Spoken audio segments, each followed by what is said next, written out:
Greetings, rebel scum around the world. I'm your host, Louie Tucci, here live from the mothership of all things creative in ZBrush, fresh from a harrowing battle with a pack of Jawas in the Sarlacc pit.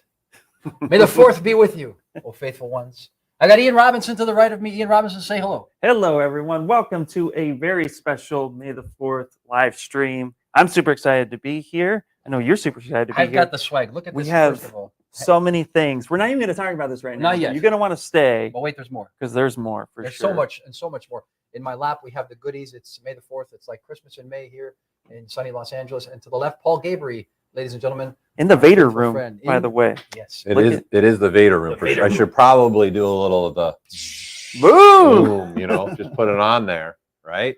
This is the Vader room, as you can see. I'm in it right now. You got a wonderful sideshow piece, which was done in ZBrush as well. Yes, it was. We got the replicated. I got in my hands right here the Mandalorian's N1 Starfighter. This is from the vintage collection by Hasbro, which brings me to the first point. This is an amazing collection of wonderful figures and play sets. We've got Jawa's Palace, obviously sitting atop the throne today is Bib Fortuna. Jabba is no longer at this particular point in the trajectory of the narrative. But today we're going to be having some really wonderful conversations and presentations with some incredible artists, ZBrush members of the community. We've got Hasbro lined up. We've got team members from Hasbro going to be going through the making of some of these wonderful collectibles and products. We've got Leonard Yee, who's going to be here, and we're going to kick it off with Sam Williams, costume designer extraordinaire. Oh yeah. And I think, Ian, you're looking at me. You're waiting for something more harrowing, perhaps, but that Jawa node. You know what I mean? I had that battle with them Jawas and the Sarlacc on the way in here. You came out looking pretty unscathed. I have to say, you were quite impressed. You know, you lost a couple hairs. I traded some parts of my beard to be here, so I'm pretty happy to be here about it. And I think, what do you think is going to be a standout for you today? What excites you? Come on. First off, there's way too much, but I'm just super excited to see.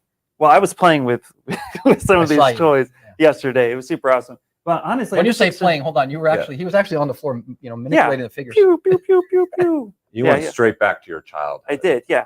Yep, 100%. Very involved, very box framed. Hey, let me put this exactly where they did the photo. This is the way, right? This is the way. So yeah, I'm super excited. Honestly, what I'm really the most excited about is showcasing how ZBrush is used in multiple industries, and how we're able to take our ideas and our creations and bring them to life.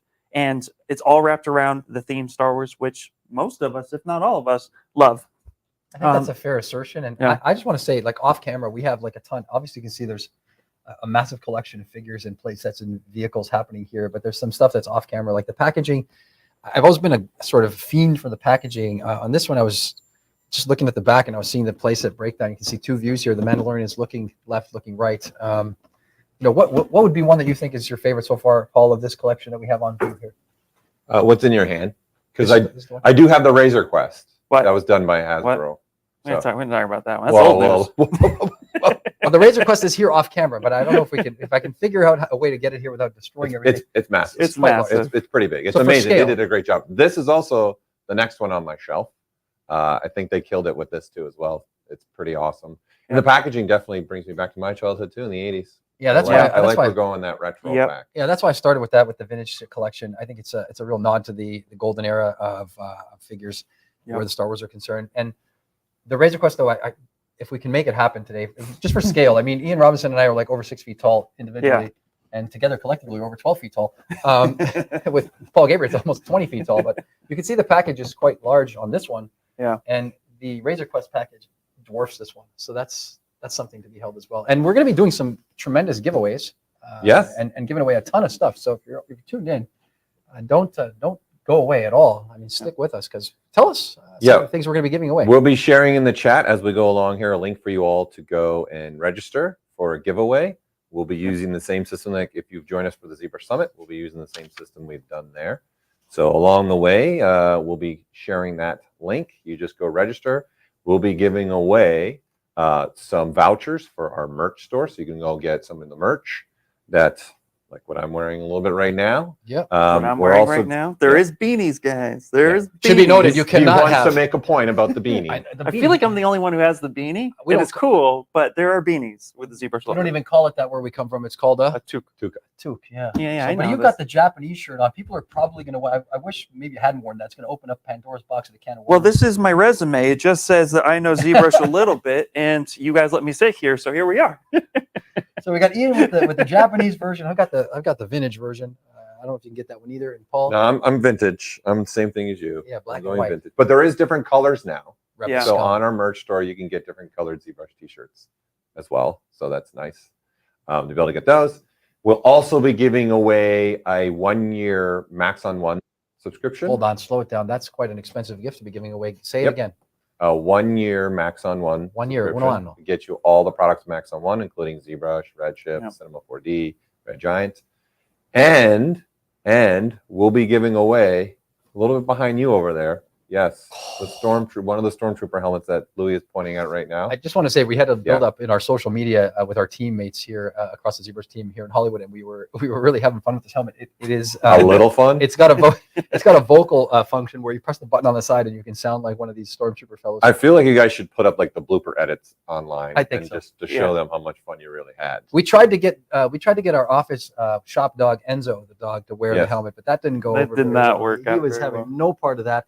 The Vader helmet to my left, really an incredible piece. That is definitely we're not giving that away. And by the way, no, That's Paul's Belongs to personal. Paul That's my personal. Paul, You're not when getting the help. he's That's in, my when personal. he's in dev mode, he puts the Vader helmet on. He walks around the office and he just says, "Do it." I say random things. Okay.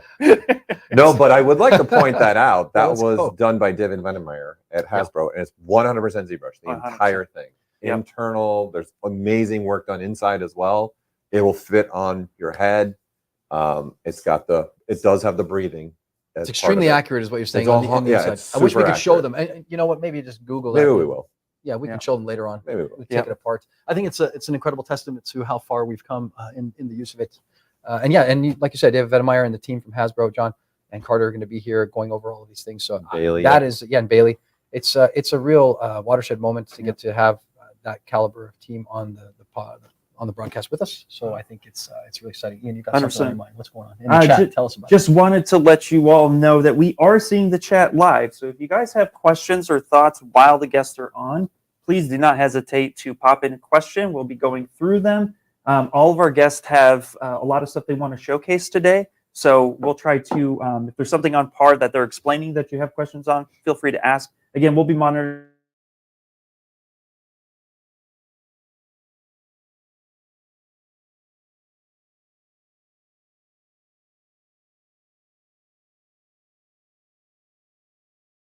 And if you're watching this around the globe and into the cosmos, deep into the universe, a lot of times if you have a comment or something, it can really guide our conversation with the artists. So, we're very flexible people. Let us know what you're thinking and what you're feeling. And again, keep it light, keep it friendly. And we're really happy to have you all watching and tuning in around the world. And so I think And it says they lost their sound. Can we just check sound real quick? Lost sound. okay, yeah, we're back. I'm Sound's getting a back. thumbs up from Sound behind. is back. Oh no, I'm just not moving. That's Right. why. Right. I'm working on my statue. In the Vader Lounge. In It's the Vader room or lounge. We can put it up. I in like debate on that. lounge better. The Vader than Lounge. room. Right? That's just me. Let's put it in the chat. If you vote for Vader Lounge versus Vader Room, just type in the word lounge or room. Perfect. Well, we don't want to keep too I don't many wanna people keep- Wait. I do want to do another Oh, I'm call sorry. out. I Oh, do want to. Yeah. Behind Louie and Ian are a bunch of images that you've all been posting Right. in our thread, right? So I just wanted to take a moment to say thank you for this. Yes. So there has been even stuff going up now. So these are some more recent ones. So Slow it down a minute. You're scrolling through that like well, a mile a I'm, minute. Like there's- flash. I'm excited. I'm excited. Oh, So Calma, really, calma. thank you all for being a part of this. This was one of the fun parts leading up to this stream. So good. Look Was at that. seeing all the work that you all have been posting in here and sharing. So we're gonna have your images. Hey, scroll up again for a second. Behind- Look how at that far- guy. Like, you well, want go that- back to the wait. dude with the hat on. I can't remember his name off the top. There's so many people. This right here. What's his name again?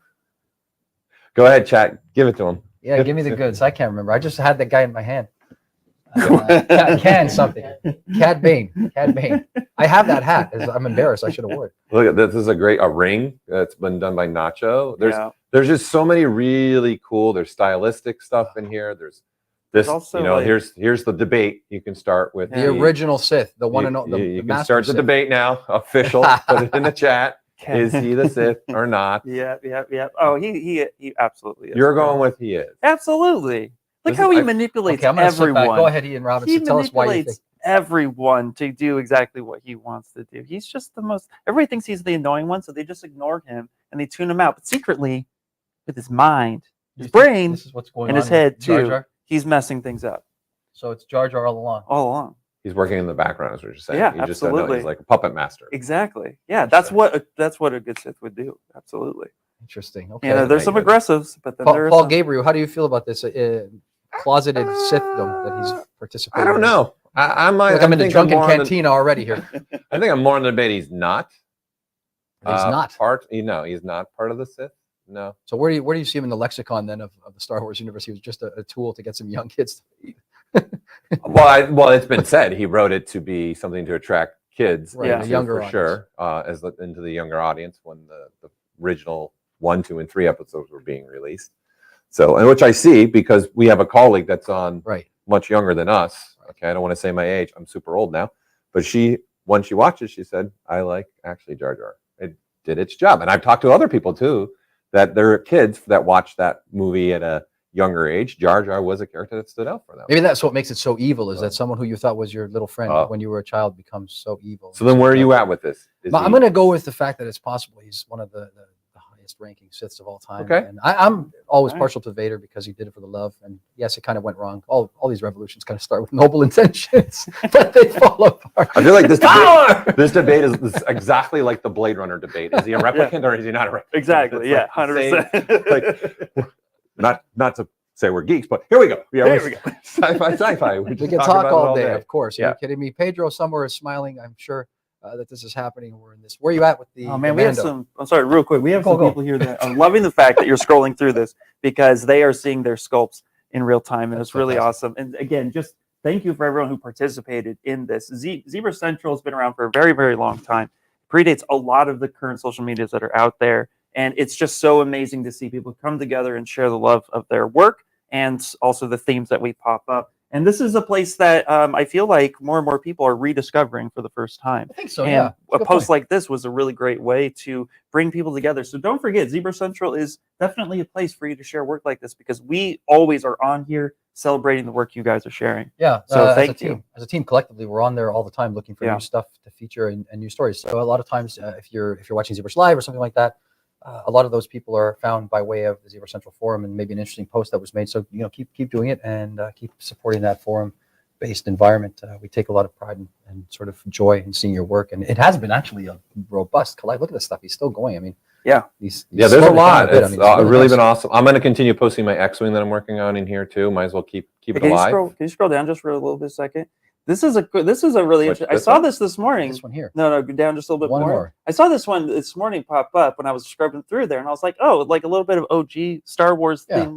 I like that people are posting stuff like that too, and even the one above it, like just seeing people not being afraid to come on and just post. It's so cool. So it's just the love that we all share. And there's drawings in here too that I think you should check out if you haven't seen them. They're amazing.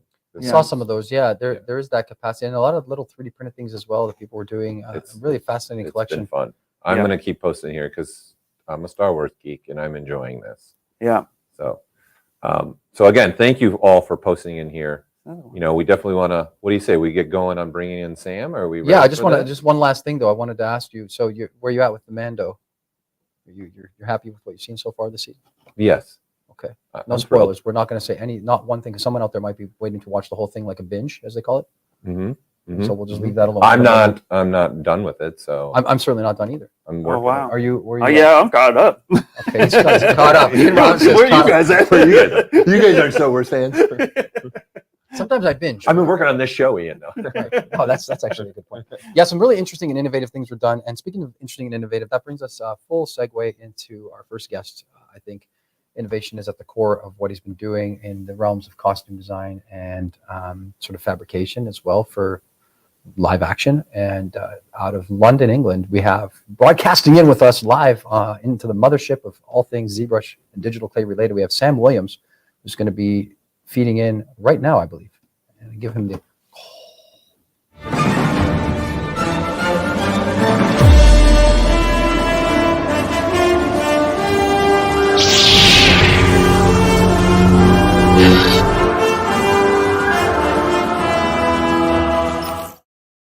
Sam Williams, ladies and gentlemen, by way of the former Queen's Empire of London, England. Wave to the people at home. Hello. Here he is. How are you doing out there? I love your ship. You're like got your own mothership. What's happening? I'm in the Rebel base. To start with, man. I'm in the Rebel base. It's you don't want to see what's actually behind me, so it's just a nice little bit of crypt. He's actually in a Spanish brothel in the foothills of Catalunya. No, that is actually his apartment. Yeah, he's really doing it. He's replicating and making it perfect. He's gone full tilt. He's going to charge admissions. Might as well, right? Carrying on the themes here. So listen, it begs noting that you have a long-standing and illustrious bit of work behind you already. I want to thank you on behalf of my colleagues here and teammates and the entire ZBrush community for taking the time. I know you're a bit ahead of us time-wise as you're sitting there in London on that nice evening, I'm sure. Starting off, you've done work on Edge of Tomorrow, Extinction, Justice League. You're involved in Ready Player One, which is a total step in a different direction based on some of the stuff you've done. and the Batman, which we're not here to talk about the Batman because we could get really crazy. Don't get Louie going on that one. Don't get me going on that one. But yeah, I might pinch you. I might pinch you for a second and talk about that for a second, because it's happy to, man. Yeah, it's such a monumental franchise. I mean, let's and then also, so of course, Solo and the other Star Wars stuff we're here to talk about. But let's talk a little bit about the origins for you and how do you transition into that? Where's the beginning? Yeah, sure. I mean, I started out in the film industry as just a regular model maker, just on the bench. I sort of mostly did mold making, which I think has helped later on as I've sort of gone more digital. And my first job digitally was Star Wars. So up until that point, I did a one film which was Gravity. Then I did Edge of Tomorrow, and I was just a guy just working on the bench. And I sort of, on Edge of Tomorrow, I saw that there was a lot of 3D printing coming through, and I'd sort of done ZBrush in my spare time just for fun. And that's sort of seeing people do 3D prints and stuff coming in. I was like, well, maybe that's something that sculpture could apply to. And I brought my computer into Edge of Tomorrow, but I didn't actually use it to on the job. I just sort of had it there to show the people that I was working for that it was there. And like, this is ZBrush. No one had seen it before. You can do sculpting in it. And like, it was totally different to all the CAD software that people usually used. And then the guy that I worked for, which is a guy called Pierre Bahana, he got the job on Star Wars as the HOD for costume effects. And he gave me a ring and said, do you want to come work on Star Wars? We've got some ZBrush stuff that might need doing. And so my first job on ZBrush was Star Wars. Dropped me in the deep end. Yeah. Oh, that's people at home are smashing the like button all day long on this one. Are you kidding me? Let me compare my first job in ZBrush. I paid somebody to buy a statue from me. Like, I will sculpt for you. It's some random person. Ian's offering up body parts and plasma at this point to get a job at ZBrush. This guy's just stumbling in.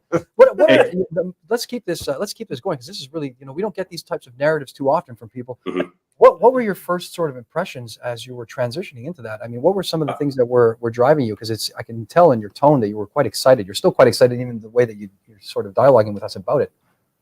I mean, it was a proper imposter syndrome sort of scenario, because it was just dropping me into a. So the way that the hierarchy kind of works is you've got the designer, and the hierarchy that I kind of work in is there's designer, and then there's concept artist, and then there's me, and I'm like the transition between the concept phase and the actual making it phase. And so I'd never done anything like that before, and obviously it's Star Wars, which is such a big deal. And I didn't have any professional experience with the computer, so it's just sort of dropped me in and just do your best. Just sort of, it was just, yeah. I was very afraid for the first few weeks that I was just gonna like turn in one day and they just say, "Don't bother." But I struggled through with my meshes, and it was a case of showing drawings up the chain and down the chain, and working with the other concept artists. And so you were in it sounds like you're describing a fusion-based space where you were working with 2D and 3D at the same time, and that sort of that amalgam process. So episode 7, the main designer was a guy called Michael Kaplan, and then the chief concept artist was Glyn Dillon. And Glyn Dillon doesn't do 3D; he only does 2D. But he does brilliant 2D. And then I sort of worked very heavily with Glyn, making 3D models for him. And then he would look at them on the screen, and then we'd change them and stuff. And he'd he'd come and sit next to me, and I'd spin the model around on the screen. He'd look at it and he'd say, well, what would it look like if we did this? What would it look like if we did that? Make it bigger, smaller, kind of. And we'd even get down into the minutiae of doing things and stuff. So that's sort of the way that the workflow worked on sort of all of them, actually. Glyn was on all of them apart from, I think, episode 8. And then kind of firing it up. He was a designer on Rogue One and Solo with a guy called Dave Crossman. And then it would sort of go up and down the chain of me working with Glyn, the designer, and my HOD, who's Pierre Bahana, making things practical. And it's like the marriage of the practical side of stuff and the concept side of stuff. It's like, oh, it looks cool, but will it work? How are we going to make it kind of Right. thing? And then from me, it would then get either, there were lots of different ways that the stuff was then made. Some of it I made, or it would like use ZBrush to 3D print it and you know, even pattern make and mold make from it. A lot of it was sent to CAD guys. So the CAD guys would do, I think they mostly used SolidWorks. One guy used Rhino, another guy used Fusion. So they take the ZBrush meshes and work in that. But a lot of it was hand built. So I do orthographics and I do slices through the models and stuff, give them to a big team of guys on the bench, and then they'd all make it by hand. So it's like a sort of multidiscipline from me, kind of spreading the stuff out. That's what it sounded like. You know, the fascinating part that people are probably wondering at home is that you were doing two things. You were handling the initial pressures of coming on to Star Wars, right? I think that's one aspect of it. And then at the same time, it sounds like you were learning how to use ZBrush in that context. You know, the second or the first part is rather quite interesting as well, as coming to terms with the fact that you were on that big sort of franchise. How do you deal with that coming from sort of a less, I guess I don't even know, less profound sort of space, not to diminish or disparage any other productions, but I mean, that's like a big step forward, right? It was after day one, it's just like any other job. You go in and you do the work and you hope you don't get fired. I feel like that is such the most relatable sentence I've heard. Well, you go to work, first day's good, second day, don't get fired. Try not to get fired. And then you're just working not to get fired for the rest of the time. That's it. That's it. Hey, how you doing out there? How you going there, mate? I'm pretty good. Try not to get fired over here. Just, I feel like there should be a T-shirt for us CG artists. Like you just have, like the front should be, how's it going? Just in the back, try not to get fired. Try not to get fired. Yeah. Flying low, right? I don't want to get found out. I hope I don't get fired. You're a funny guy, man. That's some good stuff. I mean, Congrats for 1 second. I want to talk about the Batman. I would be remiss. There's fans at home. Just for half a second. Do you know what day it is?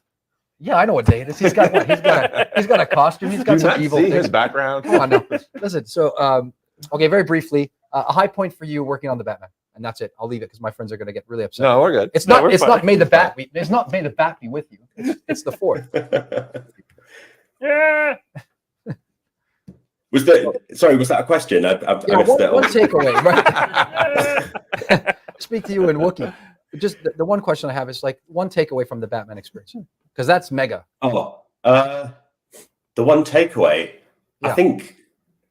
Okay, so the Batman. What I was working on one costume almost for the duration of the film and doing the best possible job with just one. Because most of the films that I do, I end up doing lots and lots of costumes, and they all get sort of. There's never quite enough time to do all of it. Whereas the Batman, pretty much my sole charge was just doing the Batman from start to finish on the film, and it just meant we could make a really tight, really good costume from start to finish with enough time. Is that? That's fine. No, that's perfect. Yeah. That's great. Okay, well let's move back into the realms of the deep space to make and put a smile on my friends' faces here. Keep it on brand. Mm-hmm. May the fourth be with you again. Right. May the fourth be with you. The Enfys Nest model off of the ZBC. I want to talk to you a little bit about the procedures there. If people are not familiar with it, it's on ZBC. It's the Enfys Nest model that you sculpted for The Force Awakens, I believe. Is that correct? Yeah. No, that was for Actually, no, it's for that's for Solo. I'm sorry, that's for Solo. Yeah. There's so many things you've done. It's hard to keep up. It's almost you have to have an encyclopedic knowledge, which I, at this particular junction, would say no way. I do not have that. But let's talk about that piece, and I'd like to hear your thoughts on what brings that to life in so much of ZBrush and your sort of in between 2D and 3D space. Mm-hmm. I mean, the Enfys Nest is quite a good example of the sort of workflow that I was describing before. On Solo, Glyndon and Dave Crossman were the designers, and so this would start with drawings from Glyn, and he'd send them my way, and then I'd work them up. And there were quite a few iterations leading up to this, and so then we'd do a few different versions. He'd look at them, and then we tweak things. I mean, there were loads and loads and loads of different ones, and I've got the final one up here. But then from that, it was then a preparation for 3D print and then molding and casting. And so if you look at the inside of Enfys Nest, this was all done in ZBrush. There was no other software used in this. And so I think by the time I was working on Solo, you guys had introduced live booleans, because that really made everything much, much, much easier. And because a lot of this sort of stuff I was having to do externally, I used a piece of software called Materialize Magics, and I took all my ZBrush stuff in there and then did booleans and then took it out and then hoped it worked and then closed holes and stuff. But the thing that was nice with Emphas Nest was I got to do a really nice amount of texture on it. And so a lot of this, we had a scanner. It was like a Faro arm scanner. And so I had a sheep skull and I think a couple of other skulls, and I scanned them in and I sort of generated alpha maps. And then I could use those to sort of hammer into the texture of Emphas Nest. And then, you know, kind of there's a lot of hand work doing all these little lines on it and stuff.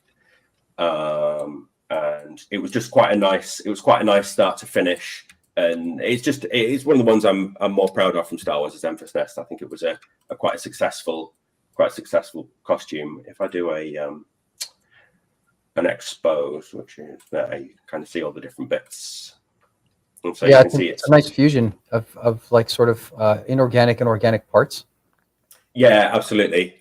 These bits here had a piece of aluminium sort of embedded inside them, so to stop them flapping and stuff. And then they sort of screwed onto the inside of it. And this was made of two separate bits, so front and back, just to help with the molding process. Because if this was a one-er, you'd never get it out the mold. Yeah, exactly. Hey, can I ask what 3D printers you typically will use before the custom mold process when you're working on pieces like this? So we outsourced all the 3D printing. I believe it was mostly, I think it was 3D Systems, the company that used it. I couldn't tell you the name of their printers, but it was all SLA resin printing, but like industrial level. But honestly, the sort of the fairly cheap 3D printers you get now, just the sort of Frozens and the Anycubics and stuff, they're just as good. They're not quite dimensionally as good, so you couldn't really trust them quite so much to have two pieces with 0.1 of a millimeter interference fit, but they're sort of good enough. It sort of all changes when it gets. Do you have in the process of working with Glenn a back and forth where you have insight into the design of the piece, or is it more like you're fabricating it as he's giving you the design sketch? You mentioned that. It's a little bit of both. So it very much the creative vision is that of the designer, but you know there is opportunity to say, look, this isn't going to work because of this, and so the discussion comes out, and you know I had this idea. What do you think of this kind of thing? And so it's a discussion and a back and forth, but it's realizing the vision for the designer kind of thing. Yeah, I thought this piece was quite fascinating. If you can attach everything by clicking the expose again, I think, to be honest with you, there's that nod to like Inuit sunglasses. If you look at man, you can't get away from that. It's really kind of fascinating, and I think, in so much that I'm aware, it kind of steps that design into that space of giving a nod to sort of other cultures. How much of that was at the root of the design process with yourself and the team? Oh, throughout all the productions, with the costume department has a little room, and it's called the design room, and all four walls are plastered with different references, different cultural references depending on what they're looking at. Or it's also full of Ralph McQuarrie and John Mollo, like references from all the past, etc., etc. I hope there's photographs of it somewhere because it's a beautiful room, and it obviously changed from film to film. And then every now and then I'd walk in and like one of my little like maquettes would be on the table in the center and stuff, and it was like a little proud moment and stuff. But yeah, the reference from all over, the cultural, yeah, you know what I'm saying. Yeah. A lot is the answer to your question. Yeah, you said you scanned. What did you use for scanning? Did you use photogrammetry? Did you use a white scanner and then bring that in? So a lot of what we did was based off body scans, and that was all photogrammetry scanned. Again, that was done by external companies. Internally, I built myself a photogrammetry scanner, which was medium successful. We also had a Faro arm, which was quite good. The Faro arm it's like a laser on an arm. Yeah, and you kind of wipe the model in front of you, but the one we had was fairly basic, I've got some examples of what that scanned if you'd like to see. Oh Yeah, of course. Nice one. Well done. Great. Leading the witness, Paul Gaboury. Well done. Guys, I've done this before. You know What? I mean? A couple times. It's not our first rodeo here, partner. But it's I had, definitely so cool to see all the different technologies that gets used all the time and then brought into ZBrush for finalization. Yeah, but Enjoy. I think also the good point is like, you know, you're trying to build stuff from scratch a lot of times. And there's, as you can see, even in productions, they're not building every single thing from scratch necessarily. You might as well go to the well of real life, do a scan, bring it in, and manipulate that inside of ZBrush. Yeah, there's tremendous poignancy in that. There's stuff out there that's waiting to be sort of absorbed and brought into the digital space, you know? Go ahead and let's see So it. go ahead. Yeah. What do you get? So this was only a little sketch. This was a little model that Glyn, the guy I mentioned before, made of his first go in, and he just made it in plasticine. I think he even made it at home of Kylo Ren. And so this was the first inception of Kylo Ren, which was him with a little bit of plasticine. Really? Well, hang on a second. Wait a minute. Are you saying this is the first iteration of that? Will you give us a zoom, would you, Governor? Look at this There guy. he is. Right. So this is the first inception of the Kylo Ren. Mm-hmm. Is that what Which we're is hearing sweet. now? Not for the record. This is the first. Wow. Wow. That's Bookmark this moment. Yeah, Great. let's get a timestamp on Let's this. get a timestamp on this one. Timestamp that one off camera with our crew. 11:42. Yeah. That is Not your time. Not your watch time. Street time. Remember that time they did that? Who invited Ian? Was that made that fourth thing? Remember we did Wow, that? that's awesome. Thanks for Hold sharing on, that. Sam. That's Like, incredible. I just want to say that seeing this in this case is a historical moment. Can you just zoom in a little bit for the people at home and the guy sitting here in the middle holding this box? That is something else. And that you took the original sort of plasticine sculpture, scanned it, and brought it in. It was about that big. And I mirrored it. And then obviously I sort of worked on top of it. And then we did the back and forth and back and forth. And so this, I wanted to, there's a little, do that. So this was my first prototype of Kylo Ren. And so I was working with Glyn, and he'd done orthographic drawings, or what I thought were orthographic drawings of a front and a side. And so I was overlaying my ZBrush model onto Glyn's drawings, and he was happy, I was happy. Everyone thought it was good, and it looked like Kylo Ren. Everyone was like thumbs up. And then it came to printing this prototype, and we printed it, and it arrived, and I looked at it and I was like, great, it looks like the model. And then I gave it to him, and he was like, what's wrong with it? I was like, what do you mean? What's wrong with it? He was like, it doesn't look right. And there was a bit back and forth and I learned a really important thing at this moment, that Glyn draws everything with perspective. And I had sculpted it orthographically over his drawings. Okay. And so when it arrived in person, it didn't look like what he expected. And there was a little bit of back and forth. And from that moment, whenever I show anything to a designer now, I show it with perspective on, and it makes a big, big difference. And that was a little learning curve, because this is the final one where the front bit actually changed. That ended up getting cut down in the workshop. Right. But this is the difference with perspective mode on between the two helmets, because this is what he expected, but this is what he got. And it was just a little sort of thing that everybody learned in the department, that make sure you show him stuff with perspective on, because otherwise it doesn't look right. And what's your focal? What's the focal setting on that for you in that case? A lot of people probably that'd be their next question. So actually, if it's just a helmet sculpt, and if it's I initialize, this won't be initialized in the way that I usually do it, but what I usually do is import a 100mm cube to initialize ZBrush, and that sets the units to millimeters. It sets the export scale to 50, and with that scale, I usually do 85 for a helmet, which seems quite high, but it's just about it's sort of what you would use for a portrait with a photography on a helmet, just the helmet in the scene. That looks great. Yeah, what do you got in the chat there? Anybody? Yeah, no, they're all super excited about it. They feel the pain of not turning on perspective, And then a couple of people were saying 85 focal length, which as somebody Is who's that done, what you were doing? You were throwing it up was signs. You were like, 85, well, because I was leaning towards my photography knowledge, and 85 is a good portrait lens, which I always use when I'm doing perspective as well. It looks pretty realistic. So I don't that's know, a Paul good Gabriel's choice. nodding back and forth. He's got a number. He's whispering. There's over so there. many things we're learning here What- already in the what's happening? first 20 minutes. What have you got to say? Wait, over there is a question in the coming Vader Lounge. in for Sam. Come on, let's have it. Okay, how many hours do you spend on personal growth with ZBrush? Not enough. Are you doing your own personal work after the jobs? Or are you like, okay, I'm done. I need a break. I'm gonna get away. Again, not enough. One of the reasons I've got this backdrop is we're renovating our house. So at the moment, I do very, very little personal growth.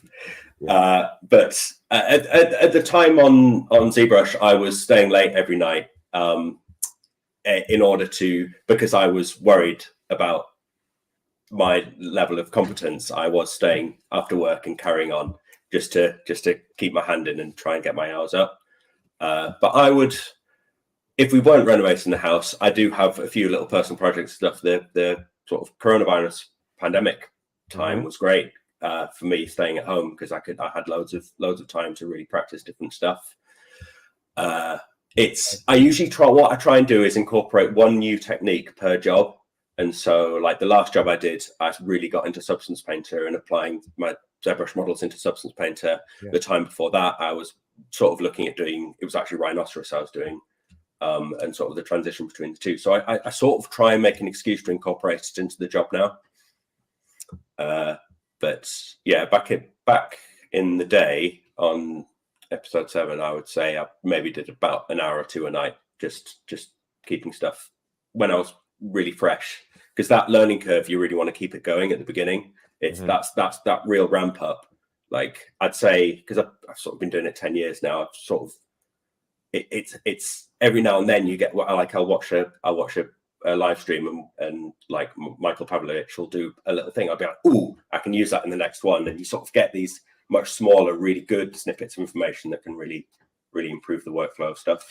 Right. Yeah. You know, there is something coming through. I think we're going to do some tips and tricks. I got to call this one out. Reckless America was saying, almost as painful as sculpting, forgetting to turn off symmetry when you want it off. There's actually a way. Oh man, There's a way you could get around this if you forgot. You're deep diving into tips and tricks already. This is a segmented program, sir. I'm gonna muster this one up for you. I'm gonna show you maybe a way Let's you can get around. No, we're with Sam. When we're done with Sam, I'll show that. But no, I want to know now. all right, well, you All right, you opened it up. stick around. Yeah. Another question Stay did come. I think buckled that'd be a good one because people. There's a lot of people watching Sam that aren't in production. They're trying to get where you're at, right? Yeah. How much time do you get in production to concept one asset like this inside of ZBrush? It's usually not enough time. I've got quite quick at it now. Like when I can open up some of the later models and think like, as I worked on Star Wars, you guys released more and more tools into ZBrush, which made it easier and easier to do stuff. So Kylo Ren here probably took me, I would say, over a week, maybe 2 weeks. But then if I open, my mouse is messed up. If I open this guy, I would say this took me maybe 3 days, which is this guy. And Wow. you sort of get little tips and tricks. And also a lot of it is dependent on, as I'm working, I'm making things in a way that sets up ability to make changes. So one of the things that I did with this guy is all these little bits here, you can move them all around.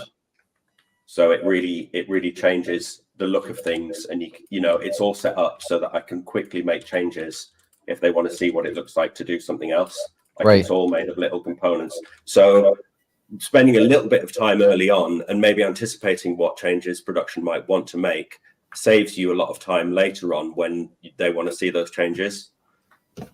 So this was probably 2 or 3 days, but it could have easily been 2 or 3 weeks if there'd been lots of changes back and forth kind of thing.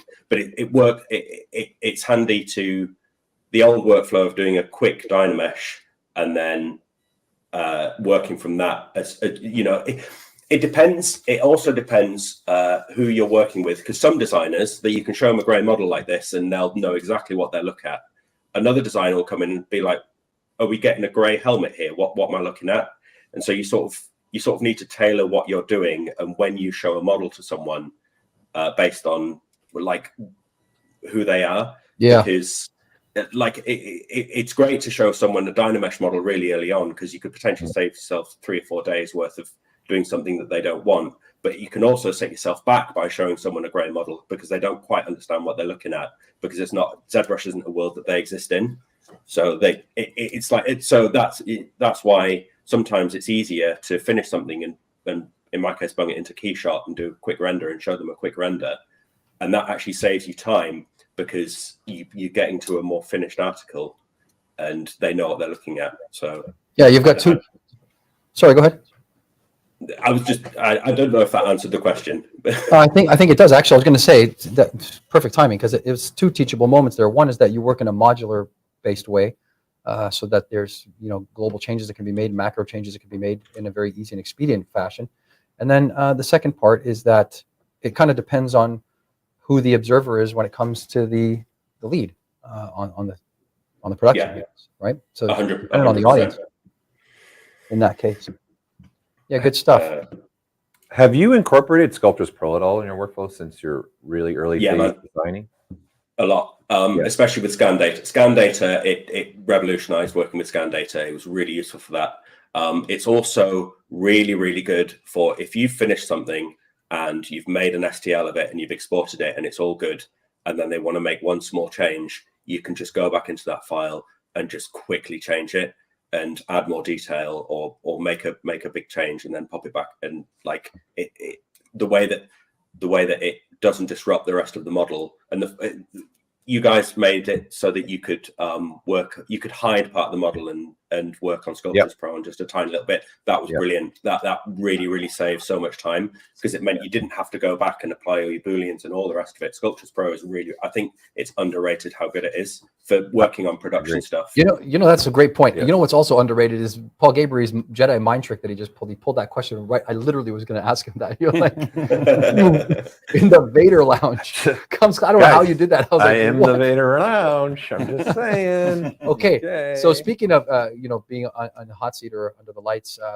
what's the name of the person on the chat there? For the question, it's Go ahead. No, I'm gonna butcher it. Okay, what is it? Let me see. Really sorry. So we'll just have you go. Who is it here? There we go. Rhiannon Sullivan wants to know.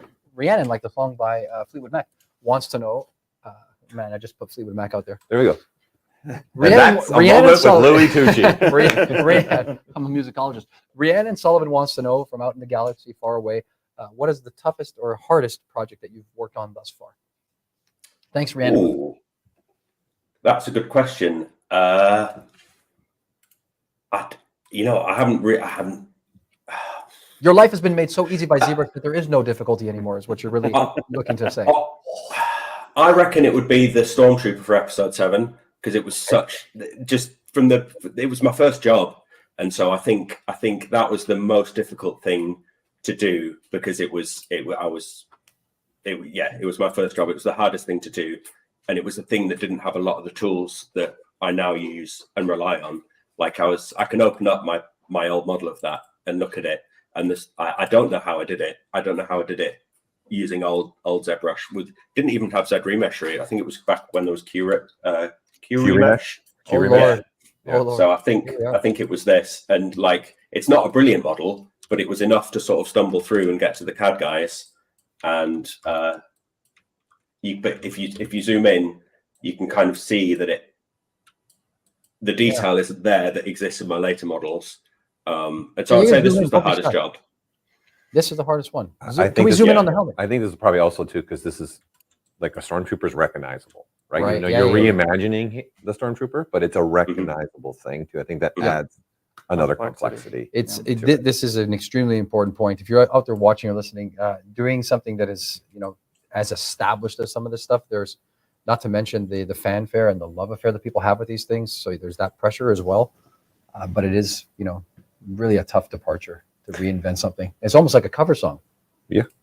So I have a question that we're late. I think we're late to this. This is your question. Yeah. Which ZBrush brushes do you use the most? Move. Move. Move. Say it one more time. So we can soundbite of that. Can you say it one more time? Move and standard. Do you use Move Infinite at all? No, Move Topological. I've got on a hotkey here. Move Infinite. Is that infinite depth? Yes. Yeah, infinite depth. So no matter the camera plane or a certain axis, it'll move all of it in one nice unit for you. Yeah. Occasionally, I'll crack out old Move Infinite, but usually it's Move. Move Elastic sometimes gets a little crack out as well. I like all the moves. Cool. Okay. Smooth is good. I reckon actually Z-Modeler is my favorite brush. Does that count as a brush? Yes. Yeah. Oh yeah, absolutely. Yeah, that's fair. We can debate that all month. I'm a massive fan of ZModeler. Don't worry about it. I'm in. Yep. So you're using good. ZModeler then for a lot of these projects. Then is what you're saying. Oh, Someone's asking about giving some hard surface tips inside of ZBrush. So ZModeler would be it for you. Like go learn that brush and understand. Go learn that and learn how to properly use dynamic subdivisions. If I go back to this guy, like this guy is all dynamic sub-D. Like this is what the geometry of that actually is, which looks like trash. But you put dynamic sub-D on. Oh, 1 second.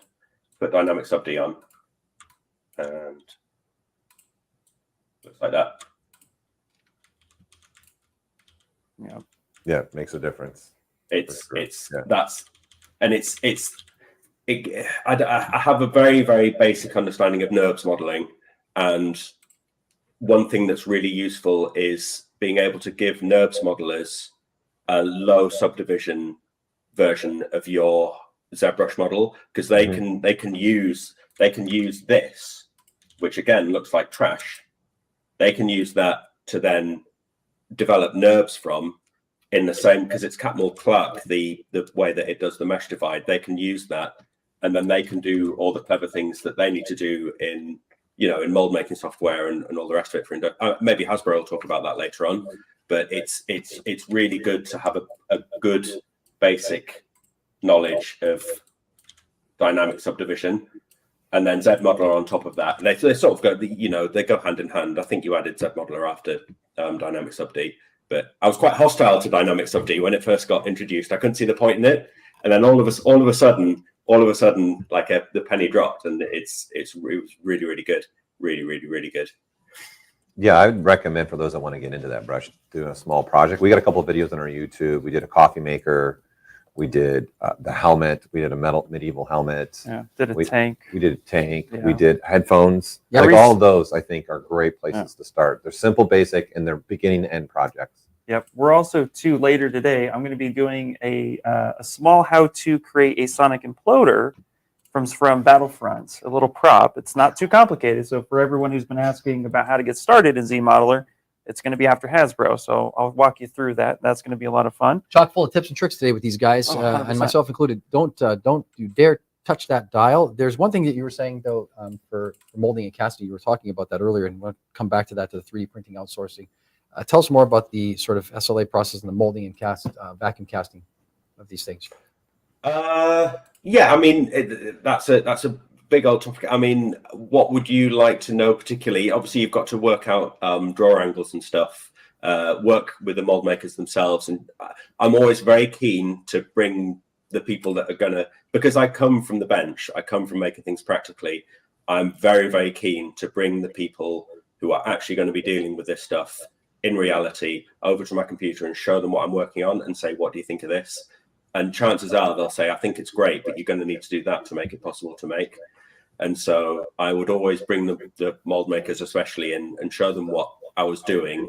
And we sort of have a few very, very basic rules, which is like 2.5 millimeters is the minimum thickness that you can go. Anything thinner, and chances are the two edges of the mold will touch together and not work. The guys in the mold shop would cast the components in clear silicon and cut it out, and it would often be a multiple part mold, and then they put it in a vacuum casting machine, and it's a urethane rubber that they cast it in. That takes paint quite well, etc. It's durable, it's flexible. I think you'd be surprised if you held a Stormtrooper helmet from the production how flexible it was. Like they're not very rigid because they do stunts and stuff with them as well. And the stunt helmets were the same as the production helmets. There wasn't a difference between the two. Wow. That's cool. I never would have known that. Yeah. You know, honestly, you can literally, like Iron Man, so you can poke a hole through them pretty much with your finger. Yeah, it's lightweight. It just goes also to the process, the painters and what they're doing too. Yeah, it's just incredible for the product as well that's being used on the set on an actor. that interaction, because you come from that traditional kind of space with that. What advice would you give to people watching at home about that? Where can they, where should they hone that craft of learning more about that? I think if you're interested in using ZBrush in the way I do for production and for practical stuff, then as much practice you can get yourself of just making things, even if you make a mess and don't do a good job of it, knowing how things stick together, knowing what kind of interference fit you need between parts, what kind of clearances you need. You learn all this stuff from making mistakes. So as much practical experience you can get in a garage or just in a little corner of your house is my advice. Really, it's just I feel like having a knowledge of how things work practically really helps me to apply that practical thing to the design aspect of what I do with the designers. And it means that there's a lot fewer surprises later down the line where suddenly a compromise has to be made because of time constraints, because it's like, oh crap, we've done all this stuff and now it doesn't work because of this. If you can head that off at the pass and ZBrush a month before it's on set rather than a day before it's on set, suddenly everyone's a lot happier because the thing that on set is the thing that they looked at on the screen to start off with. Was that the question? Yeah, no, that's fantastic. And we're, going back all that way, what got you started in that? I did a degree. Funnily enough, I did a degree in it. I did a degree in it was theatre design, and so before I worked in the film industry, I worked in sort of entertainment, doing big live events. Did things like opening ceremonies and stuff like that. Mostly sculptural stuff. I wasn't particularly good at like the fabrication side of it. It was more the decoration and it was, what did they call it? Interpretation, I think they called it, but sort of the dressing. I worked in theme parks as well, that kind of thing. And then, so I'm not, my background isn't in the film industry. I sort of started in the film industry about 11, 12 years ago. And then 2 years after that, I started doing ZBrush, and I sort of, with ZBrush, I've sort of carved this niche of I've called myself a concept model maker, and I've sort of, the ZBrush came first, and then I've sort of done visualization stuff to follow it up with Keyshot and all the rest of it. Again, as you guys added functionality to stuff, I sort of just popped it in there and learned it on the job. It's a good way to That's great. Pop it in. Yeah. This is my favorite part of my job, is like asking these questions of people and finding out that they come from all these diverse backgrounds. Yeah, it's really cool to experience the journey. And actually that leads into a question that we have here in the chat, which is there any advice you can give to somebody who actually wants to try to work on Star Wars IP? Should they just fill their portfolio full of Star Wars stuff, or is there something like that they should do in order to like maybe get a little bit of attention and maybe get an interview working for this IP? I mean, definitely do Star Wars stuff. Definitely. If that's what interests you and that's what you want to do, the thing that you want to do in order to practice your portfolio is do the thing that you love. So if you love Star Wars, do Star Wars. I think you want to practice different disciplines. You want to maybe do some hard surface stuff and also do more sculpting. But also, if you're not a particularly good sculptor, but you are a good hard surface modeler, concentrate on hard surface modeling. The last thing you want to do is fill your portfolio with a load of stuff that you're not particularly confident or good at doing, and then get a job doing it because that's what you think you should have been concentrating on, when in the background you wanted to have been doing hard surface stuff. So yeah, I mean, do lots of Star Wars stuff, show people. And there's I think I know at least 2 people through Instagram who I've sort of chatted to through, they just ask me questions and I get chatting to them, and I think one of them works for Lucasfilm. I think he got a job, and another guy is working at Weta. And so, like, talk to people, man. It's you got to play the algorithms. You got to play the game. But there are people like me that are just sitting around on Instagram. Just message us, send us your portfolio, and we'll have a look at it. And you know, it's just like unbelievable. we're always. Sam Williams. What a guy! We're always looking for people that can. We're always looking for people that can use ZBrush and make things with their hands. Like it's. What's your Instagram account? It's already happening. It's already Sam, I don't know if you know this, but there's tons of people. When I say tons, I mean tons of people are watching this. Open up the sign up around the world. Yeah, you've opened up a pit of questions. No, but you know, I mean, manage that fan mail. No, you've got to put yourself out there. Like no one's going to come and find you if you don't raise that flag above the parapet. Like no, if you just sit there making loads of beautiful stuff, but you never send your portfolio out and you don't play the algorithms. I mean, I don't play the algorithms on the internet, but like I did get out there and show people my portfolio back when that was the thing you had to do, and you have to. You can't just sit there and expect people to come to you. You have to bother people and show people stuff, and then you have to do it. If you get one knockback as well, you've got to take that on the chin, get back up and keep sending them out, keep sending the same people the same stuff as well. Well said. The only reason I got the job was because I emailed the right guy on the right day. That was it.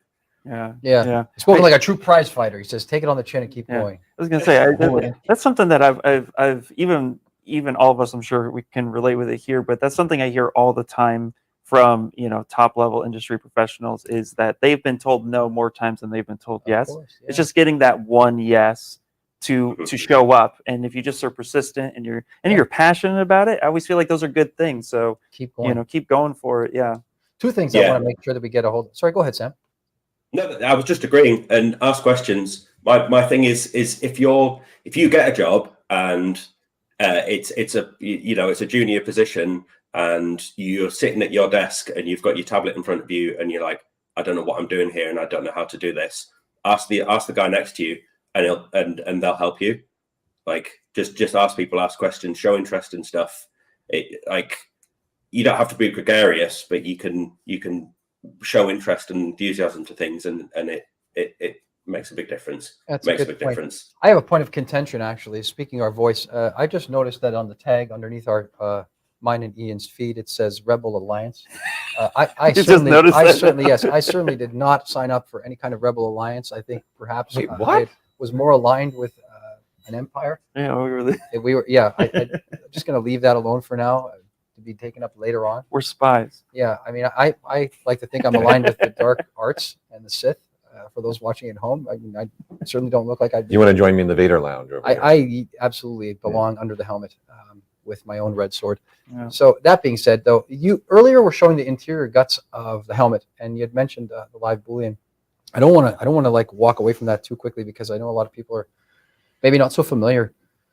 Can you share some of the procedures or processes in that, and that interior stuff is like, what have you got a scan of the actor, for instance, in the case of like Kylo Ren? Did you get a scan of his head and then you work around that to make sure it's going to fit properly, or how does that go?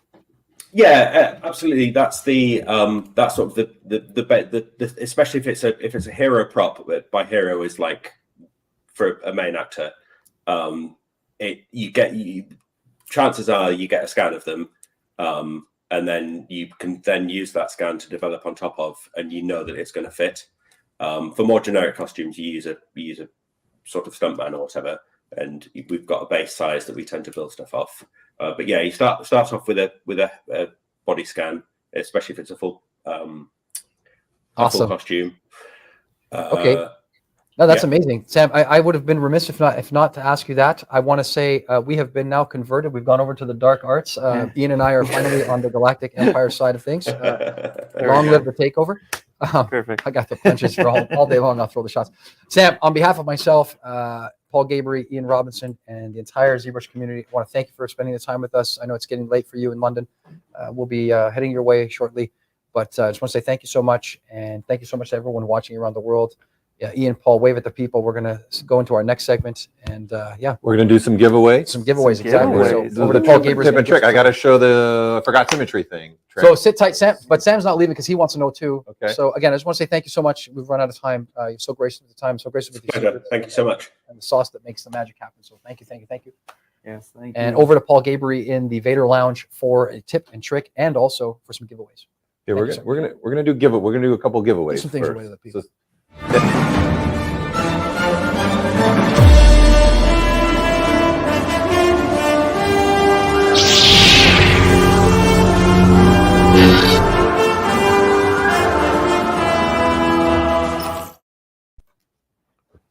Back again. We're back again. We're back. All right, so like we said, after the segment, we're going to be bringing Hasbro on next.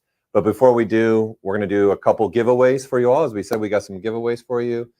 And then we'll do a couple tips and tricks for you, myself and Ian today. Specifically, the one came up in the chat, so I want to share that, a technique that you could use to get around. You forgot to turn symmetry off. You'll get that asymmetry back.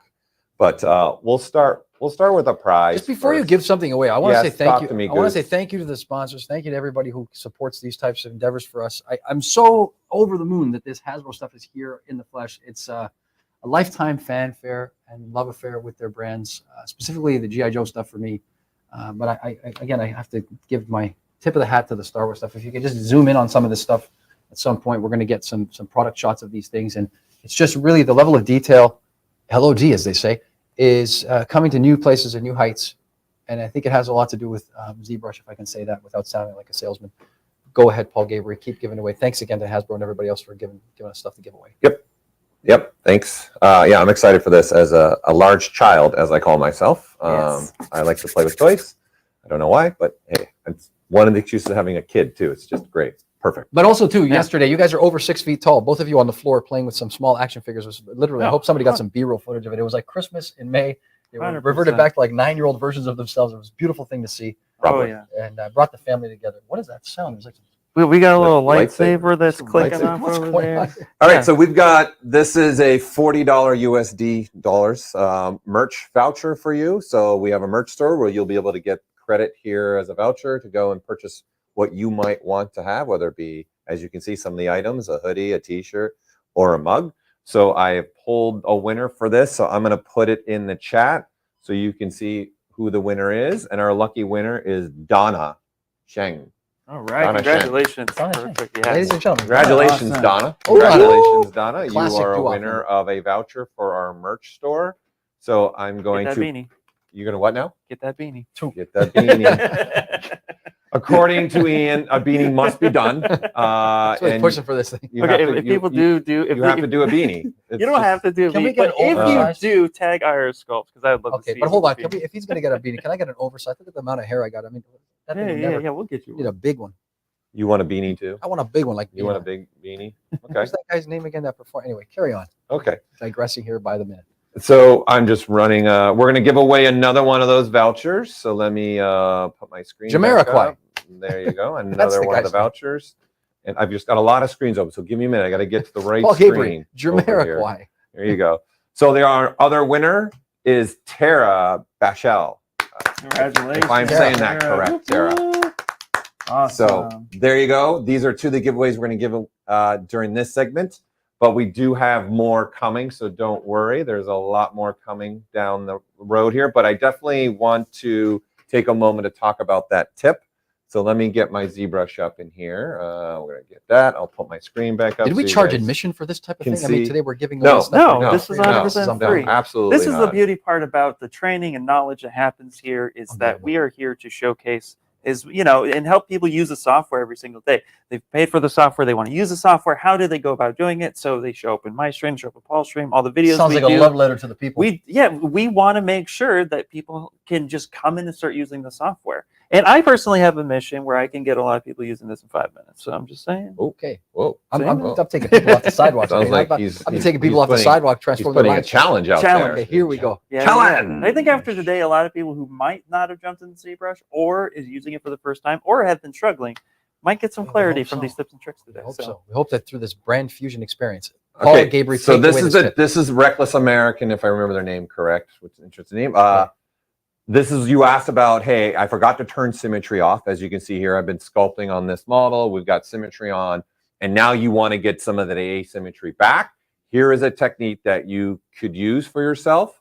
So you're going to use the undo history, actually. So I forgot, as you can see, to turn off my symmetry. So your undo is right up here. I can just start cycling back either through here. Obviously, I can also just keep using my undos. And your goal would be you want to move backwards to a point where before you started sculpting this with the symmetry, or any state where you want to get your model back to where it was. So I'm just going to move backwards. I'm going to go all the way. You know what? I'll go all the way back to when we pretty much had nothing on this. Let's go back one more. There you go. So then this is what I have. So what I'm going to do is hold down the control key.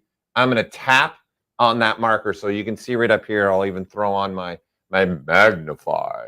Or I have to do this hand every time because the force. Okay. So this is now, see, there's an orange because that's the undo we're at. When I held control and clicked, it's got a little white square in there. It's a gray square actually. And so now what I would do is I come back again to my sculpt. So I would be moving forward back to where I was. So again, you can go to any one of these states. I'll go all the way back where we were. And now all I need to do is select a different brush. We were talking a lot about brushes in the stream with Sam. So I'm going to turn off symmetry. So I don't have symmetry on anymore at all. I'm going to go into my brush pad by hitting the B. Then I'm going to hit the H. Okay. And I'm looking for history recall is what I'm looking for. And so now if you grab this brush, you can pretty much use this as an eraser. As you can see, I can completely get rid of one whole side if I want to. So this is what I would do, because if you forgot to make a morph target as well, no big deal now. You're just going to use your undo history. Okay, hold on a second. To get this all back to where you wanted it. Somebody's sitting at home seeing this for the first time. Let's not overcomplicate it. In the beginning, what you did is, it seems like we could say that you've created a point of reference by holding control and clicking on that first space. Yeah. Okay. And yeah, holding controls. You can see here again, if I magnify this, you can see right there that point is now ZBrush is remembering what the model looks like on that undo history point. And then I'm all the way back sculpting again here, and that brush is just going and calling back to that point. Mind you, you can also use this with subtools. So I could have a completely different selected subtool, make a control mark on undo on that subtool, go to a whole nother subtool, and even use this brush for that. You can also get paint, you can get sculpt. It's actually extremely powerful. It's unlimited morph targets in essence. You're just using it. Ian really wants to go. You actually just answered a question. I wanted to call out the question, which is, what if your history is like, you got 5,000 undo histories? You just answered that by duplicating that tool and using that tool to spot your history. So that could be your temporary way of going about doing that. Sorry. Just wanted to clarify. I see the smile. I'm with you. I want to play games with the time. I don't want to not let you come into this. Okay. Playing games with the time slider. I like that. Yeah. So this also is used in multiple things inside of ZBrush. There's a lot of ways we've been using this. It's used with curves. It's used with adjust last. We've got masking options. We've got polygon. I would strongly recommend watching some videos that we have up on that and seeing that. It depends on where we're at the end of all of our guests being here. Maybe Ian and I will just go on Captain Tangents and maybe share some more things with you. Yeah, well, maybe. We are in the world of Star Wars, so I wanted to do at least one Star Wars thing for this little tip and trick. This little guy, it's great, right? In the chat, name them. Go 1, 2, 3. What's this called? Because sometimes people, he's kind of just out. Well, he's actually way down here. He's not out. He's way down here. Little guy. So one thing I want to share about this guy that I found extremely useful, because he's got a repetitive chips happening all on the side of him. So I want to make this simple for me. Grim Reaper called it Mouse Droid. That's what it's called. Boom. Mouse Droid. First one There done. we go. From the dark side. Yes. Oh, or it's not dog. You're thinking of a different movie. Oh, okay. You're thinking Spaceballs? I'm thinking he's going with Up, Doug the dog. That's what I think Carter's going for. Carter off camera from Hasbro. Here we go. Okay, so if we go back to the original, you guys get images of the original one. The chips on the side, there's some missing, there's some not there. So I want to show kind of what I did when I made this and wanted to get like literally I went a little crazy. Opened the book and literally counted the chips, what we're missing, what we're not missing. You have the blueprint book. Yeah, 100%. It's like a go-to. Number one, if you're a Star Wars fan, and number two, you like hard surface. Compulsive. The Star Wars blueprint book is a must. Yeah. 100%. And the price of that book fluctuates crazy. I just looked at it last week or 2 weeks ago. It was $300. Oh my gosh. Yeah. Oh well, you're not kidding. No, I'm not kidding. Like, you know what I bought it for? $50. There you go. Whoa. $50. Like, that's what I'm saying, how much that book fluctuates in price. I don't get it. You hate to But be I on got one. you hate to be on the up of that one. By the way, I have two. Oh. I took advantage of the $50 one. I'm like, I'm buying another one because I want to put one in the house and one in my office and really make my wife just smile and say, seriously, can you get rid of this stuff The already? man spends his time in the bloopers. Okay, carry on Okay, here with our carrying friends on. Doug. Okay. The cape's flowing. Tangents happening over here. Okay, so here's all I did is, first of all, I wanted to make the chip. Okay, there it is. Gorgeous. Okay, we're looking at the wrong side. Okay, so here's the chip that I made. All right. And what I wanted to do is give some polygroup. I'm sorry, you want perspective on or off? Off. On. Let's get that orthographic. Let's get that orthographic. Yeah, I'd like it off. Guys, and for those of you who don't work in the industry, this is what an art director does. Okay, so you can really get the complete vibe of what an art director or director does to you, because this is it. That just happened. And also, don't forget, Paul, we're going to need a little more kick-ass on this one. Oh, okay. Okay, yeah. Okay. Right. And here we go. Buckling up. All right, so I've made 2 polygroups of the outside part and the inside part. This is all done with ZModeler, going back to the days of ZModeler. I'm using dynamic subdiv to take a look at this. And so what I want to do is I want to turn this into its own brush, is what I want to do. So as you can see, if we look, I've actually got this on an angle, okay? And I want to pick this up now from ZBrush. But the problem is I want to look straight on the chip. And that chip right now is sitting kind of on an angle like this. So I'm going to use something new that's inside of ZBrush 2023 that we added. You can also do this with the ZModeler brush if you want to as well, but I'm going to use the gizmo. So all I'm going to do is hold the Alt key and click on a point that's right on the surface. And because now that gizmo, as you can see, is aligned with that chip, I'm now going to say, all right, well, what I want to do now is hold the Shift key and click on the blue arrow, because that's the one it's looking at. And you can see, you can't see that blue arrow. It's because now we are looking straight down that arrow, which means I'm looking straight at this chip. So I am looking at that exact point that I want. Down the barrel of the blaster. Thank you. Thank you. Yes, I was looking for, I wanted to say it, but I like where you went. Yeah. Lots of force rolling around in this room. Okay. So I'm going to hit the B key. Okay. Where's Greedo? Who shot first? Wait, let me make sure. Like, I want to make sure I'm not covering thing. There we go. There we go. I'm just looking to make sure I'm not covering. So you have a button here, create insert mesh brush, or you can go up to the brush palette, and in create, there is a create insert mesh brush. So it doesn't matter where you're going to pull this from. You can pull it from wherever you want. I'm going to click on this. It's going to say, hey. Do you want to use this with the brush you have selected? That's for you. Or do I want to make a new brush? So I'm going to say make a new brush. Yay! What did I do exactly is I've now made this its own brush. I'm going to go one more process with this for me, because what I did is this. I made a simple plate, in essence, just a plane that has just simple polygons. This is thin. There's no thickness to this. And this plate was made off of the body of the mouse droid that I already made, okay? And then I'm going to tell ZBrush, we don't need live boolean on anymore. I'm going to tell ZBrush, let's turn this insert mesh brush. Let me make sure I'm not blocking things, okay? We're going to turn it into a nano. Okay. So we're going to click create nano. And now what this has actually done is created a new ZModeler brush. So I've created a new ZModeler brush. As you can see in the top left, it's saying ZModeler. I'm hovering over a face. I'm going to hold the space bar. You can see create nano mesh is what's highlighted. And I'm going to say all polygons now. So I want every single polygon in this particular plane to get one of these meshes. So then all I got to do is just click and drag. Oh, beauty, beauty. There they are. And there, and cool, look at that. I got both sides. And it's all polygroup driven as well, I'd like to add. So for example, if I decide to, switch to things, and if I say, okay, let's get rid of a polygroup, you can see I can actually get rid of parts, because the yellow, we want to call that yellow today. Sure. Mustard. Thank you. I think that's a better one for me. Thanks, Louie. Yep. So here's the beautiful part. I've just changed the polygroup, but I'm like, you know what? I changed my mind. Let's bring them all back. So having nanos, they're attached to this particular polygroup right now. So I can actually use this one yellowish mustard polygroup and use it anywhere else I want.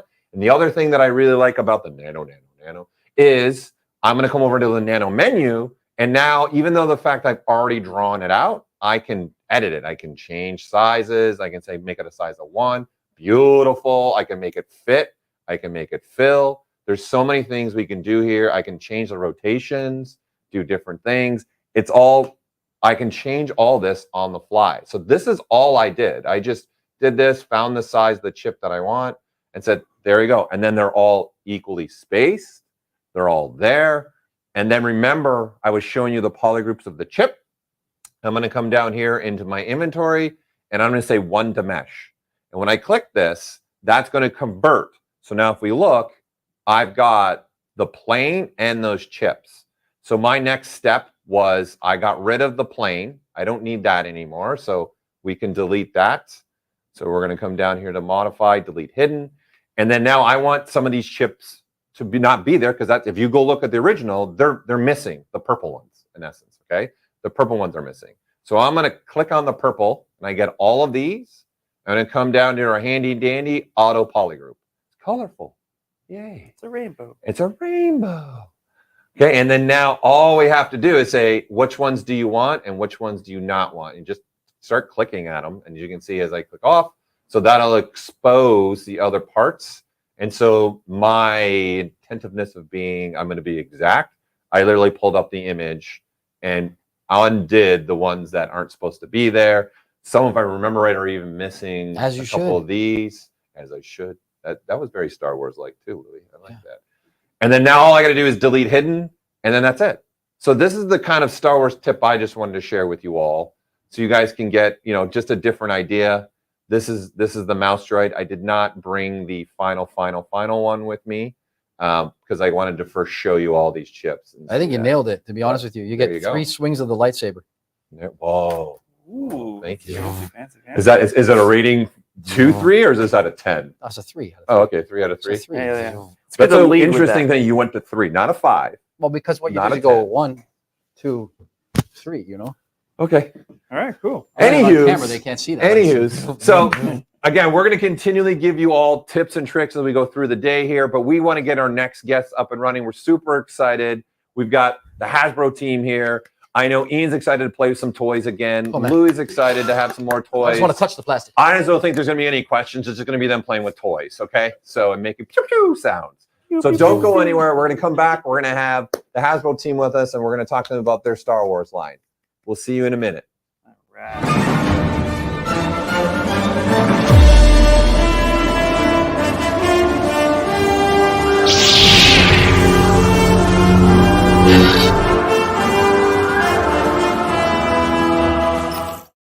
Close to Carter.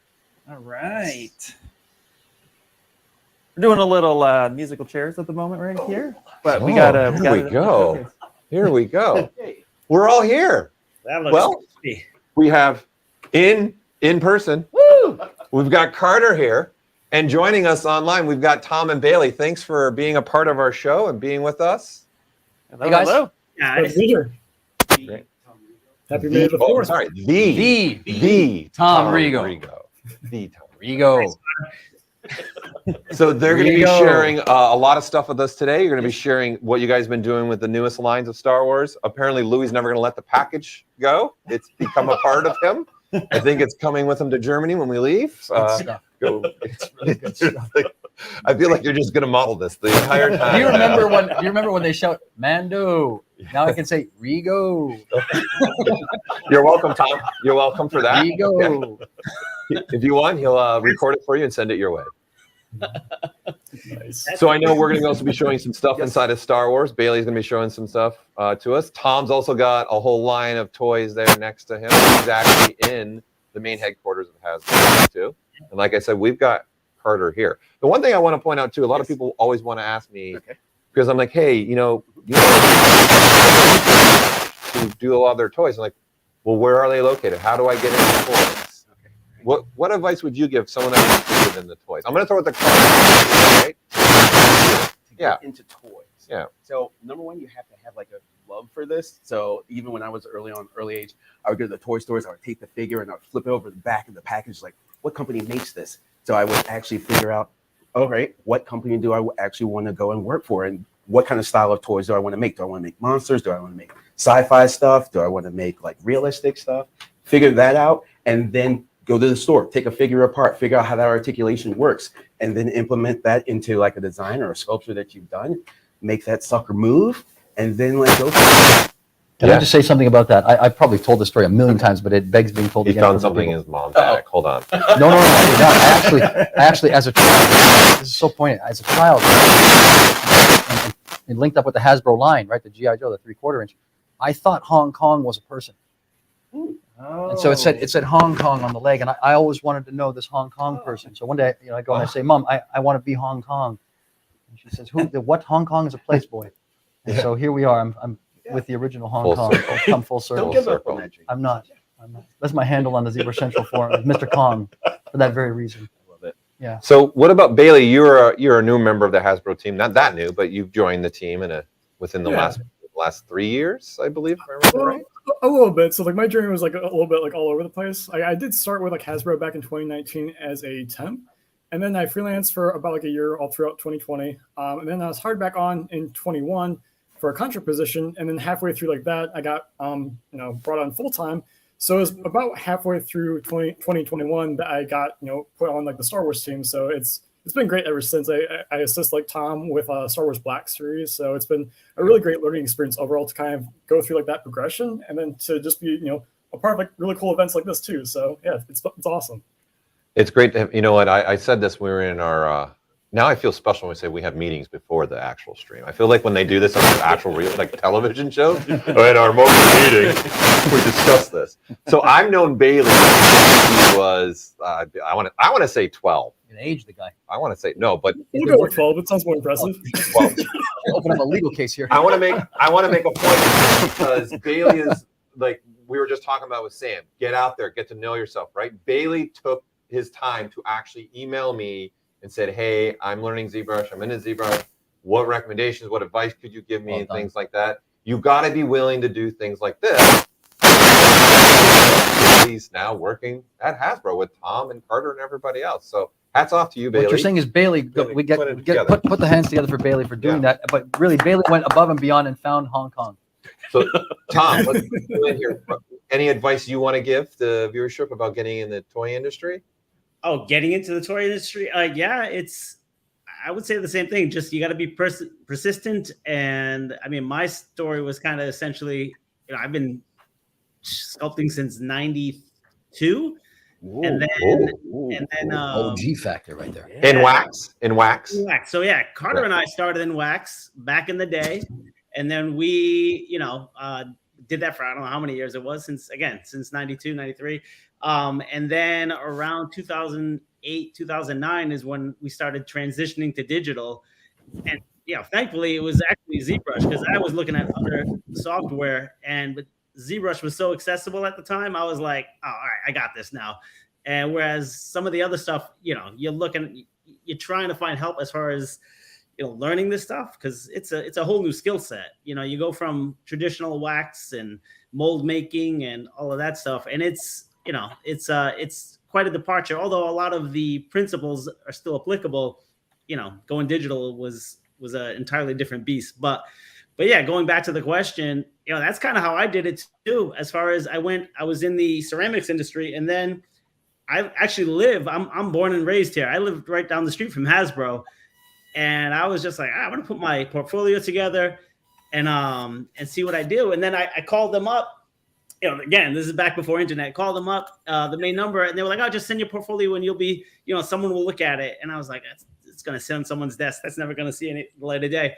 So I said, "All right, well, who do I address it to?" And they told me the head sculptor's name at the time.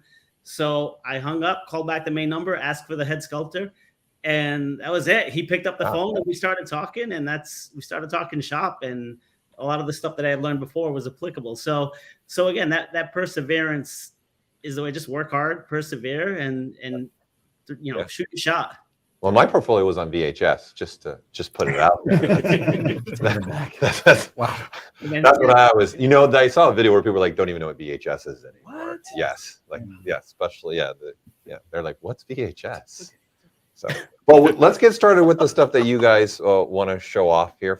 I'm sure everyone's itching to see what you have to share with us on the Hasbro line. So, where do you want to start here? Sure. We're gonna start. Bailey's gonna put up. We're gonna start with the new Mando. I mean, he's the new guy in the in the universe, in the galaxy, I should say. So this is our brand new Mando. We did one previously, and he, when we did that one years ago, I think it was back in 18 because the series came out in 19, so we do it a year before. We went off of concept art. There was nothing. We didn't have the final images. We were going off of concept images, and so it didn't quite live up to the standards that we have now. So, and as well as the different innovations that we've come up with, whether it's the new shoulder pads or the butterfly joints or all of that stuff, the things that we put in there, just really, I think helped the figures to really come along. The other cool thing with him is the what do you call it? He's got the vibro blade here on his leg. It's kind of, I don't know if you can see this, but we can switch to your camera. There you go. Yep. We're showing your camera now.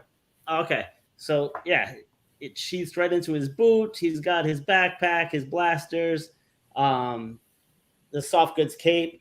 So yeah, he was a lot of fun to work with. Again, now that we have a few years of entertainment with him, we really wanted to do him some justice. So, and Bailey's got the if we can switch to that, the digital model that we did. Look at that. Beautiful. Wow, that's awesome. So this is 100% ZBrush, all the armor and everything? Yep. Yeah. It's all ZBrush. I know we talked about this before, but yeah, this I find there's nothing that we can't do. At least I haven't hit anything yet that we can't do in ZBrush. Pretty much, it stays there. You're hired, Tom. The greatest sales pitch I've ever heard. And listen, I've said a lot of things. We're good. Hey, whoa, what? Oh, sorry. Yeah, Carter's here. You got things to tell. You're coming with us. Don't worry.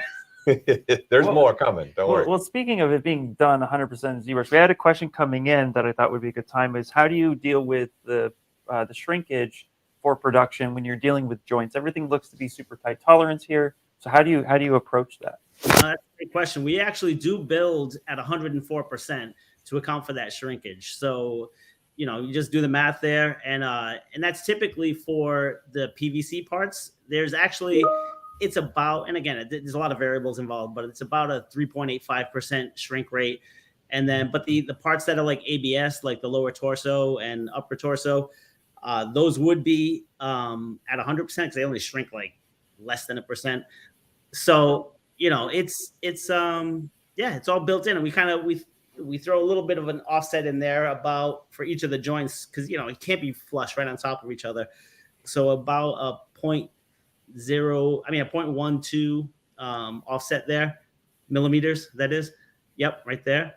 And so that's, all of that stuff is accounted for, and we'll talk more about it, but as you go, you're testing that, you're checking the range of motion, you're checking, I'm always flipping the vertices, making sure nothing's colliding, even after it articulates to, because it's as much as we possibly can, you're wanting this thing to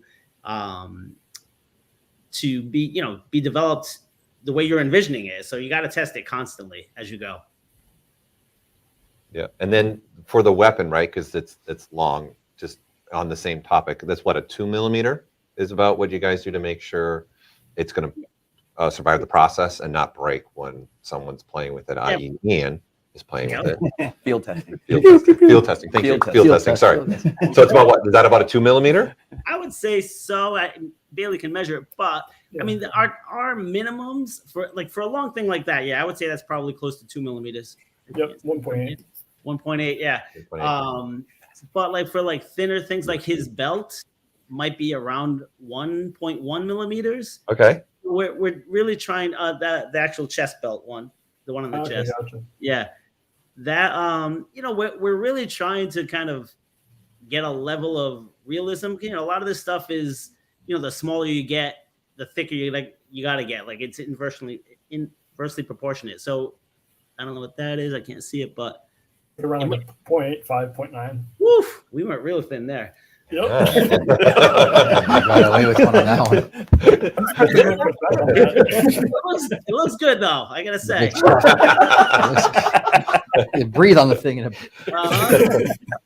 It'll I like the survive. reaction. Can we have that? That needs to be mark that one too. Tom's reaction to that. Mark that point of the video. What time is it?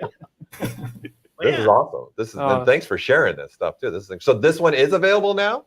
This one is actually just went up for pre-order today. Boom. My pre-order in now. well placed. Well placed. Guys, What scale is this? I'm Three, not over three, here, three but- quarter, or is this the black? This is 6-inch, 1/12 scale. Amazing.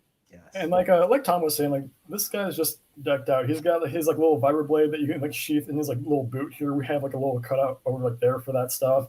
He's got obviously his like blaster. And then we even have like a little hilt back here for the dark saber to be put on. So I mean, you can really just like pose them out in a bunch of different ways with all the functionality that we built into them. So it's really good, like Tom was saying, to get this out into the line, have so much customization options with this guy. So yeah, we're just really happy with him too. Yeah, it looks awesome. Congratulations, man. Nice team. Nice job. To me, the big step forward, actually, technologically speaking, is the points of articulation and the advancements there. What can we say about that?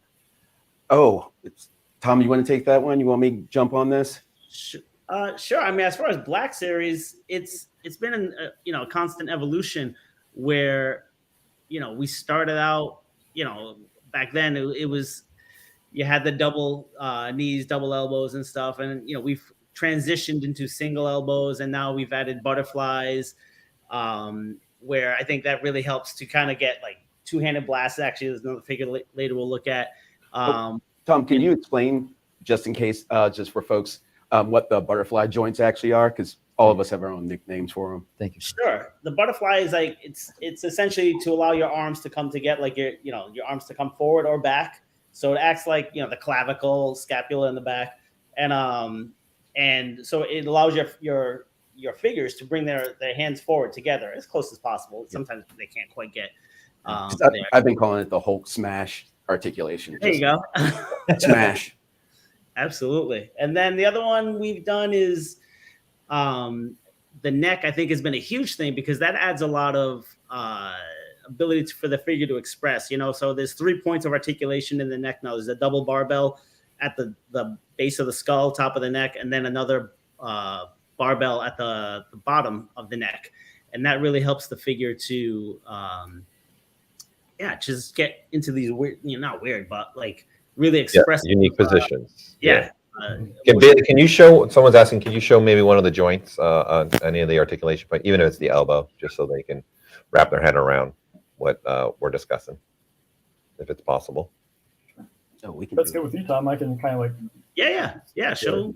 Cool. So this is just a insert molded hinge. So it's essentially a disc on a peg. The peg plugs into the bicep. So then, and then that, it's without getting too into the weeds. That disc is put into the mold before the forearm is cast in the tool, and then the liquid plastic goes through it. There'll be a hole in there in production. We'll go through it, and that'll hold it in place, and that'll allow the joint to not have any visible pins. So you won't see any ugly pins on the outside. And so that's one of the techniques. That's an insert molding. Then other ones are just like friction fit ball joints. If you want to show like the neck that I was talking about earlier, Bailey. So in there. There he is. Oh, So, he's under there the whole time. You didn't know. now he's got to be excommunicated. So that's just a barbell that goes into the neck, and so there's just at the top there's 2 points of articulation, and that's just friction. So it just pops on and off. Yep, there you go. And then it's just riding on that access point. So Nice. Yeah, that's so amazing. Cool. Yeah. So cool, man. And we got a spoiler with the face. The helmet comes off. I have no idea. Yeah. I'm sure a lot of people are going to ask this question, so I'm just going to head it off. It's just any advice you would give an artist who's trying to learn articulation. Do you have any tips, tricks, or just thoughts on that? I don't want to broke out at the time. So. Yeah, I can give a few, just being like relatively new to like this whole space, because I really didn't know a whole lot about toy production until like 2019. But a lot like my like learning obviously came from people at Hasbro, but just kind of breaking apart like toys, seeing like how like they're like made, and knowing like why certain design decisions were made, and kind of like the benefits for both. And also just doing like a lot of like your own like trial runs. Like if you kind of learn a concept, like learn like the idea of a disc, see if like you can maybe spin it in a new way. Like what happens if I move this articulation point forward, down, back? Like does that increase the range of motion or not? So just a lot of trial by like fire essentially. And then there are a few like other breakdowns on ArtStation. I'm forgetting like the exact like link, but somebody actually broke down like how they made a toy, which is, it's got like GIFs and everything else. It really lays out the great, pretty much gold standard for most articulation nowadays. So I'd say just like anything, just go for it with like as much practice as you can, dissect what's been proven to work, and then learn from it in that way too. So one thing I would add to that is, and this is something I try to distill it down, for the new guys when they come in, like when Bailey came in, there's a couple of fundamentals where just base all of your articulation on either, a cylinder or a sphere, and then everything needs to go from that axis point. So with the cylinder, you got to make sure that thing is rotating at the center, because then if not, you'll get a lot of weird offsets. So as long as you stay faithful to, those principles, just staying in the access point, that'll go a long way with helping get effective articulation. There's a good book. What is it? Prop? It's the blue cover with the woman. Pop Sculpture? Pop Sculptures. Yeah. Thank you. I knew it. I knew Carter would help. That's a good book. Yeah. To get that. In fact, that is the only book that shows articulation Yeah. stuff. It shows, it more so focuses on traditional sculpting, Yes. but I mean, the same principles can be applied to stuff Yeah. too. There you go. Yes. So yeah. I mean, Just, we can Tom move Rego. on. We got a lot of stuff to show, so we can go on Yep. to. Let's go. Let's continue carry forward. on. Carry on. All All right. right. We're going to jump to me. Yeah. So We're going to next talk about Paz Vizsla. yes. There he is. Should I grab? Yeah, Graham. Yeah. Yes, absolutely. absolutely. Do some grabbing. Absolutely. Do some grabbing. We have the actual figure here. Yes. You can, am I pointing at a particular camera? So imagine everything Tom Rego just told you, and somebody says, hey, we're going to do the same thing he did at like half the size. So maybe about that. So just using this, I work more so on the 4-inch line. And so it's all about world building with these guys. So Paz Vizsla is one of our main newer deluxe figures. And this guy he's one of my favorites. We did some new different things. We really wanted to push our factory, our partners in Hong Kong, to where if you notice, there's very little actual parts on this guy.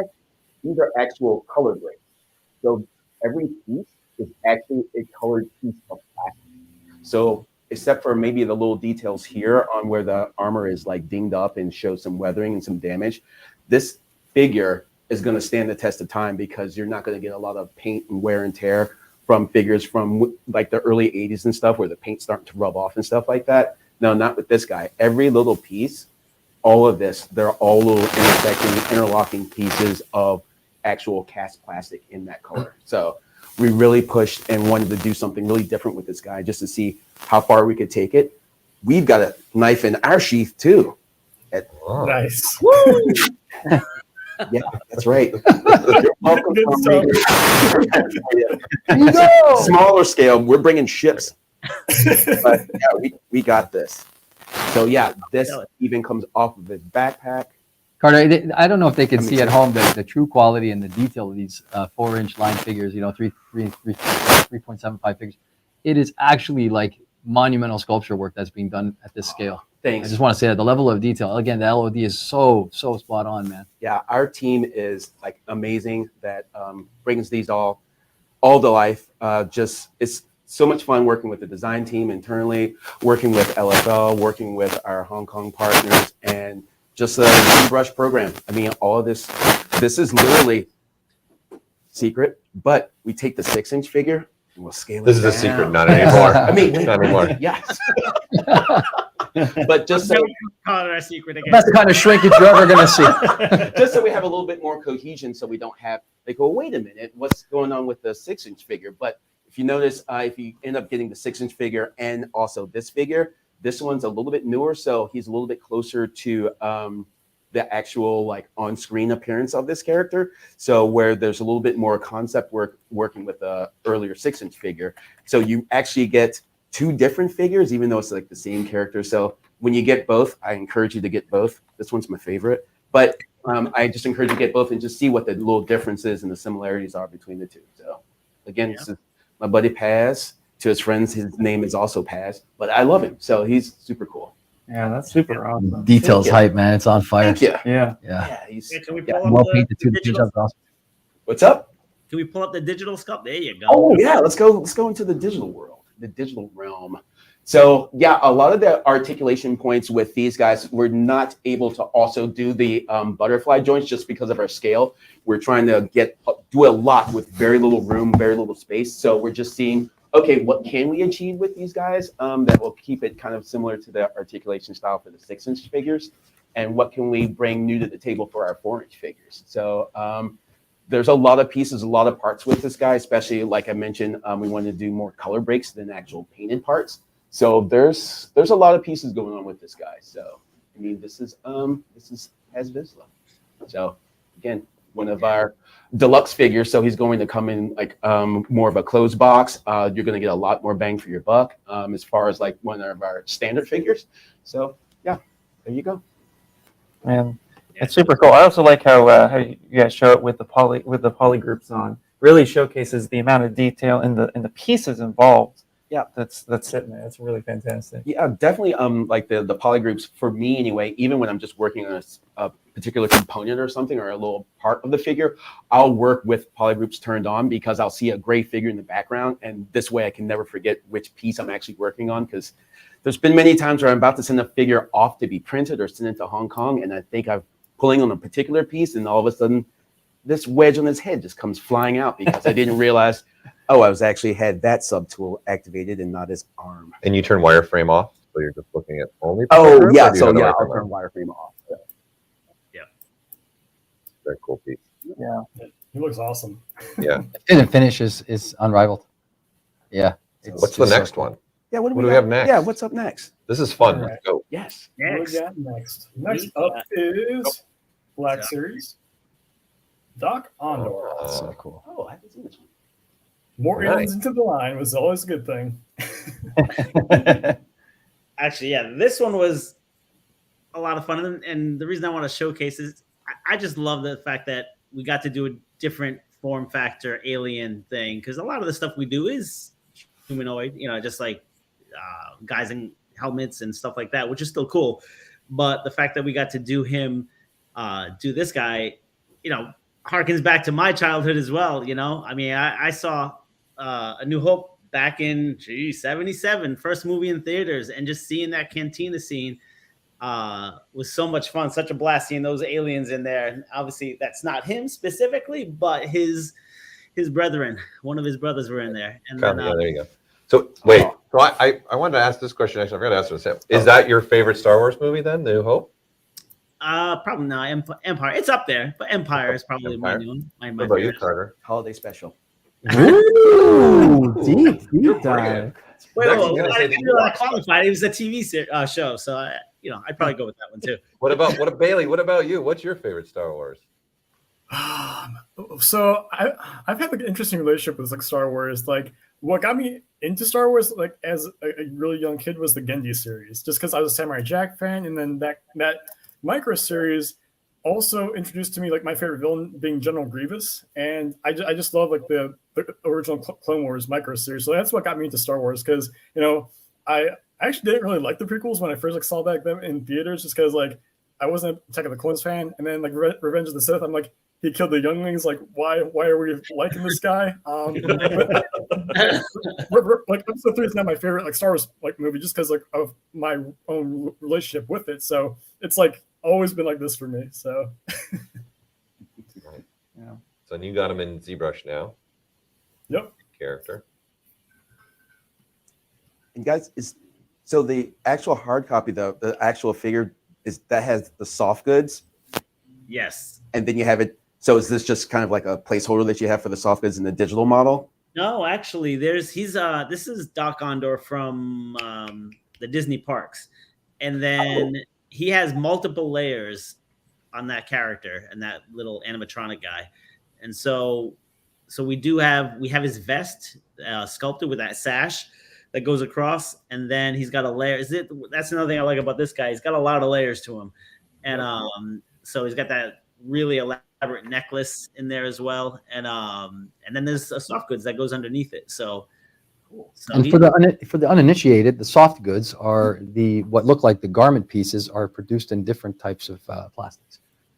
Well, no, the soft goods actually, if we go back to, is the clothing. It's literally clothing. Mm-hmm. So if you go back to the thing, there you go. You're back. Yep. So this is all fabric. So this is what we in the industry call soft goods. And then this stuff is that PVC vest that you saw in the digital file. So this is also flexible. It's just not as flexible as cloth. And then so we try to we have our in-house pattern makers and stuff, and they go in there and they get our sculpt file. Actually, they do it in 3D as well. They get our sculpt files that we do in ZBrush, and then they take their software and develop different patterns to fit to the figure. And then we're accounting for all of these things as well. Like in there, you got to have a space.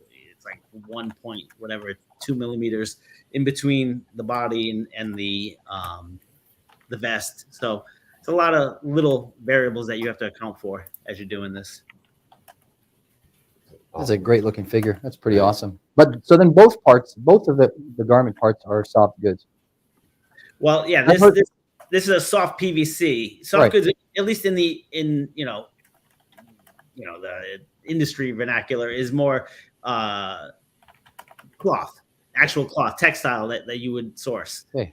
And this is molded in this is sculpted in ZBrush and then molded in PVC. Cool. So here's I think a great question, especially since we took the helmet off and unveiled. We unveiled. Do you guys get to work closely with the teams that are on the show? Do you get any files from them, any scan data, the actors, sculpting that stuff from scratch? Go ahead, Carter. I was going to just say it varies. Sometimes we actually have scan data. It depends on how far they are in production. If they're scan data at the time that we start the figure. I think the point is you guys are making it literally as they're making the movie show at the same time. Yeah, they can make a shelf when the show comes out. Yeah, they can actually make the shows faster than we can make the toy because the tooling process is pretty extensive. So a lot of times we don't have the time to wait. We'll get scans after the fact, but it's too late in order to kind of hit that on-shelf date that we're targeting. And, the schedule is always the determining factor for these things, unfortunately. But yeah, when we do get them, absolutely, we use them. For this guy, we didn't get anything. But, again, if it's available, I'll take it because that's certainly always helpful. I think it's just their hats off the toy makers, designers. You guys are trying to make the character that's going to be in the film at the end that we're all going to know, and you got to have that line up. That's not an easy task to do. And that brings up actually an interesting question too, which was also asked in the chat, which is how much back and forth do you spend with the IP versus the product that you're producing? Because since you're trying to get it out around the same time, if not faster, is there a lot of back and forth? Is there a lot of art direction that happens?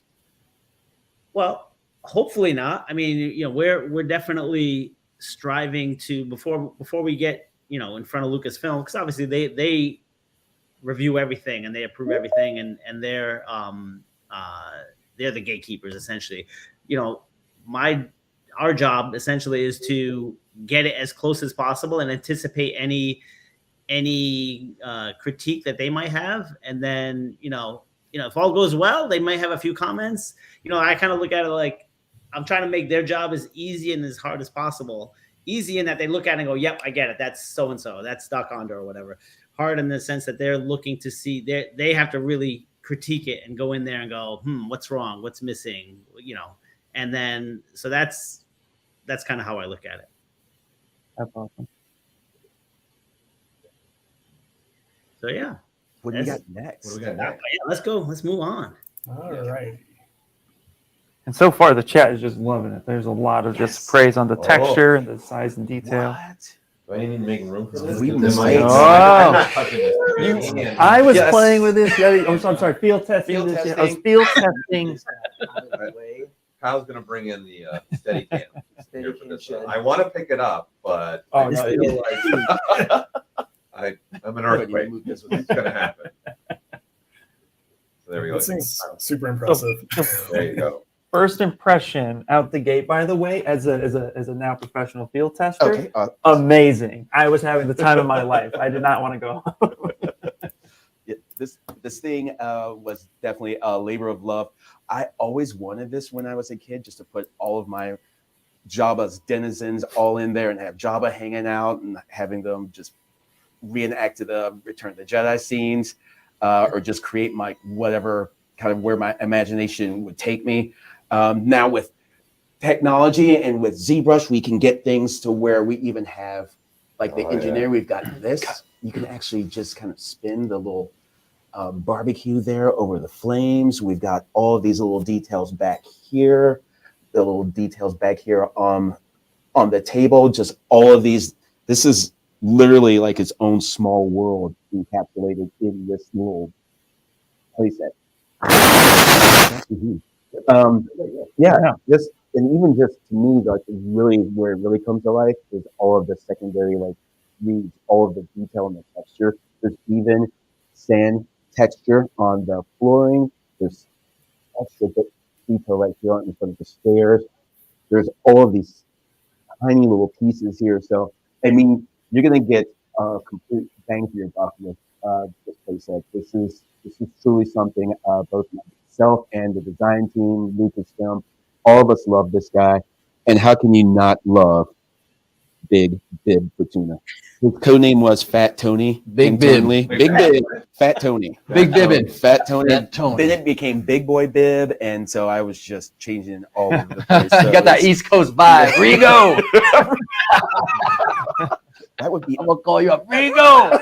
Fat T out of the West Coast. that would be awesome to have a Tom Rego figure sit on this throne. Wow. Yeah. There it is in There's the ZBrush. digital Yes, there Wow. it is. And there were a lot of pieces, a lot that went on with this, not only with the figure. The figure itself has a ton of pieces within it, but then the playset itself has all of these pieces. So there were a lot of components, and we took meticulous care with all of these, like trying to just really replicate everything that we would see on the screen. And at the time, we were going on some very lit, some more lit, some not as lit images. So some of the things, hey, we had to go back and work really closely with Lucasfilm to really make sure everything was accurate with this guy. Even with Bib, I did not know this until the designer brought it up. There are actually 2 small little tendrils that he has coming off of his neck, and you can barely see them. I didn't even know it was there until she pointed it out. So she's got like a great eye for this. She's a huge Star Wars fan as well. So again, super minor detail, but we want to capture every. Oh yeah, they're there. Yeah, Look at that every guy. bit of Wow. Fat detail on Tony. this guy. So yeah, FT yeah. in the house.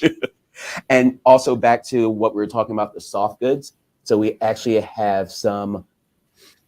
Go ahead, just take it apart, Ian. We'll put it back together. It's okay. Wait, Yeah, what? It's got to go back exactly the way it's put together. It's on camera. Okay. So we have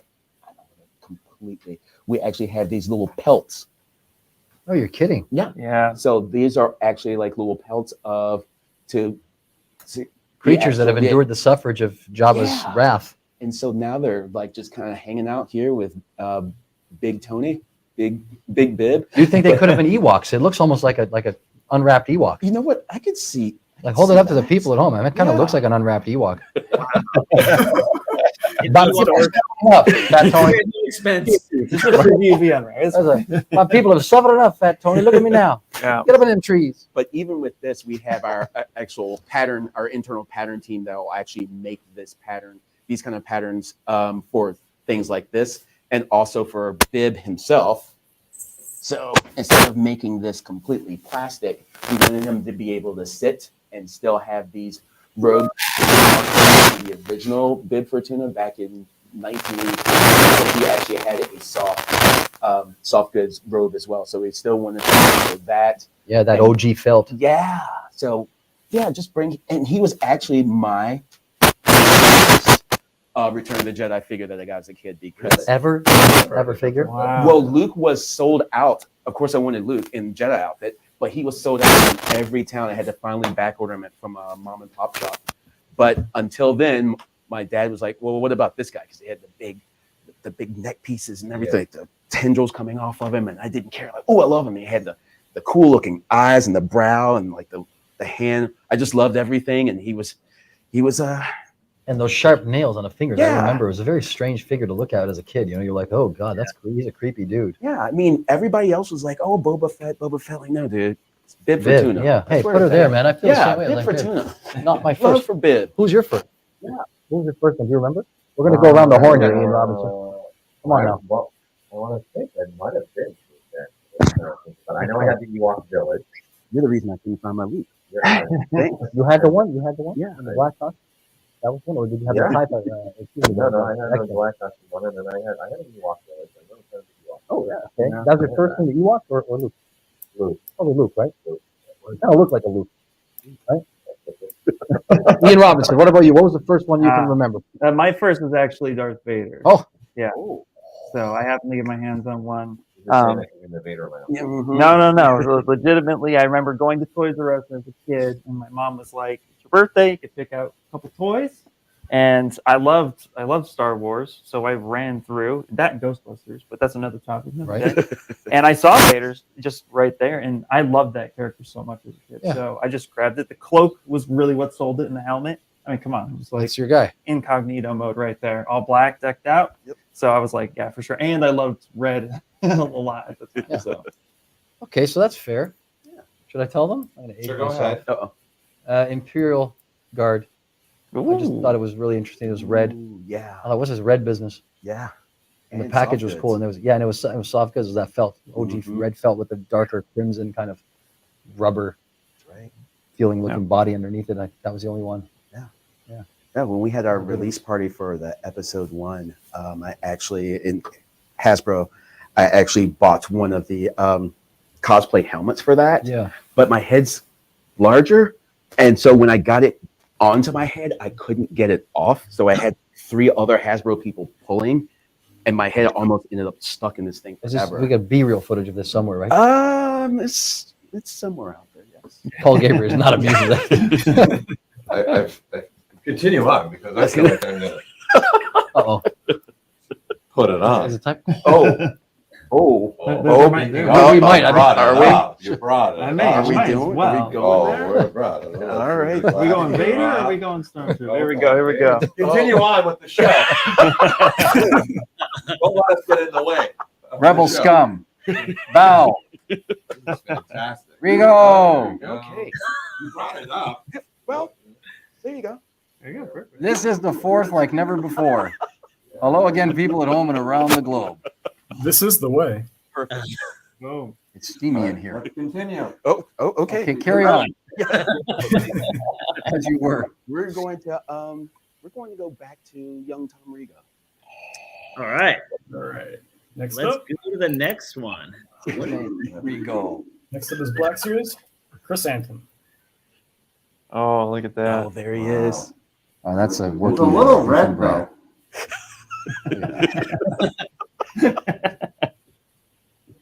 All right. So this guy, yeah, he's a big boy. He's beefy.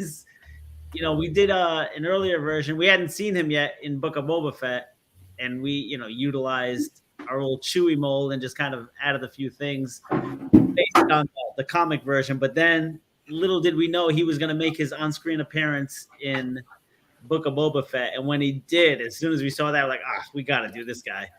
And he looked just fantastic. And, he's just a really intimidating looking guy. Comes with that giant blaster. He's, I don't know. There's not much to say. I just love looking at him. He's got such a presence. He's got such a presence on him.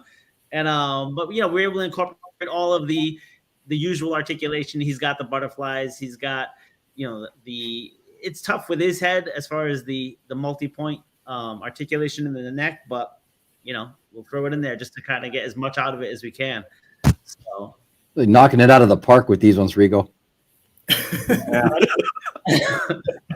just the fur alone, right? Yeah. Oh yeah. You're opening up the wounds here. It's not fun. If anybody's curious on how to sculpt fur, just go buy this one and stick up because you guys nailed it. And this feels like just a fur anatomy lesson all on its own. It's brutal. Very labor intensive. If you guys have a tips and tricks about sculpting fur, let me know. I'll sign up for that. I need to. I got some things we could throw at. You've got like post up like right there too, Tom, with this like blaster in hand too. So yeah, like, Yeah. Oh yeah. You want to switch to the? Sure. That's we go. really cool, man. Wow. Look at the volume on that thing. Yeah. You feel the girth. Yes. So this is a 6-inch. I'm sorry, This that's is because I was 6-inch. datering out. Yes. This is a 6-inch. 112. Yep. Mounts to his back. We yeah, he's the fur and trying to incorporate that and the articulation sometimes is can be a challenge because the fur gets in the way as far as range of motion. Yep. But he can get in some good poses. So I think it's quite seamless, actually. Sorry, I feel like I'm echoing. I'm in my Rick Moranis. I'm doing my best Rick Moranis right now. Forced to be with you. Canadian content. We made the Canadian content requirement. That's actually quite ridiculous. Yeah, it looks like it really kind of goes very seamlessly together. And here, live from the Galactic Empire, I'm having the time of my life. They just never end. I love that he still hasn't put the box down. No, Rego. Gorgeous. Absolutely beautiful. 3 hours later. Yeah, that's Yeah, incredible. that's amazing. Great job. You guys killed it. Nearly that.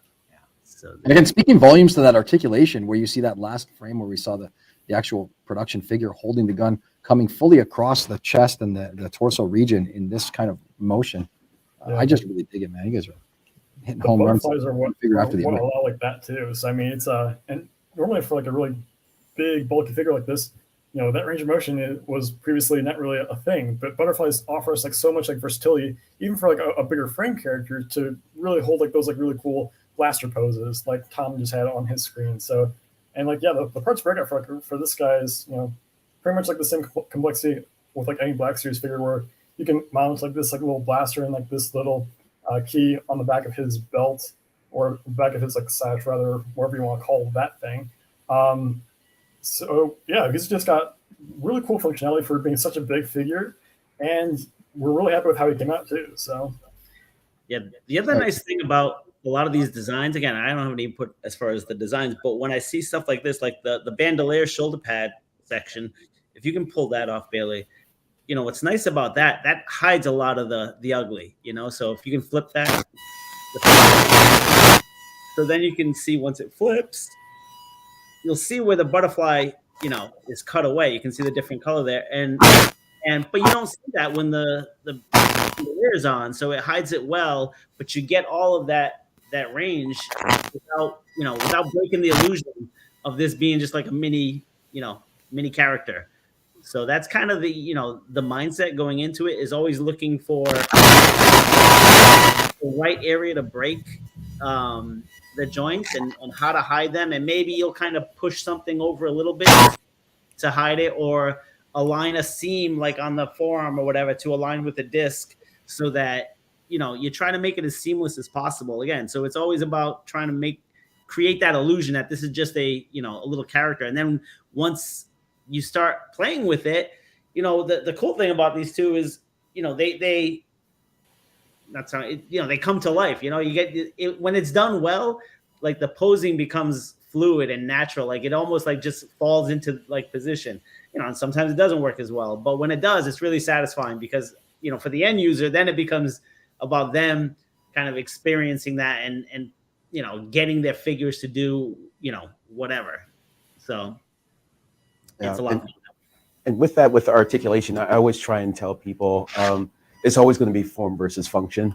So you're going to have to sacrifice something, whether it be the particular look of the figure or some kind of detail or something, say if it was an elbow or knees or something, to get a particular range of motion. If you're fine with you'd rather have that detail there. Well, you might not be able to move that arm all the way to 90 or rotate. There might be something within the inherent design of the character that's going to prevent that. So it's it's always going to be a trade-off. So I just it's like, hey, if you want this to happen, you're not going to have it. But it's just always that song and dance when you're doing action figures. You know, it's funny we should mention that, because off camera before we came live, we were talking, Carter and myself, about articulation, and I may have come across as like, hey, like an articulation snob, but I think the endearing quality of like the 5-point, the vintage 5-point, even before, like we're talking about some other figures from some other brands, and something endearing about it. Like it's just really kind of magical, as sophisticated as this is. I think as connoisseurs, and everyone watching at home is obviously a very big fan of this stuff. I think there's some merit in that classic type of stuff. So if you're watching and you want to learn, start there. Oh yeah, absolutely. Yeah, I grew up with flat play and articulation, and it's definitely making a resurgence. Just for that nostalgia feel for a lot of folks. So, and it's the easiest, quickest articulation to do when you're engineering a figure. So, to me, I love this articulation as much as I love 5-point. Yeah, me too. This helmet's quite heavy, actually. Good build quality. Hey, if you're gonna, There you go. Ode to Spaceballs. All right. What's next? Let's go. Alrighty. Next up is vintage Cad Bane. yes, He's up there. There's your boy. got a little Cad Bane. So let's see. So this is the first appearance of this guy in our vintage line. So this guy's got a lot going on. He's got a removable hat. He even has his little respirator with hoses, breathing apparatus that goes into his back, through his coat, and into his upper torso. So he's got a lot going on there. We also have to keep in mind when we're making these guys at this scale, when you're getting into holsters, we have to have a specific wall thickness. And again, to Tom's point at the beginning of all of this, we try to accommodate for the 4% shrinkage in the plastic. So with that, the holsters, we have to make sure that we have a wall thickness for those as well. And we want to try and get it as thin as possible, still to meet our production requirements, but also to make sure that it still looks aesthetically pleasing on the figurine, doesn't have something completely bulky on the side. So that thickness actually is at 4%. It is 0.832 millimeters. Whoa. Yes, not more or less. So then it will actually shrink down to 0.8 millimeters. So We went to a Star Wars stream and learned math. It's like a high finance lecture up in here.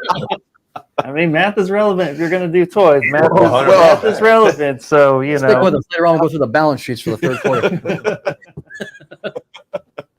But another, like the detail you guys are getting in these, it's just mind-boggling. incredible. I don't know if the camera's really capturing I don't know. this, Get it, so. get it right in there. Get quite right up on it. You incredible. know, get Hats off. the hairs in the guy's nose. Get in there.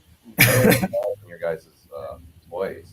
It's just incredible. And what's great about also working in ZBrush as opposed to when we're working traditionally in wax or some kind of other like clay or type medium, you can get patterns. You can get smaller, super small details that normally you wouldn't be able to really get in wax or something like that, or just these nice repeating patterns on, say, leather. Because we always want to make sure, I always want to tell my vendors or people I'm working with, I don't want to have something be completely smooth. When a figure comes in, I want to have some kind of texture, even though it might not appear in the final production, in the final piece.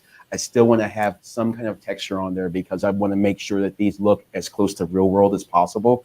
So there's going to be texture on this jacket. There's going to be texture on this boots, on this pants.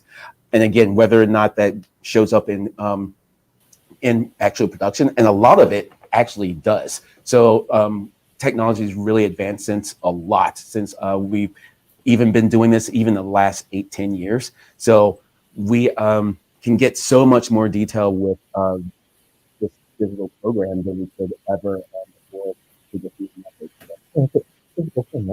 Think about it. We won't lose it in shipping. Exactly.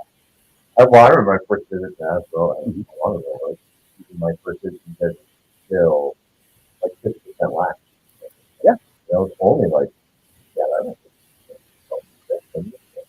Somewhere around there. I think it was like 2008 when we went completely digital.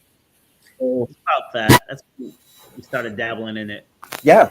And it took a few years, transition fully, but Oh, yeah, yeah. I echo what Carter was saying as far as the textures. Oh, that was the biggest thing for me, I think, because you're limited with your the medium that you're working with, and then when you're sitting there sculpting this tiny little head that's the size of your fingernail or smaller, even, it's and trying to sculpt eyelids and and throwing textures into the face and stuff.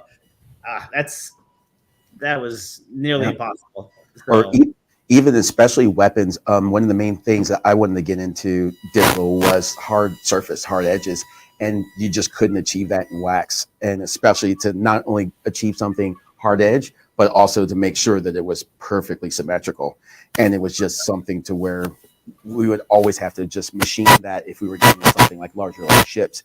When you're getting into weapons, something this size, we just kind of had to kind of fudge it. And but it was a different time.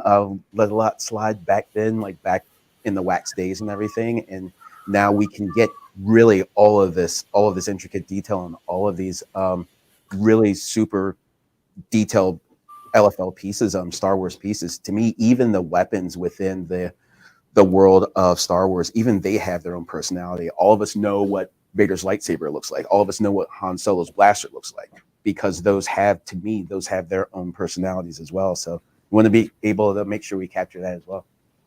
And capture you've been. Exactly. Can you imagine waxing a weapon? Sculpting. I'm okay. Here's a tooth. Oh. But yeah, it's like the hoses coming out of his face, all of that stuff, all of those things. To me, I love getting into like the minutia and all of that stuff, where I didn't even realize that Vader's costume actually changed from episode 4 to episode 6, and until Lucasfilm pointed out to me, I didn't know. And it's asymmetrical. Yeah, it changes, including the paint. Yeah, paintwork is asymmetrical. Mm-hmm. Yeah. So there you go. Fun facts. Yes, and math. And math.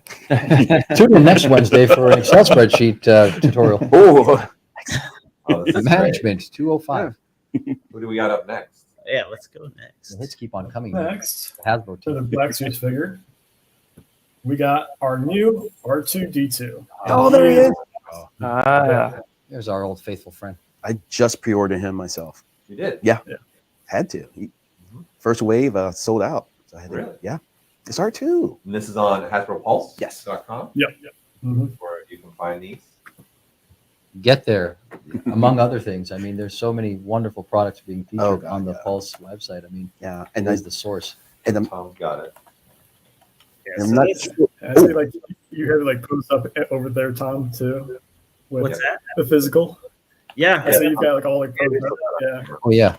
So the thing with this one, back in R2-D2, the first one that we did was released, and it had some shortcomings, and no pun intended. And we had a lot of, when this one came up to do it again, I was super excited because I really wanted to do this character justice because I love R2-D2. And one of the things I was thinking about was, he's like a Swiss Army droid, right? So he comes with all these little accessories, and they all plug into, Bailey will show you digitally, but they plug into the doors here. They have the whatever. They have the sensors they plug into here. But what we wanted to do was we wanted a place to store them. So I was thinking, what if we were able to extend the neck and telescope it so that you could put all of the accessories in there. Wow, I know that. Little accessories go in there. The idea I had was just, they're coming from inside his body anyway. So just imagining that they just kind of rotated out from there. And that's kind of what this is. So yeah, this still pivots over here. You got the third leg that can pop out. Sorry. Leaning over to try. I like what's happening because it's like unveiling. They don't see it. All of a sudden, boom. Right. You're gonna have The to pre-order reveal. it, play with it yourself. Yeah. So the light still comes out, even though the head telescopes. So the engineering on this was tricky, but I was definitely making sure that this thing was going to happen. Just again for that reason. And then the other thing I wanted to brought up these shortcomings earlier just to compare. I know there's been some questions online about his scale. This is the old R2 versus the new R2, and you can see they're significant height difference. And so, yeah, we were very careful as far as his proportions and stuff like that. And so I'm pretty stoked for him. I was excited and then just opening up possibilities for, other astromech droids in the future. But yeah, so let's go to the digital. It looks like his colors have changed too. I mean, it's there to me. Like, it's definitely an improvement as well. Yep. Yeah, so kind of like what Tom just demoed, like, this third leg for R2 can extend out, so we can get him into his awesome rolling pose that he has here. And then he's just got a lot of functionality for being like, a droid. And the fact that, like Tom was saying, like, you've got all like these different tools that you can put into this like little compartment, and then they all have the exact same diameter, so they can kind of be swappable for any single one of those slots. And like, this is my only personal preference, but like, just having like those little tiny pieces be able to store in some place is a big deal, because the last thing that we want to do is like ever lose a small piece, and then all of a sudden you can't assemble your R2 anymore in the way that you want to. So this is like a really, really great functionality for the new R2. Apart from just being like rescaled to be the proper scale, we've got a lot more packed into him like this time around too. And then this is like him, just everything is out. Great. That's great. It's nice to have that place to put your stuff, Stuff. Yeah. That's a tough one because he's so well known and recognizable. To anything's off, it's going to be noticed. Yes. Yep. Yeah, there's some passionate R2D2 fans out there, I've discovered. Yeah, there's a group that actually makes exact full size R2 and has all the specs, the sounds, and everything. Yeah. Oh, yeah. They also do Wally too. There's another group that does Oh, cool. Wally as well. You can get the specs and everything, make it yourself. I mean, it is a tough challenge. That's like reinventing the stop sign. It's an interesting. Stop sign. R2D2 is. Well, let me a wrap stop this sign. one. Hold on. Stop sign. And that's the moment with Louie Tucci. It's the stop and- sign of the Star Wars universe. I mean, come on, everybody knows what that guy looks like. Oh, Read his head Stop sign, really? It does. And There you Trash go. yeah. Anyway, he was a lot of fun. I'm super excited that it's going to get out there, and hopefully people will enjoy it. But I'm pretty happy with him. yeah, it's awesome. Nicely done. No, that's He's a lot of awesome. fun to play with. Yeah. Yeah.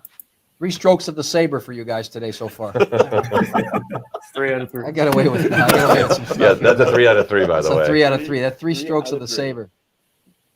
Oh, Here we go. Louie's Yeah, favorite. vintage Go. N1 I've been holding this Starfighter. box for a week. Off camera. Here. So we have the N1 Starfighter, Mando's new ride. Razor Crest, what? No, it's all about this now. It's easier to park too than the Razor Crest. So, but yeah, this was actually an awesome collaborative effort between the sculpting department here, our Hong Kong partners, and the design department here as well. So the Hong Kong office actually focused on the ship. I mean, we even got the weathered paint detail, but also we're still trying to get that shininess of the ship itself. We actually achieved that through the plastic that was actually produced in. There's a little Grogu back here that my team and I actually helped bring to life. And we just kind of reused repurposed an existing Mando. There's a lot of little hidden features that I don't want to give away right now, but folks that have ordered this and I see that it's like super popular with folks, you'll find out that it's got some really cool clips in it. Here he comes with that shot right Sound effects mandatory. And then you got the little Grogu back there. So hanging out. that slides obviously right Oh, in the yeah. cockpit. So he So we sits wanted- in there. Well, you don't have to. Yeah. So. Hey, Carter, that Hong Kong guy, he really came clutch on this one. And then Nice base. Yes. you know what? And the weird thing about it is I love this kind of stuff. Like the base itself, this is actually kind of one of my favorite features about this. I mean, to me, it actually makes it look, it's premium anyway, but now with the actual logo on there and just the way the nice smooth flow of the actual base itself, the prop stand on it, to me, this makes it not just, it takes it from a toy to a collectible now. I mean, this is something you can display on your desk or on a shelf or something. I just love this guy. I mean, Carter, and for those of us who are the MOC Inklage, This packaging is, again, I'll say it again. Can't say it enough. The packaging, give me that box. That Do packaging. you like that packaging? Yeah, it's really great. This goes back to you don't need to give Louie what's inside the box. Just give him the box. No, I mean, I'm an MOC guy. I mean, He's I fine. really mean it. He's No, fine. it's not a Louie joke. wants the cardboard. I'm all about the MOC. All of my stuff's MOC. Let's be honest, Carter's taken this off the stand multiple times in his This guy. office and going, Mint on card. Well, yeah. How else is it? Gonna yeah, fly? exactly. Get a close up of that package too. Look at that. I mean, this is a piece of art. That box is a work of art. I love it. It is gorgeous. I love just having our entire team when everything's clicking. All of this stuff, from paint design to packaging. Again, soft goods, sculpture, engineer, everything. All of it comes together. And to me, I never been doing this for years. I never get tired of seeing this. I'm still. It excites you still. It does. I'm still a kid looking at all of this stuff. Just seeing the raw even when we're going back to just the 3D prints coming off of the machine, I'm still in awe about how all of this works. To me, it's still witchcraft and magic and like science. You're not. I don't know. That's an understatement. I've known you for a lot of years, like over a decade at this point. I always can say, I don't know if it's coming through on the camera. Your energy about it is always so positive and youthful. And it's a joy to be around you for it, because it's really, you haven't changed. Your energy has not shifted in over a decade that I've known you. Oh, well, thank on the you. subject, man. It's really something. It's really a joy to be here with you. Well, it's funny because friends of mine years ago at Hasbro, I hadn't seen them in years. I would see them again at conventions and stuff. Like, oh my God, you haven't aged. And we actually figured out I think people at Hasbro honestly don't age. I think we're just kids. I think we just take it all the time. And it's Well, what a job to have. it's secret sauce. Yeah, secret sauce. You do a lot of field testing, you know. Yeah. It's all the field testing. And then Absolutely. there's the model. Yes, there it is. So this file itself, this was the actual file from our Hong Kong offices and everything. So we're actually worked together hand in hand with this to make sure that our figures fit in the vehicles. Grogu actually fits in his little compartment. There might be some features for future figures to fit in that compartment. Who knows? But all of it just comes together. There's some other little secret parts about this guy that's, again, I don't want to give away. It's just, to me, this is probably one of my favorite things we've done recently. And You've been very excited about it. I'm super excited about it. Not gonna lie. It's sleek.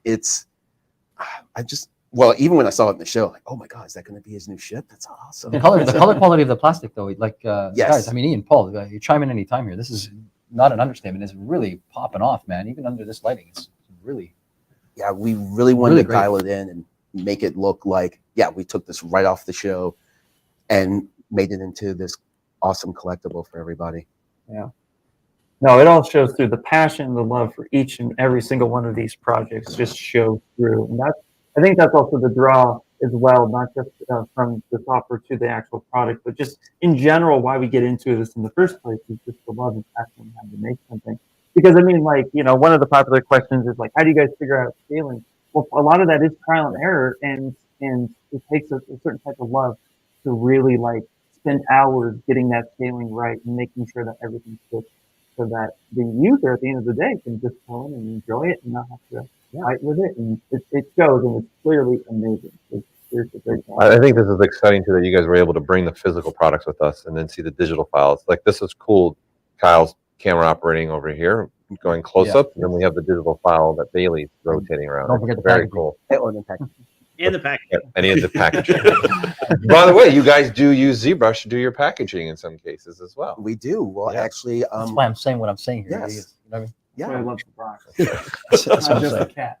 I'll take the toy. You can have the Can I get a box. couple more small? Can I get a couple more small ones off camera there and just have them here as well? Is it a couple more packages? Oh, he wants more Hey, packages. give me a couple more than More He packages. just wants to feel like it's I'll Christmas. ship you some boxes. Don't worry.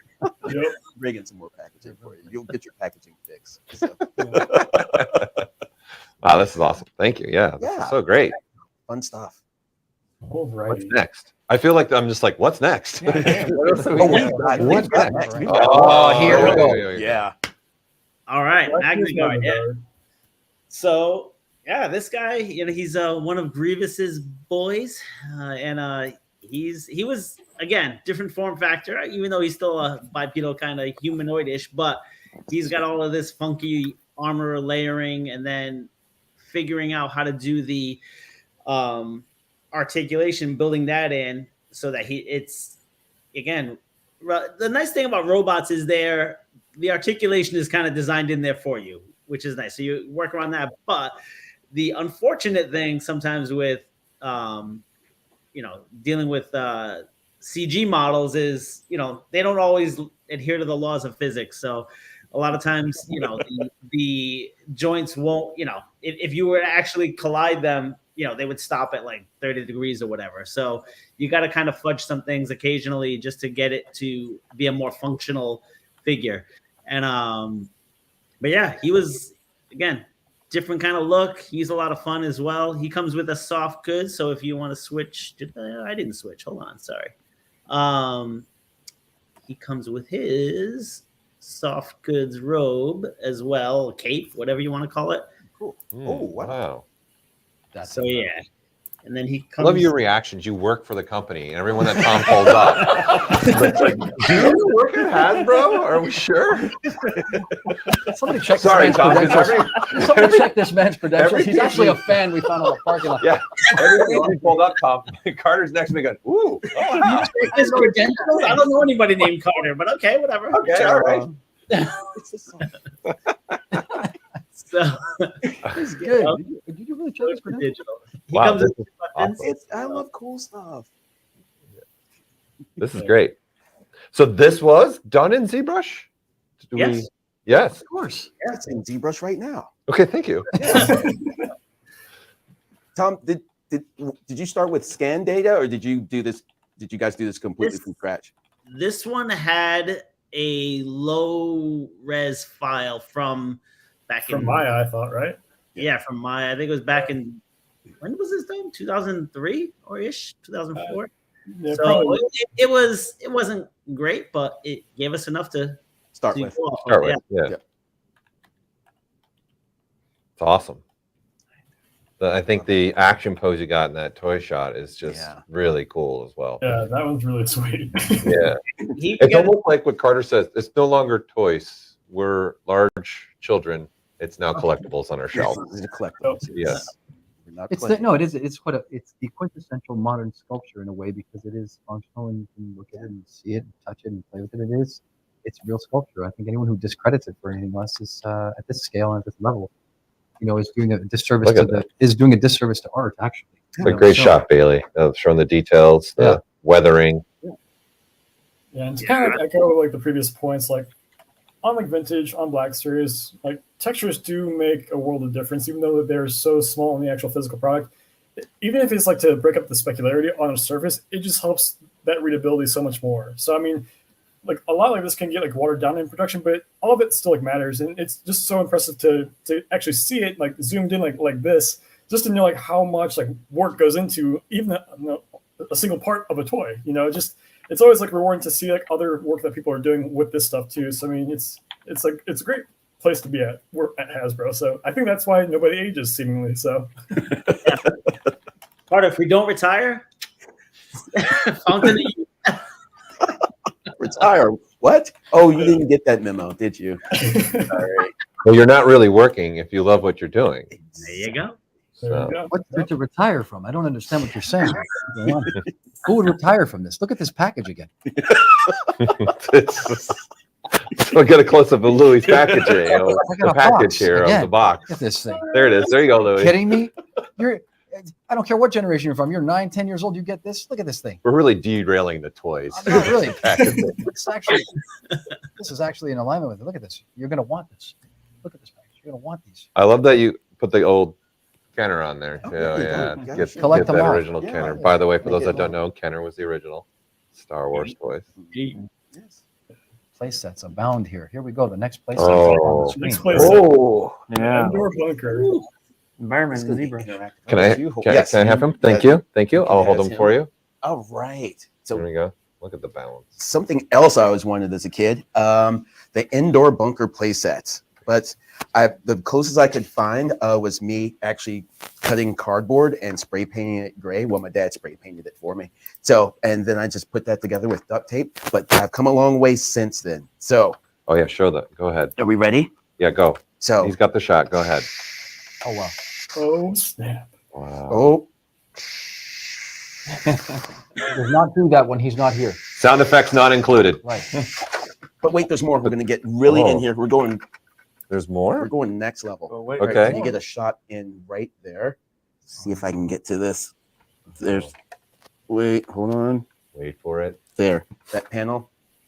Look at this guy's got it all. This opens up. Start. There you go. Oh, there you How go. else is Han Solo going to try and hotwire it? Yeah. And there's also he can't get it done, so then there's another one. Then R2 is going to come in, Unplug it in there. and the smaller one. Which we have the art. You have the art too. Well, The not whole that set. art. This R2 is going to see if he can get in there. This one. So there you go. And then it comes with him as well, correct? Yes. Oh, But my- wait, Wait. Okay. Hold on. Uh-oh. There's more. There's No, more. wait. Whose head is that? Go ahead. Oh, I can feel it. Who's it? Oh, he's pulling it off. Oh, Oh, Oh, you're Wait. pulling it up. Daniel Craig. oh, hold on. another guy. Ooh, I got that snug. Harrison Ford. Sweet. Would you like some There's- assistance? Ha ha. Oh, you got it. the name's Trooper. gotta be Scout kidding. Trooper. Wow. For the first time ever. So he was Actually, yeah. Is it? So Yeah, it is I the don't- first time that yeah. they did this guy.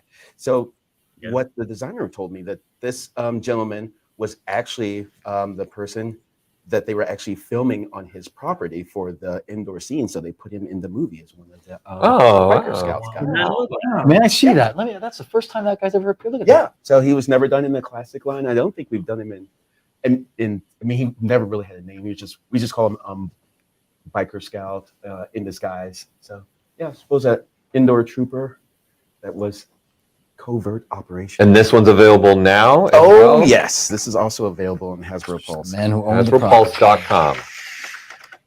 We're going to lose Carter now for the rest of the stream. That's it. Just playing with this. There's even moss detail. I'm just saying, folks, moss detail. Look at that. Cool. Look at that. Definitely a step up from my cardboard. I kind of wish I was a kid again. The fun you could have with all these things. Hold Yeah, on. no. You can have fun. I did it yesterday. Yeah, Got a yeah. blaster just came out of his Yeah. hand. Oh yeah, it's got the blaster Little that blaster. Don't lose the part. fits in there on the side of his boot. Whoop, whoop, So, whoop. but yeah, this was I love doing the play sets as well, or at least like working with my team on bringing these together because there's a lot more. Even though you have the figure that's being articulated, just the engineering of all of these guys to not only actually make the doors open and things like that, but we also have to figure out, all right, how is this going to disassemble and fit into specific parameters for our packaging? Because packaging plays a very big important role. Number one, it makes people happy. And number two, the package is determined. And once the package size is determined, then the crates and assortments, how many boxes go in a particular box, then that's determined. How many boxes go onto a pallet? How many? So it's a domino effect. So ultimately, we figure out what the packaging is first, and then work within those constraints and figure out, all right, how much can we get into this packaging and still have awesome experience for the consumer, and still be able to figure out and fit all of these different boxes, giant packages and stuff into a larger box, larger boxes on larger pallets, into trucks, into shipping containers. So Distribution. yeah, so there's Shipping. there's a lot, even shelf space In at stores. in stores and Target, stuff for like instance, that. et Yep, cetera. exactly. So all of that, the packaging actually does play a super huge crucial role, and it determined one of the funny stories. When I was early at Hasbro, we had designed a toy, and it was still in early on process and everything, and we found out it just slightly didn't fit the packaging. And I was still new. I was a new kid. And so why don't we just adjust the packaging? And everyone just looked at me. We canceled the toy. We actually canceled it because it was going to be such a domino effect. It never saw the light of day. You're Wow. getting into something that's very particular interest to me is the business, the background, Yeah. and the sort of operations level stuff that makes this possible. We're having fun throwing this stuff around, but what he's saying is there's no understatement there. It is like to a millimeter. There's space tolerances for the toy shelves because there's shared space at the toy level, inside the toy aisles, inside of those distributors, and it's big business. So I'm happy to hear you speak about those aspects of it, because if you're sitting there and you're wondering, hey, I want to get involved in this, there's many ways you can get involved. You could start in the business management side of things or the marketing and Yes. logistics side of things, and then maybe find a path in the artistic way Yeah. as well. So don't give up is what I'm saying. There's many ways in And Hasbro is a great company. Yeah, and Hasbro is awesome to have that fluidity within the company to where, hey, I thought I might wanted to do this, but now I want to explore this as well. And they're so open about doing that. Like, and we've had so many people that have actually started in different departments That's and why I say that, ultimately gone on to other stuff. So maybe, hey, you might think you want to sculpt a figure or something, or maybe design the packaging, but maybe you end up becoming like an engineer or something like that. So you just never know what. Yeah, or managing logistics even. I mean, it's something that could be entertaining to some people as well. Yep. I would say Hasbro, the new tagline could be known by many, loved by all. Yes. Small text, especially by Carter. Yeah, very cool. Look at that moss Look at detail. The excitement level we get on certain things. It's just you're blending organic and hard surface. Look at Yeah. that. And the poly grouping right now is actually shows this is how we broke the pieces out to where we actually broke it apart and figured out, okay, how are these going to flatten, sit in the box. And we had to also put a figure on a blister within that same packaging. So nice little challenges, but in the end, I think we came up, again, just kind of knocked it out of the park with this one. I got a big question for you. Yes. The protruding neck of the, maybe Rego, you can answer this one earlier, Tom. You had that alien creature, I forget his name, the long neck. Condor? What are the what are the challenges with the bubble on that one? Oh, the packaging, yeah. Oh, well, this in particular was I can't remember, Disney whatever parks exclusive. So we made the package a little bit deeper. Okay. But if you were to go in a normal packaging, we'd probably just have to turn his head sideways. So he'd be looking over his shoulder or whatever. Yeah. Drive me crazy as an MOC guy. Yeah. Get that one figure, he's turning sideways. He's got to be looking over his shoulder. Right? You never know what's going on in the Star Wars universe. You never know. Looking for fat T. This thing writes itself. We're really snowballing right now. It's really all coming This together. is never. A micro ZBrush summit here. Never. We're not having fun at all. What do we have next? Do we have another? Oh, we got more. Oh yeah. Because we're almost out of time. So No, let's make there's it 24 hours in a day. Yeah, exactly. I got us. So this is a new clone trooper. So we're pretty stoked for this guy. We did a stormtrooper that I experimented with a few years back, where a lot of different layering, like with the chest armor. So essentially, almost like how they would wear the costume. So the chest armor is a separate piece. The shoulder pads are trapped in between the butterfly and the shoulder joint. This guy also has bicep swivels, so you could get, again, get the aiming your blaster in front of you. So I put like that. So Wow. so he's Coming at you. yeah. So anyway, this was built off of the old, this is like version 3 of our clone trooper, built off of the version 2.0. So these got the floating knee pads, bicep swivels, separate chest armor. The butterflies are more functional on this guy. He's a bit bulkier. Shoulder pads are a little bulkier, stuff like that. So I just wanted to kind of show him off a little bit. He was a fun one, and people love their clones.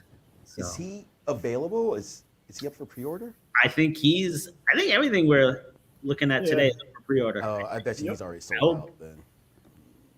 You're thinking about you're picking one for your shelf. Well, I'm thinking, folks love army builders, and I know we've been wanting to redo the clone trooper. So I would bet right now he's probably already sold out. Yeah, probably. Yeah. Is there a limit to the number I can go and get on the Pulse website? Is there a limit to that? Can I go think on they and do get, like, limit it 50? to. Yes, they Yeah, I do. think They they do. do. They do limit it. Huh. So you can see the bicep swivel on this, which we didn't have before either. Wow. We're gonna find out right now for Carter if he's available. Let's do it. I'm on it. I'm searching Pulse right now. Ooh. He actually might be sold See, now out. I'm getting So distracted. he's gone down the rabbit hole. This guy's sitting here shopping for treasure. What's going on here? Probably shouldn't have done this. What is, he says, oh, If my wife is watching, sorry. your reaction was priceless. Yeah, oh. Tom, does he have a? Is there a head underneath there? Or There is. You want to pop that helmet off? He's got a. He looks like all his other brothers. He's in pre-order right now. There you go. What's the number Wow. that I can get? What's the limit? Okay, Nice. so it looks like he's still available. All right, sweet. All right. Would you like me to put one in for you? Couple more to go. What's that? No, I'm asking Carter. He wants me to order one for him right now on my iPad. Can we get a zoom on the face there again? Oh, we left it. Never mind. It's okay. Oh, Bailey. we're moving on. Why does- Can We we? have, Bailey's a got few rogue. more. We have a few more. Oh, for so sure, cool, man. Yeah, that is cool. That's the stuff right there. That looks like. If I was gonna get a haircut, Boom. That's Yeah. what you would do. that's that guy.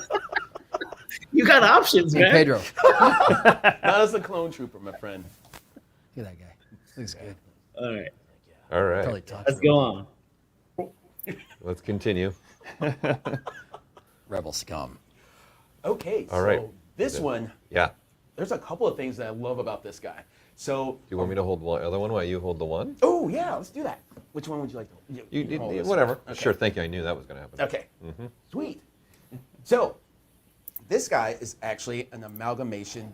We brought in old school and new school technology. So ultimately, the body on this figure, down to his knees, is a wax sculpture. So we actually scanned the wax sculpture, and then we actually just added new articulated lower legs so that he could actually fit on the shorter struts, because this speeder bike is actually the true speeder bike scale it should be. The original 80s speeder bike that Kenner created, I think it was actually out to here. So we needed to make it a little bit smaller, a little bit more compact. And we also wanted to make sure that his legs actually were articulated enough to where his feet would actually fit in the struts. This is the more classic version, and this is the newer version that appeared in The Mandalorian, complete with little kidnapped Grogu in his shoulder sling bag. Wait, give him time for some focus. Let's get that kidnapped girl. There you Nothing go. like a good kidnapping. There it in is. the There middle it of the is. day There here. it is. Yeah. Nice. And then there's also another small detail. Again, Okay. we have awesome design team. Didn't realize, if you look on the back, they actually have different, I want to say saddlebags, but different bags as well. So just, again, another small detail for the fans, because they'll definitely notice it. Another thing, small detail, we're going to remove Which him from- one? All right. We're removing him? We're going to look at his knee pads. Oh, So it's something, again, okay.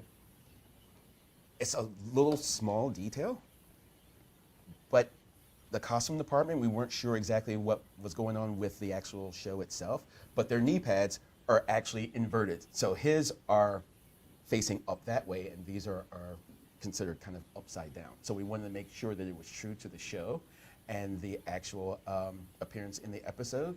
So we actually made these, they were going to be separate pieces anyway because of the color break. Wow.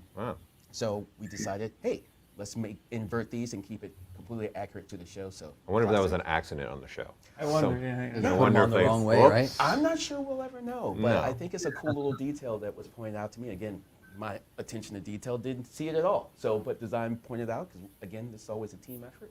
So there you go. That's awesome. Nice. So we got a little Grogu kidnapped on the little speeder bike. Wow, look at this. Kyle, come in with us. Look at this movement that you've got in the articulation, right? So obviously you have head, but look, you can actually shift the head forward and back. It's hard because my big fingers, So yeah, we like actually this. See, look, there you go. Yeah. Like a stop mo animator's dream right here. It's like Once again, we're not having fun. get paid to do this all day. This is insane. That's impressive. That's really Yeah. cool. Yeah. So it's just the little things. That's a good product testing The right details. there. Paul. Once again, not a toy, a collectible. Collectible. Yes. With field testing, we're not playing. Yes. Testing the stress factors of the joint. Yes. Here live from Hollywood. And by the way, Carter's very particular how it sits on this pizza Yes. too, right? So it's very important. I mean, that is important. It's I 100% important. agree with that. Mm-hmm. There is a very specific Shall we way move Thank on? you. you should be sitting on there. Yeah. Mm-hmm. There you go. Very cool. And what's also cool about this guy, back with the Black Series figure, when we had the speeder bike, we actually also implemented this particular base, the support stand. But it's actually, if I can pull it out of here, give me just a second. You can actually rotate it to where it sits at 3 different levels. So one where it's right above ground, one where it's like hover Oh, nice. parking, and Nice then one where touch. it's actually high up. So I believe that was Mr. Venomeyer's. It was. You're right. Yeah. It was? So Yep. He's an engineering genius, so he knows himself some toys. It is now available. Wait, yes. It's available. You can add to cart right now. Okay. Pre-order. No, it's available it's right now to add to oh. cart. Oh, I'm just making the list of what Carter's buying. Well, and there you see the thank you, Bailey, the figure with all of the polygrouped areas and stuff. So it's super easy for us to not only look at it like this, but when we're also working with our team, our Hong Kong partners and everything, we can actually quickly show an exploded view of how the pieces are all broken out and everything.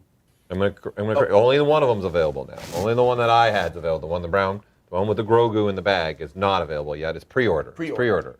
Carter's is pre-order. Mine's available now that I was holding. Yes. Yep. Just setting it. There you go, yeah. Again, I'm on HasbroPulse.com. Good place to be. Yeah. And there you go. So we wanted to make sure that everything fit, especially since the Grogu, him in the bag, is actually like that's essentially everything that this figure is supposed to be, all about the Grogu.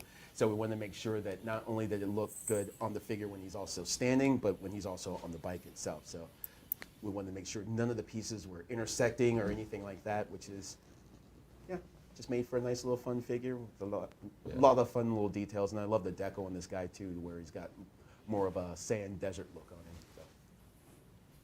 That's Very so cool. There it is. It's all awesome. right. No clock is ticking. We should try to move on. All right. Yep. What do we got next? Next is Black Series Ahsoka, Season 3 Alright. of Clone Wars. Ahsoka. Yes. So this is another fan favorite. We wanted to get this out there. She's, it's pretty straightforward. I mean, there's a couple of things, and we'll touch on it with this figure that Bailey's going to talk about. We implemented some new thigh articulation as well, and then she also has the butterflies. Yeah, she's a fun character. So I was glad to get her out there, and she also has boot swivel, stuff like that.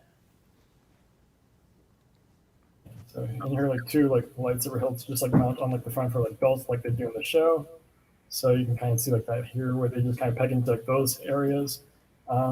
She's a really cool figure, and one that fans have like wanted for like a while like now, because it's one for like really definitive like looks. So we're happy to get her in the line, and she came out great. I mean, the entire team from sculpting to deco to manufacturing really did an awesome job with her. So. And Tom, how did you change up? You said the thigh swivel is different. Like, what did you guys end up doing? I'm curious on that one. Yeah, so one of the things that we're always looking to innovate or find. One of the things that I didn't like in the thigh swivel was the anatomy in your thigh isn't a perfect circle, right? It's an oval, and so whenever you either have to compromise the anatomy or or you get a big step when you swivel it. And so what we're doing now instead is it allows for just a little bit of range of motion, and that I was just looking at our own anatomy and just like how much does your thigh actually rotate outward? It's not a lot, you can, once you start rotating it, you kind of have to lift your leg up. So what I found is, I've been implementing this. We did this on the Indiana Jones line as well. That's actually where I started doing it, because we do that line as well. And then and it was working, relatively effective. And so we started implementing it into more. So it gives the thigh a more natural anatomical look and still a functional articulating point. Oh, okay. So, Cool. Yeah. No? There's a little bit of trial and error in that. Some of them, came like the Indiana Jones line. There's one of them that I think, there was some mix up as far as what the intent was. So it didn't come out as good as I had hoped, but we'll keep working out the bugs. It came out great, Tom Rego. Yeah, it looks awesome. Yeah. Yeah, we work with a great team too. A lot of our sculptors, outside vendors and stuff, they do phenomenal work, and they're also fans, and they're passionately, into this stuff, and it's it's great just having. You were mentioning earlier about Carter's passion and stuff. Yeah, that's all over, and everyone's really passionate about what they do, and the hopefully reflects in the work that's being output. So cool. So It's How is sorry, go ahead. how's the someone was asking the question about specifically the bicep joint. How are you keeping the pin that's there? In the The at the elbow. joint, well, up by the elbow. Yeah, right up into. It's essentially a mushroom. So there's a slight under. It's not on this because this is the original sculpt file. We won't put the mushroom joints in, just because it's easier for us to put these models together.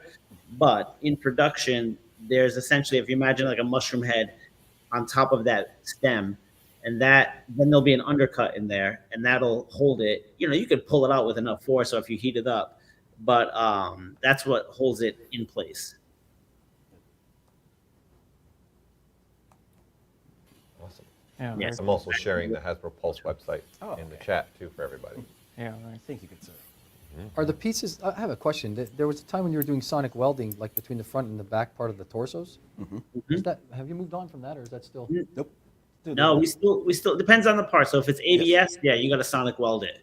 Cool. And that's for, you know, we do that mostly with the lower torso, the part under the skirt, and that's because, you know, that's where the figure's really got to stay solid together. Yeah. And so everything gets trapped inside of that part, and it keeps the figure nice and tight. Thanks for answering that. I know somewhere somebody was wondering. Yeah. All right. I know we got to move on, so let's go to the next one. All right, this is the last vintage item, and Cool. drum roll please. It's the Grand Inquisitor. Yes. Yes. So this is the Grand Inquisitor for our vintage line. I don't have a physical sample to All right, show. you got to go now. Okay, I'll show my sample. Pause. Knew you guys were Actually, I don't have it. Wait, does Tom have one? I was looking. I don't see it. I can look. See, go ahead, Carter. It's okay. So this is the Grand Inquisitor. Yeah. We actually have a couple of sabers with this guy. So he has one where his saber hilt where it actually plugs onto his back, and then we have a separate saber hilt where it's actually the saber's ignited, attached to the hilt. So he comes technically with two sabers. The cape right now is just kind of a. Oh, there he is. Thank you, Tom. Rego. Yeah. Look at that pose. Yeah, that's him. Wow, look at Yeah. that. Oh, It's electric. I love the two-tone cape. Look at that pose Yeah, too. Look at that. cool. This thing's- Yeah. Did you pose that too, Tom Rego? No, I did not. Nice. It was pre-posed for me. Oh, Nice. No, came out. Yeah, this is the first time I've actually seen him all decoed out and in final production. But yeah, this Nice. guy was another one. I know he's a fan favorite even back from when he was in his animated version. So he finally made his live action debut in Obi-Wan. So we definitely wanted to make sure that we captured this character and brought him into the vintage line for us and for all the fans and everything. So yeah, I love this figure because he's got all of these little subtle details, like his little insignia on his armor, even the deco on his head. It's just, to me, this figure, there's so much where it's like less is more. So just his color palette, just all the little minute details and stuff on it. To me, it just really makes, he is literally Star Wars to me. Like just that aesthetic, the color palette, everything, and there's no question whether or not this guy is good or bad. Yeah, he's a bad guy, but Yeah, you see some of the vintage, in essence, the original in him, yeah. in the design to what we have now today too in the newer Star Wars. Yeah. So Yeah, he definitely bridges the old and the new. So yeah, I think he's a good Talk bridge. about details there for a second. Yeah. The real thing, that if Bailey, can you zoom in on the face again? I really don't want this to get lost in the mix. The portrait work that's done on these things is like Yeah, it's out of this world. really fantastic at that scale. I mean, look at the Thanks, quality of. I mean, that does not get lost on me. That's for sure. And I'm sure people around the world are watching and tuning in and saying the same thing. Like, how do they do that? It's the power of ZBrush. Yeah, I mean, even the little scribe lines on his head, like it's a subtle detail, but we know this was indicative of the character. We had to make sure that those were there. So really it cool. still comes through in production and everything. And what's great about it is, yes, we can do this in ZBrush. All of the little minutia and all the little details in its face. We'll even get to the point to where we'll ask ourselves, should this character have fuller bags under their eyes? Should they have less? More creases? Is this an older character? And just because of ZBrush, we can achieve that even at this scale. So it's great. Love it. Another beautiful collectible. Really tight. Yes. Not at all. Yeah. Just hit a home run here, grand slam actually here today. Thank you, team. Yeah. Yeah. Thanks for having us be part of this. Of course. Incredible. You know, we've been learning math. We've been learning about Star Wars. Logistics and business That was management. hard to solve. Logistics and business, Life of packaging, and FIFO, you know, first in, shipping. first out. Don't forget the soft goods. Don't forget about the soft goods. Yeah. Covered sonic welding, Shelf Soft welding. space. This Shelf is really space. what turned out. Yeah, let's I never really thought we'd go down this. career advice. I mean, let's just end with Bailey's. This is Yes. next one is Bailey's sculpt. He put a lot of effort into this one. Oh yeah. Yeah. It is the Black Series, Darth Malgus. oh, great. yeah. Right on, man. That looks so good.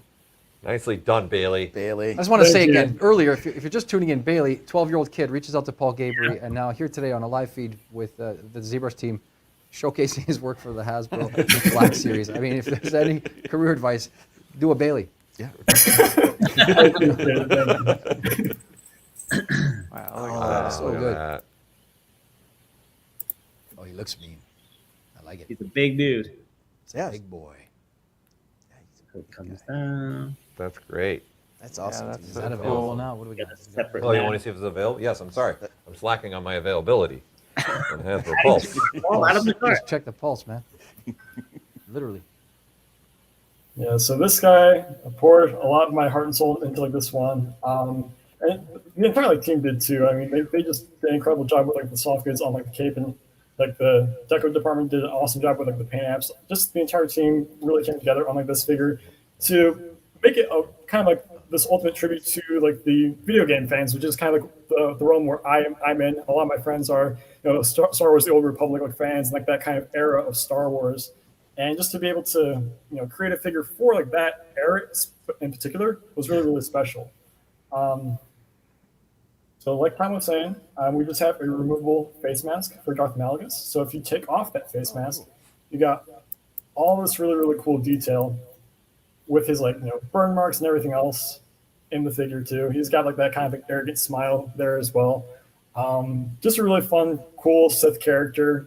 He's like one of the coolest Sith Lord designs like out there. So again, to just be able to create like the toy version of like that was a real honor and privilege. So I'm glad that, you know, we're able to afford like the removable mask, because that's kind of his definitive like look in the game.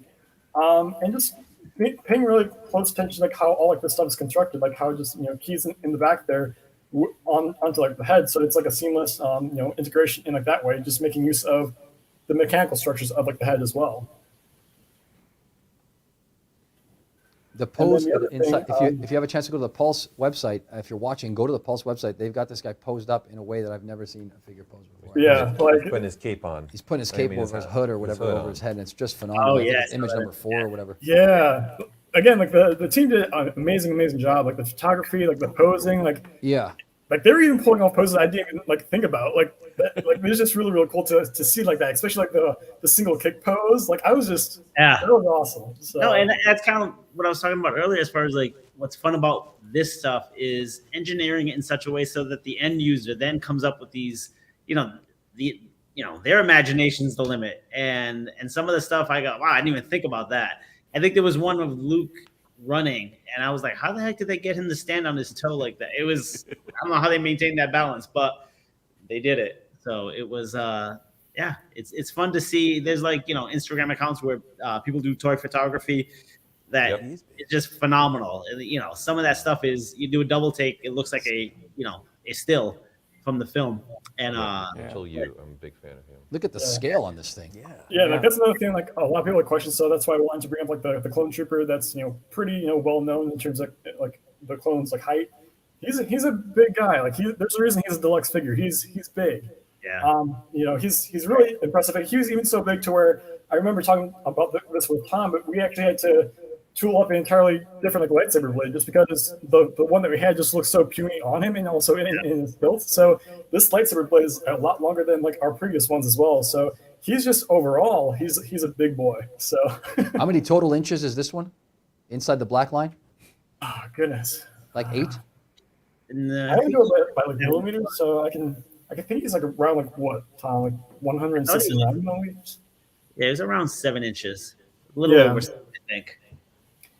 Yeah, so I mean, he's big. And then if I can just touch on like this really quick, he does have the exact same shoulder pad technology that you just saw with like the new Clone Trooper, where he's able to get his arm up like all that way, despite being a very bulky figure. And even like the posability in like his like butterfly joint, like he can hold his like lightsaber hilt with like both hands. There's just a lot of really cool range of motion with this guy as well. And then yeah, like the last thing I just want to touch on is kind of like echoing Tom's point of, because I know it's a discussion that we had at one point where we want to make more anatomically correct thighs, because before with the thigh swivel, you were more or less confined to like that really like ideal cylinder. So whenever you would rotate like that like thigh, there won't be as visible as a step or like a break in like that joint. So what we were kind of working with like Melgus, and he's a very very good example of like this like new thigh swivel technology, or like this method rather that we've like done where he can like have like the exact same range of motion that a normal person has when it comes to how much like they can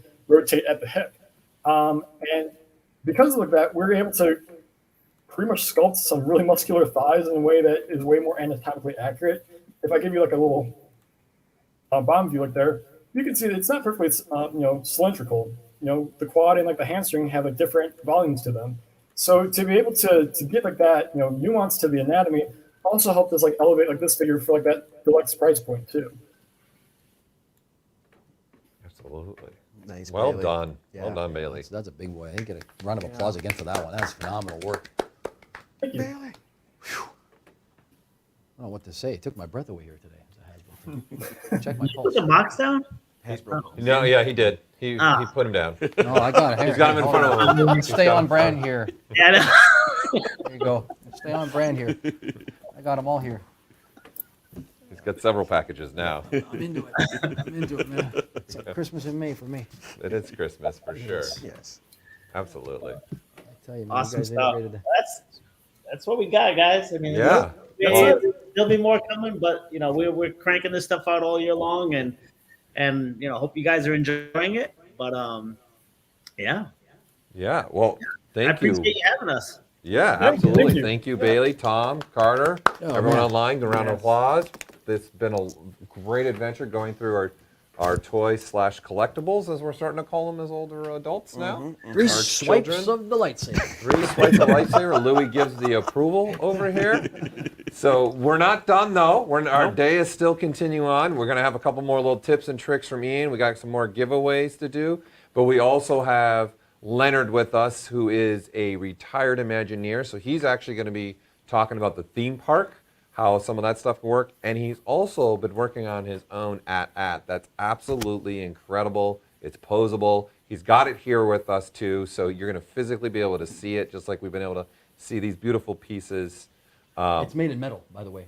Yeah, It's a fully engineered thing. He did the top part 3D Stay print, the tuned. bottom in metal. Yeah. Yes, from my understanding, so that Sit he tight. could That's pose it awesome. and hold the weight. Oh, wow. It's pretty incredible. It's pretty incredible.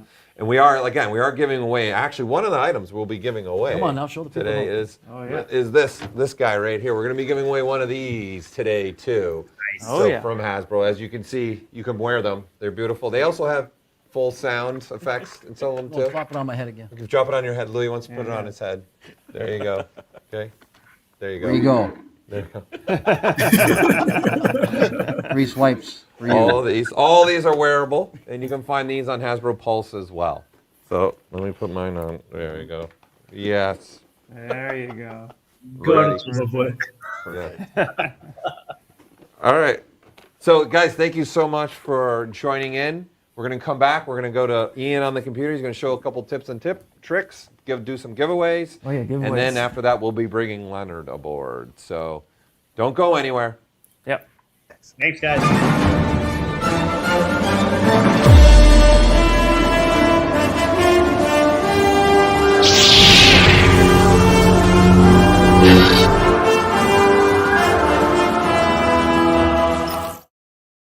Hey, what is going on, everybody? So what we're going to be doing first is going and doing some giveaways. But again, thank you to the Hasbro team for coming in and showcasing all this amazing stuff. And because of them, they were actually able to do and give us something to give away. So we're going to do that first, and we're going to get straight into that. And no, it is not over. We still have another segment and hopefully some other good stuff as well. So the first thing we're going to go ahead, and I have some different monitors, so I'm looking all over the place. I'm going to go ahead and grab this guy over here. 1 second. Okay, we're going to come up here. Oops, you can't see what I'm doing yet. That's okay. I'm going to come through here, and I'm just going to bring this on over. And we're going to go full screen here. Boom. Okay. So the first thing that we're going to be giving away is the Clone Trooper Premium Electronic Helmet, the Black Series Phase 2 from Star Wars here. So we're going to go ahead. You want to go ahead and show this on the screen just real quick.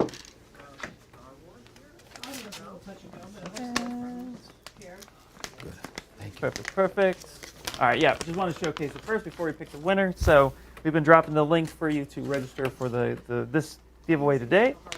All right, cool. Let's see. And here we go. I'm gonna go and draw the winner, and the winner is, I'm gonna put it in the chat right now. It is a Mr. David Tronix. Hopefully I said that right. David, congratulations on winning this. It is super, super awesome. All right. I was hoping to get like that Hasbro. We got one more to give away, so let me go ahead, and it is going to be another one of these $40 vouchers for the merch store over at Maxon. So you can go ahead, you could pick up a beanie or anything else that you would want there. If you do happen to grab a beanie, then please tag me, IR Sculpts. Let's go here, but congratulations, David. And so let's go ahead. Boop. And we're going to draw the winner right now. Coming through. Again, we're just going to go ahead and copy, confirm winner, and the winner is Mr. Mike Van Deerham. Congratulations on the $40 merch. Whoop, whoop. All right. Got that over here. I am juggling like too many monitors. But that's my fault. I set it up. So here we go. Awesome, awesome, awesome. So those are the giveaways for this time right now. But what we're going to be doing is somebody earlier today had asked what would be a really good first project to get going in ZBrush. And so because of Star Wars theme, I wanted to pick something that I thought was super cool, but also not too complicated, but is going to utilize ZModeler more specifically because a lot of the stuff that we've shown today has been some hard surface, and I thought this would be a really good starting project to do. So I'm going to go ahead and we're going to open up ZBrush here. And we're just going to go through, and first things first is that this is usually what a lot of people see when they're opening up ZBrush. And the thing that we want to actually talk about is how to get into ZBrush and sculpting right away. Now, some of you this might seem like just a kind of a simple approach, but at the same time, for those who are just getting into ZBrush, the easiest way to get started in ZBrush is first and foremost, close this home page and then double click this default project and just say, no, we're not going to save any changes. This automatically puts you in a sphere that you can start sculpting on. So I can come through here and grab a move brush, or I can grab one of these like nice chisel brushes, like this chisel creature brush, drag this out, and start getting something looking pretty good quickly. So you automatically are sculpting. Now, what I'm going to do is go a little bit more in depth on switching out this for maybe something to modify like a cylinder, because what we're going to be sculpting today is a sonic imploder from Battlefront. And you might be able to see here, but I have reference, and this is from the game itself. And so we're going to be going over this right now. So first, make sure your reference is up and there, because reference is key. I'm a big component. Just want to make sure I'm not blocking anything. Big component of reference, especially if you're going to be doing something that's already been done, or you're going to be doing something that is based in the real world. So I'm going to come up here to the simple brush. I'm going to click this one time, and this is going to allow me to switch out of sculpt mode and go into a 2.5D mode. So I'm going to go ahead and clear this out and drag out a new shape. By clicking the simple brush again, you can pick a cylinder 3D, and you can drag this out and go into edit mode. And before we go into any other thing, you'll notice that the poly group is completely white. And that is because right now we are not in sculpt mode, but we can initialize and change the shape of our base model that we have here. And this is important when you're going to go ahead and do something like this imploder here. So let's go ahead and do a couple modifications. So you can see that on the imploder, we actually have some nice raised edges or some undercuts, and then we have a nice tapered spot at the top. And we want to look at this as if there are two components. We're just going to be focusing on this top part, and then we're going to focus on here. So I'm going to go ahead and let's work at a smaller resolution. This cylinder here is actually quite dense, and I don't want to work with that. So I'm going to come here to the H divide, and I'm going to change this to 16. And I would like the even number because I'm going to want to have a step. I'm going to basically want to have this step one after the other. So I'm going to want to be skipping. And then I'm not going to worry about these other edges here because I'll show you a really quick way of how to delete these edges. So this is about what I'm looking for. And now I'm going to come up here and say make polymesh 3D. And that's how you kick back and forth between the 2.5D mode and the 3D mode, because that's what ZBrush is based on, is that 2.5D mode, a nice painting depth program. So from here, now, I'm going to go ahead and just quickly get rid of these lines, because these lines aren't important. When we're working in ZBrush, especially with hard surface, you want to just block it out like it's a character. So I'm going to come up here to Geometry, I'm going to open up Edge Loop, and then I'm going to say Delete Loops. And what's neat about this is with a click of a button, it deletes all the loops that are not important to the structure of the shape. So this will allow us to quickly, again, just get rid of all these loops. Instead of having to go to the ZModeler brush, holding Alt and tapping, just delete loop does that for us. And now I'm just going to come through here, and I'm going to go ahead and maybe just scale this down just a little bit. And I'm going to duplicate this a couple times by either hitting Control-Shift-D, or I can come down here and say duplicate, whichever works for you. I like to work with a hotkey shortcut, but I can say duplicate. And you can see here I have a bunch of different subtools. But we're going to delete the ones we don't need. And I'm going to hide this one here and here. Now this top part here, we're actually going to drag this up. And I'm going to scale this down just a little bit. And for this, we want to have a little bit of a taper, because you'll see here at the top that it is tapering just a bit. So I'm going to go ahead and press and hold Control, drag out to mask off this top part, but I'm going to press and hold Alt at the same time. And this will actually change my mask from this kind of darker color to a white. And when I let go of the left click, it's actually going to give me an invert mask. So instead of masking the top part and then Control left click out here in space to invert the mask, you'll actually be able to press and hold Alt and Control, and it'll invert for me. And then I'll open up the gizmo by hitting W on the keyboard, and I'm going to press and hold Alt, and I'm going to hover over this little mesh center or Google icon character little thingy. Click that one time, that's going to send it directly into the center of my mesh. And now I can taper this down.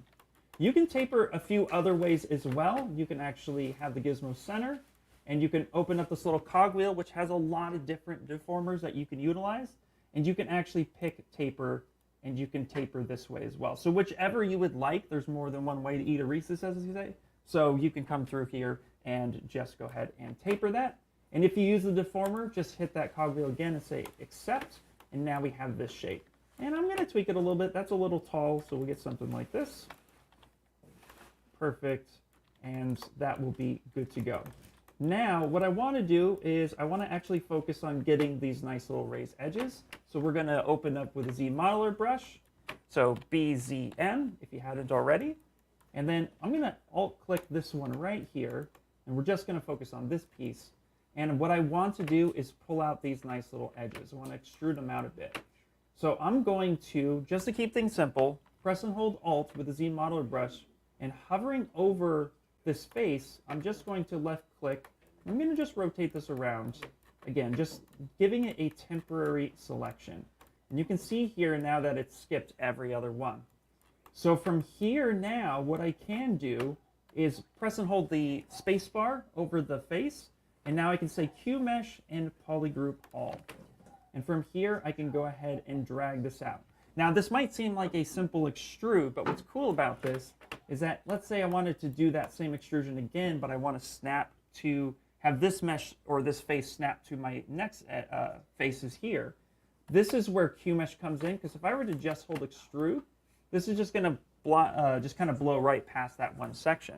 But with Q Mesh, you'll be able to snap to that surface. So you'll be able to just kind of connect those without having to worry about whether or not it's gonna fly past. So again, Q-mesh kind of helps weld and detects edges and faces a lot better, where extruding will just kind of fly right past and there's no connection. So that can be helpful as well if you wanted to dive deeper with Q-mesh.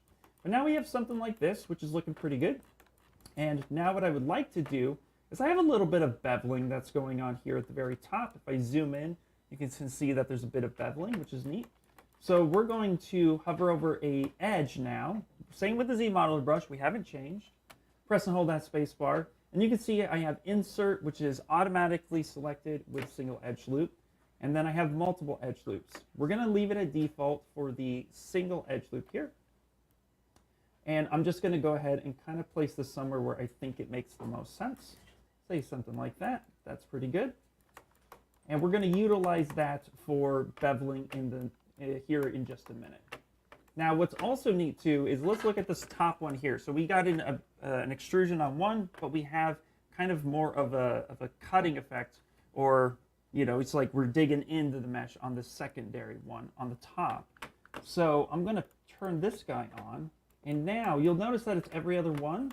So I'm gonna do the same thing. Again, just keeping it simple. For those who are just getting started in ZBrush, it's really good to just come through here and just start playing around with this and seeing what works and what doesn't. But keeping the same couple techniques and getting comfortable with them is super important, especially when you're just starting out. There's no real need to like come in here and try to like reinvent the wheel and use 80 brushes and try to get something super complex. Starting simple is key, especially when you're learning. So now I'm going to introduce another section of Z Modeler, which is inset. So I'm going to press and hold the space bar while hovering over this plane. And again, I'm going to say inset polygroup all. And the reason why I'm going to do it with this one is notice again how this is kind of cut in a little bit on our reference. So I'm going to do the same here, and I'm just going to kind of let this cut in just a bit. There we go. And I'm going to move the whole model up, just giving me a little bit more of a view. And now I'm going to come over, hover back over that face, and do Q-mesh. And I'm going to drag this in. And if I press Alt, just tap it, I can switch that polygroup. So I can get something different. So you might always hear in my streams where I'm like flicking through real quick just to get a different edge, different polygroup. And now we're already getting something a lot like what we want. Now let's say here, just a little tip on this. I'm going to delete this edge loop just for a second. Let's say that this extrusion is too much. Like this is more than what we want. We want to push this back. This is where Z Modeler and Q-mesh kind of really just help go hand in hand. I'm going to go back to that Q-mesh. When I start going ahead and doing another extrusion, if I press and hold Shift, I can actually select that face and I can push that back towards the original mesh, or I can extend it out. I can also, if I wanted to utilize this mesh further for another piece or like another model, if I start dragging this out and I press and hold Control, this will allow me to actually remove a plane, like extruding and removing a plane off of that face.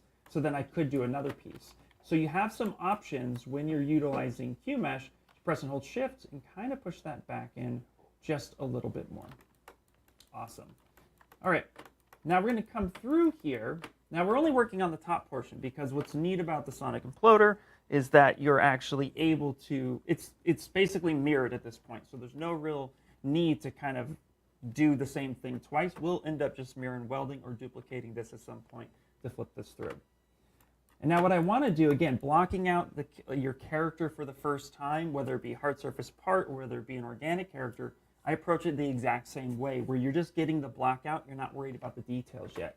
And this middle section right in here, my reference, I'm interpreting this as a second piece. This is, or a third piece in this case. So this is a totally different section, and I want to keep it that way when I'm modeling. So I'm going to go ahead and this original cylinder up here, I'm going to go ahead and do Control-Shift-D. Again, that duplicates one of my subtools, and I'm going to drag this down to the bottom. And now I'm going to go ahead and just move this. And with the gizmo, I'm just going to hit this green little icon and scale this down.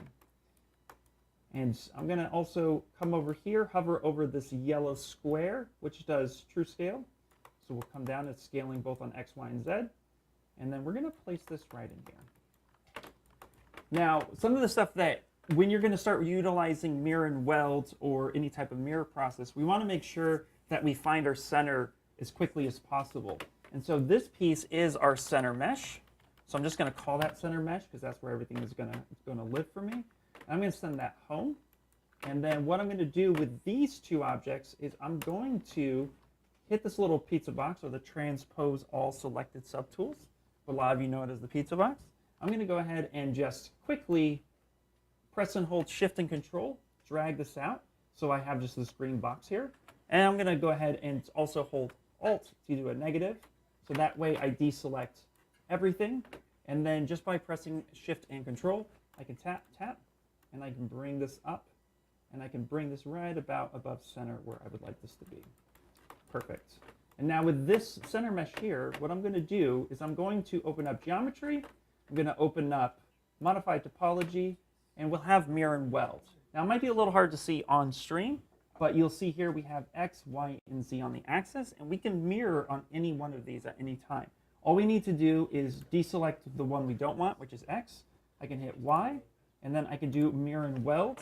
And if you didn't see it, I'll zoom in here real quick, Control Z. When I hit mirror and weld, it's going to find that center, giving me true center right here. And this is important because now this piece is actual world center. So now with the other ones, if I wanted to, I come through here, again, clicking mirror and weld on the Y. Same thing with here. These are subtool dependent, so every time I switch, it's actually going back to mirror and weld on the X or the Y, so that option stays with that subtool, and I can mirror and weld. And we're already almost done with the block out itself. But now we're going to do a couple other things. So the first thing we're going to do, I'm actually going to Control Z this real quick and just raise this up just a little bit. Just give me a little bit more room here. And then same thing here, I'm going to go ahead and just extend this up just a bit. There we go. Just because now I'm nitpicking myself a little bit. And I'll go ahead and mirror and weld these pieces right here if I wanted to.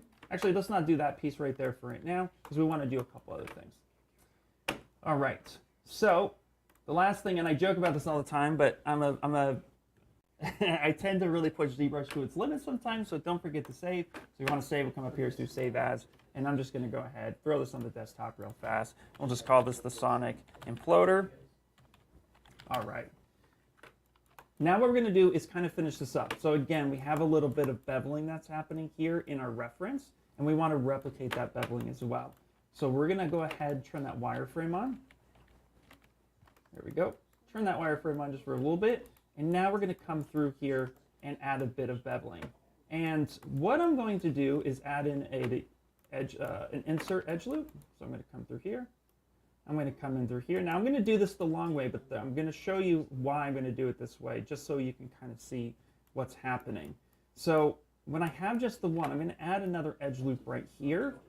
And if I want to kind of bevel this area here, what I'm going to do is hold Alt and delete this. And now this is going to give me a little bit of a fall off. And when I go ahead and hit, like, let's say dynamic subdiv, we're working really, really low. But this will actually give me a nice little bit of beveling. I can also, on an edge loop, come here to multiple edge loops, interactive elevation, and I can kind of flare that out just a little bit if I wanted to. If I had a lot more geometry, like let's say I come through here, and I'm just going to do a basic subdivide up with not smoothing, so I have a lot of this mesh here. What I could do for this is we actually have some bevel brushes.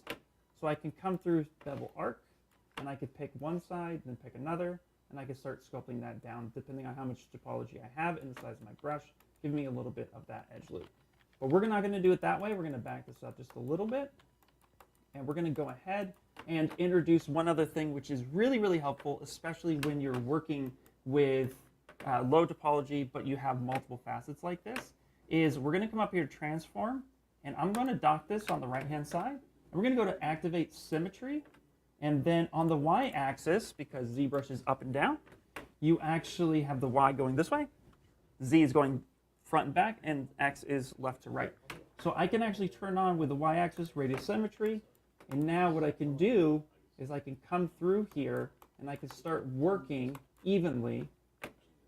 So I can hover over an edge here at this point with the Z modeler brush, pulling that back up. And now I could start working a lot faster this way by just adding a couple here, And we'll come through here, zoom in a little bit, come on this point. Now I can delete those sections. So this is a really fast and effective way to come through and start getting a lot of your primary shapes blocked out. And before you know it, even just a few minutes, we already have something that is looking a lot close to what we're going for. So let's just go ahead and finish this off. So we're just going to go ahead, come through here, and again, going back to this piece, I'm going to go through with the geometry, and I'm going to mirror and weld this piece on the Y and this piece on the Y, and then we can give it some color if we want. So we can come up through here. Let's move this off to the side, and let's actually go ahead and we'll give it just a little bit of a metal look. Okay, and then we'll just go ahead and do our RGB and M for material. So this is a really quick and effective way. So really just wanted to introduce a starter way of getting through ZModeler, and also to just building something. Start with something small, but then as you can see here, there's a lot of color and there's a lot of texturing that you can do once you have the basic shape. So hopefully that was helpful, and we have one more guest coming up really soon. So we're gonna go straight to Leonard right after this.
Everybody, welcome back. Thank you for giving us just a couple minutes. And we are here with a special guest, Mr. Leonard Yee, former Disney Imagineering. Welcome Leonard in. Yee. Introduce yourself. Tell the audience who you are, what you do, why you do it, and how it's done. You just did that. Well, kind of, but I mean, I like glossed over that so fast, and that is like at no way can even remotely sum up everything you do. So go ahead, take the wheel. I'm a retired Imagineer, and I don't know what that actually means, but I'm a retired Imagineer. I'm still doing things. So one of the things that I built was this walker down here. It started out actually as a project with a couple of friends of mine. And the question really was, the bottom leg yoke is the only thing that would break. Could you make that out of metal? And that's how this project started. So hold on a second. You're telling us that this is made in metal. Yes, and Yeah, I have some Get a close-up on this thing. images of it that we can show later on. So, when you say metal, sorry to interrupt. When you say metal, like what was the process like? Yeah, CNC or 3D print metal? This started out as I had to do a digital model, but it was done in a CAD program because of the need for to run a CNC. So it's all CNC'd out of aluminum. This portion, legs, the chassis, in fact, here. All right. Let's see. Oh, so there's a trick to taking this off. There's lots of magnets. Lots of magnets. Well, that's cool. Yeah, let's get a close up. We got the mobile camera coming in to get a Cool. bird's eye view of this here. Just to even see how how thin some of these parts are. See, look at that. Wow, that is So this awesome. is like the actual puppet that they used. So the joints all work, and it's given me a whole new appreciation of what these guys had to do because you have to loosen them, tighten them, loosen them, tighten them, move things around.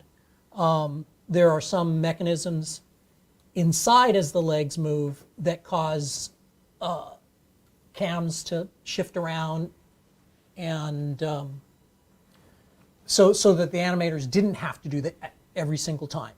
But to get the sequences they had, it's just amazing. Yeah. So normally I screwed this all together so it doesn't fall off, and then they didn't do this, but I needed to do this just to get that. Do you want it? Like a little latch in the back. Yeah, it's just it captures it, and then just being able to take things on and off. It's also animated, or the ability to animate the guns. The guns are all set up to slide back and forth. Those again are magnets, so you can That's incredible. move Wow. it back and forth. These side guns, actually, let's do it on this side so you can see, is also a magnet. And I can't see now. Can you see that? Can you pop that in there? Oh yeah, you're gonna get a brave man. Here we go. Here we go. Look at that. There it is. Great. Right And there. it just snaps in because of the. Yeah. So Real quick, the eggs for people who are asking. This is scale, okay? This is Right. Yeah. this is how we tell scale So you know, is with an egg carton. this is how we check scale around here. This is super important. So, and here, we did do some work, and I say we again because my friend Jim Toller and I worked on this, figuring things out the way those things were supposed to work, and then we knew from the technology and the period of time that they probably did certain things out of foam and so on and so forth. But trying to figure out the neck and the movement of the neck was kind of like, okay, we know they did this out of foam. We can see photographs, and you can see that this moves around. Wow. But I remember Jim asked, he goes, could we make it out of a slinky? So I 3D modeled this, and it is essentially a slinky. But Wow. there is, because I put a return on the inside, when it moves, it looks like it's solid. And it doesn't move much. That's really cool. And I'm sure the guys at ILM would have done this had there been 3D printers. What printer did you use for that one? This May I see it? This was a nylon, printed in nylon.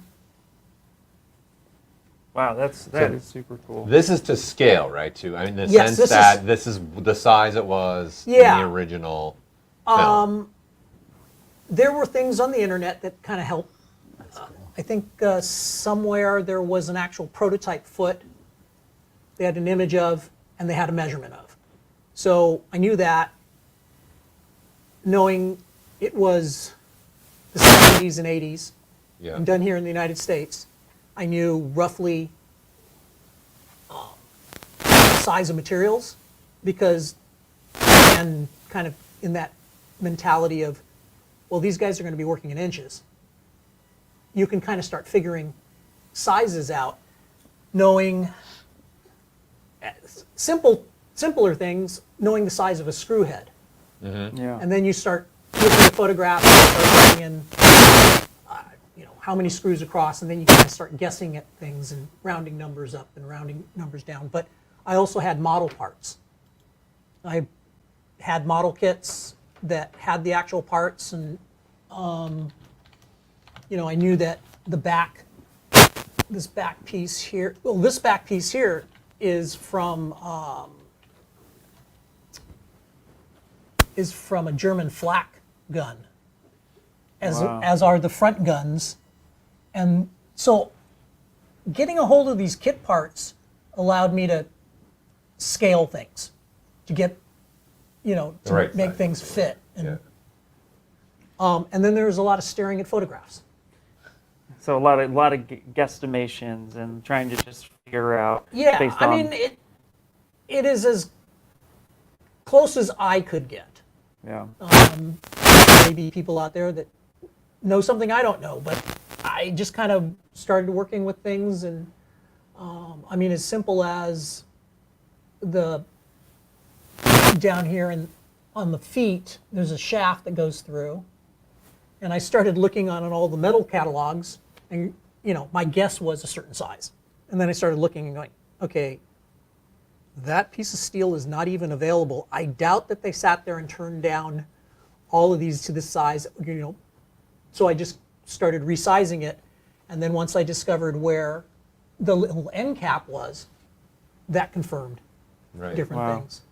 So it in itself was an extremely long process. So what inspired you to do work like this, but more specifically, like how did you get into ZBrush and then using that to work on stuff like this? Because you mentioned, we mentioned former Disney Imagineering. You worked obviously with theme parks before. So what really inspired you to get into this? Well, when I started at Disney in Imagineering, I was a special effects designer. I didn't do, other than CAD work, I didn't do anything more. And everything that I did was meant to come out of the computer. So my background is I know you have some machining, but that machining, I'm an industrial designer. ZBrush was one of our tools in which we did a lot of different things. And you worked on a part of something. So you might not work on an entire item. You might work on the foot. So you might never have, to begin using ZBrush. In our case, we used it in areas where we knew we couldn't do things in something like SolidWorks, because that's a CAD program. That's not some program that would allow us to do things. We did a lot of manipulation of models coming in from Pixar, from Feature. Those always came in. Pixar always sent us ZBrush towards the end, always a file. Yeah. So at first, and most of us, in fact, pretty much all of us in my generation at the company, you were learning your programs on the job. You got to maybe take a class. Right. But for the most part, you learned it to use it. And to do this, I hate to say that the pandemic helped, because I was able to sit in front of the computer and bang away at it. Yeah. And start working at it. I realized that, sorry, that should not have happened. That led me to looking at the program and realizing that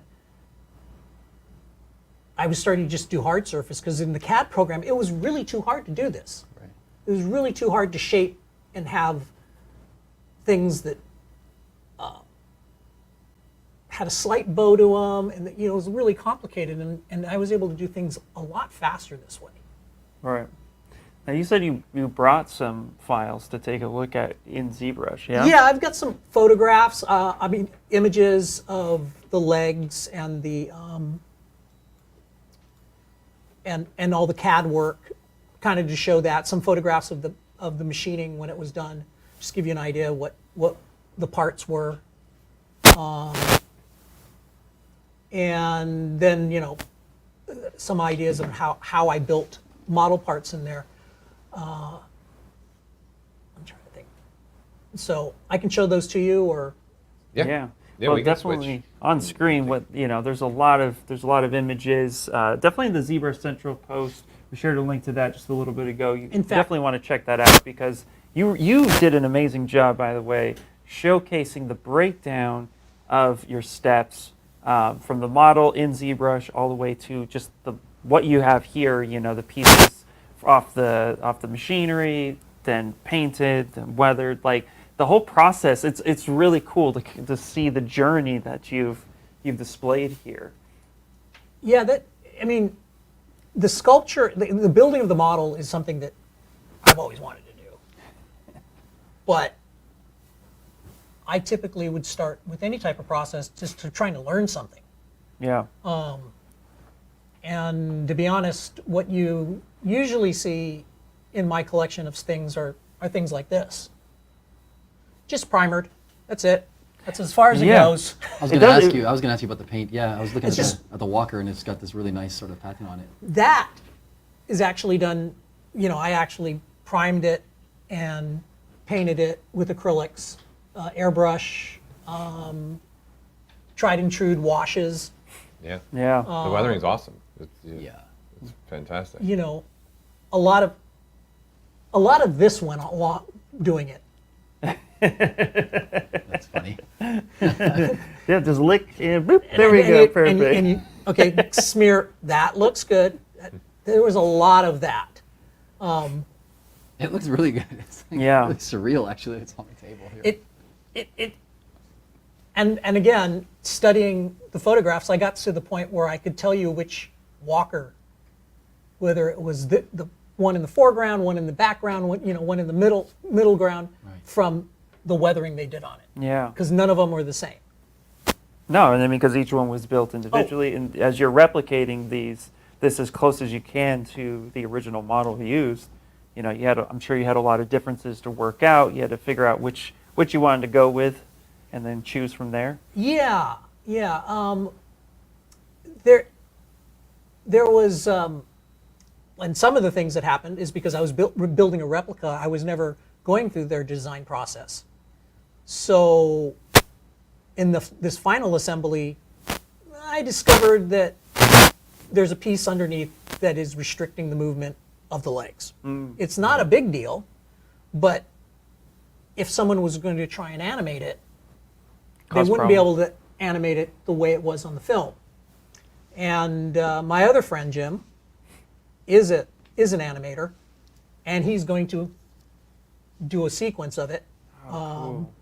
So I'm going to have to fix that part and send it on to him. Otherwise, this is as it's posed as it it can be posed.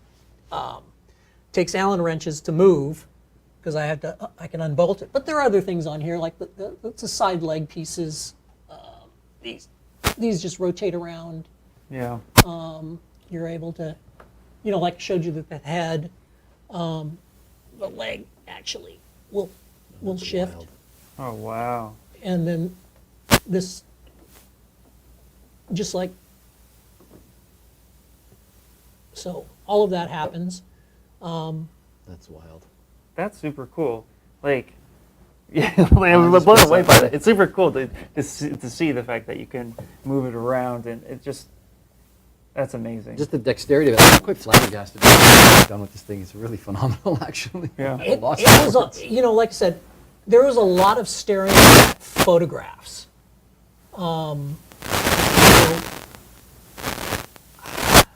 Things back then with any information of the original it was just a bunch of photographs taken, right? You know, it Yeah. depends on how the guys felt at that moment and what they wanted to do. And Right. I'm sure there are better documentation photographs. Yeah. And by the way, You've done a good job of it, though. like the real thing, Great job, the yeah. paint's scraping off wherever they're rubbing, and when you see Yeah. the ones in the exhibits, they're the same way.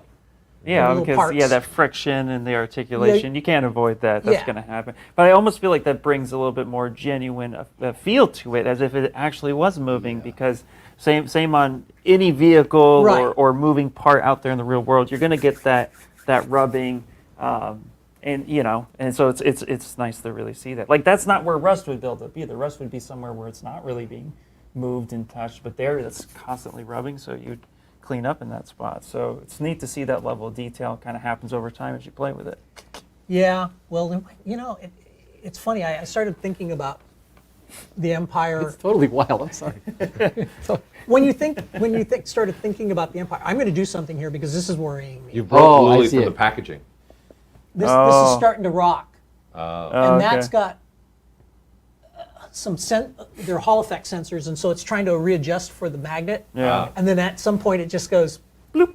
And it It, just it keeps compensating in multiple directions. Yeah. But if you think about everything in the Empire, most of the vehicles, they're all clean. TIE fighters are clean. Everything's clean and nice. The walkers were the only thing that were like beat up. And it's like, oh, well, I guess not everything is. They're the on-the-ground tank that's involved in Yeah. the trenches. But yeah, it was actually, this was quite a journey of figuring out, building, machining, learning CNC. I Yeah, did all yeah. of that. I did that all in 2020. I had the machine. I hadn't done all the programming yet. There's a good image of. Yeah, it's really Your pieces. something, man. I mean, Yeah. So from the bottom down is all machine, Mm-hmm. CNC'd, and then the top half is all 3D printed. right? Yeah. And the head's 3D printed. The head's Slinky. 3D printed.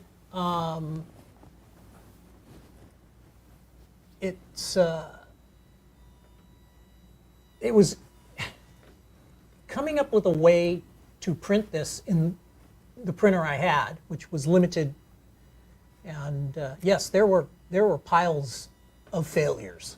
What Yeah. What did you use? Did you use the Elegoo? Yeah, Did the you use Saturn. your Elegoo Saturn? And initially, I figured out I could print this entire back section as one. Right. Only the suction on it Yeah. just destroyed it. So, and this goes to doing production, is then I started looking at it where I can break this thing up. And luckily there were these large armor panels on the outside which printed separately, meant the seams could be near anywhere on the backside. yeah. Yeah. And sort of I know as guys who are out there doing 3D printing, and you're looking to separate figures or anything, because I did a lot of that for milling, you're always, the choice is okay, in an arm, you're going to try and get up inside the arm, Yeah. and so you don't see it and it covered with something. But on large surfaces, you want to go where there's the least amount of detail and just split it down the middle, Yeah. because that's the easy place to fill and sand and clean up, rather than going down into some seam and trying to hide that thing underneath. You just go where you can clean it up easily, and that's for both ease of cleanup and speed. And then what we're looking at right now, this part is also 3D printed. You're putting this in an FDM. Yeah, in fact, I could flip. I don't need to do that. Well, you've got a picture there. That was done all in ZBrush too. All the framework. Oh, really? Yeah, I took the model that I had and I just started, building blocks Yeah. in ZModeler. And then after I knew where everything was fitting, I just started cutting things up either with live bullion, or I would just make a frame. Usually the live bullion came in when I was trying to match it to something on the body. And I would just extend beyond and then just bring it in. And Right. so there was usually a 2-step process. Cut it to the inside of the frame, Yeah.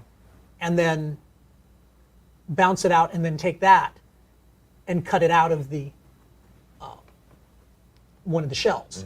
So I get a matching part. There was probably a cleaner way for me to do that at the time, but that was the way I knew to do it, and it worked for me. I mean, I probably would do it a little differently now. Yeah. I think I do that with all my projects. Slightly differently. Yeah, I look at it and go, not a good decision. I would have done this differently. It's almost Yeah. too late at some point to turn back. You're like, I'm committed. Oh, yeah, We're you're fine. in. We're good. You're in. We're good. You're going in. It's the old comment of a friend of mine's boss used to say when somebody said, "How did you learn to do that so fast?" And he's like, "It took him 20 years." Yeah, exactly. All the Yeah. experience, because so even with the part that isn't right, I had made fixtures and stuff to do this one part. It's up and under the carriage, and to remake it, I realized I was like, I didn't need to do all that. Yeah.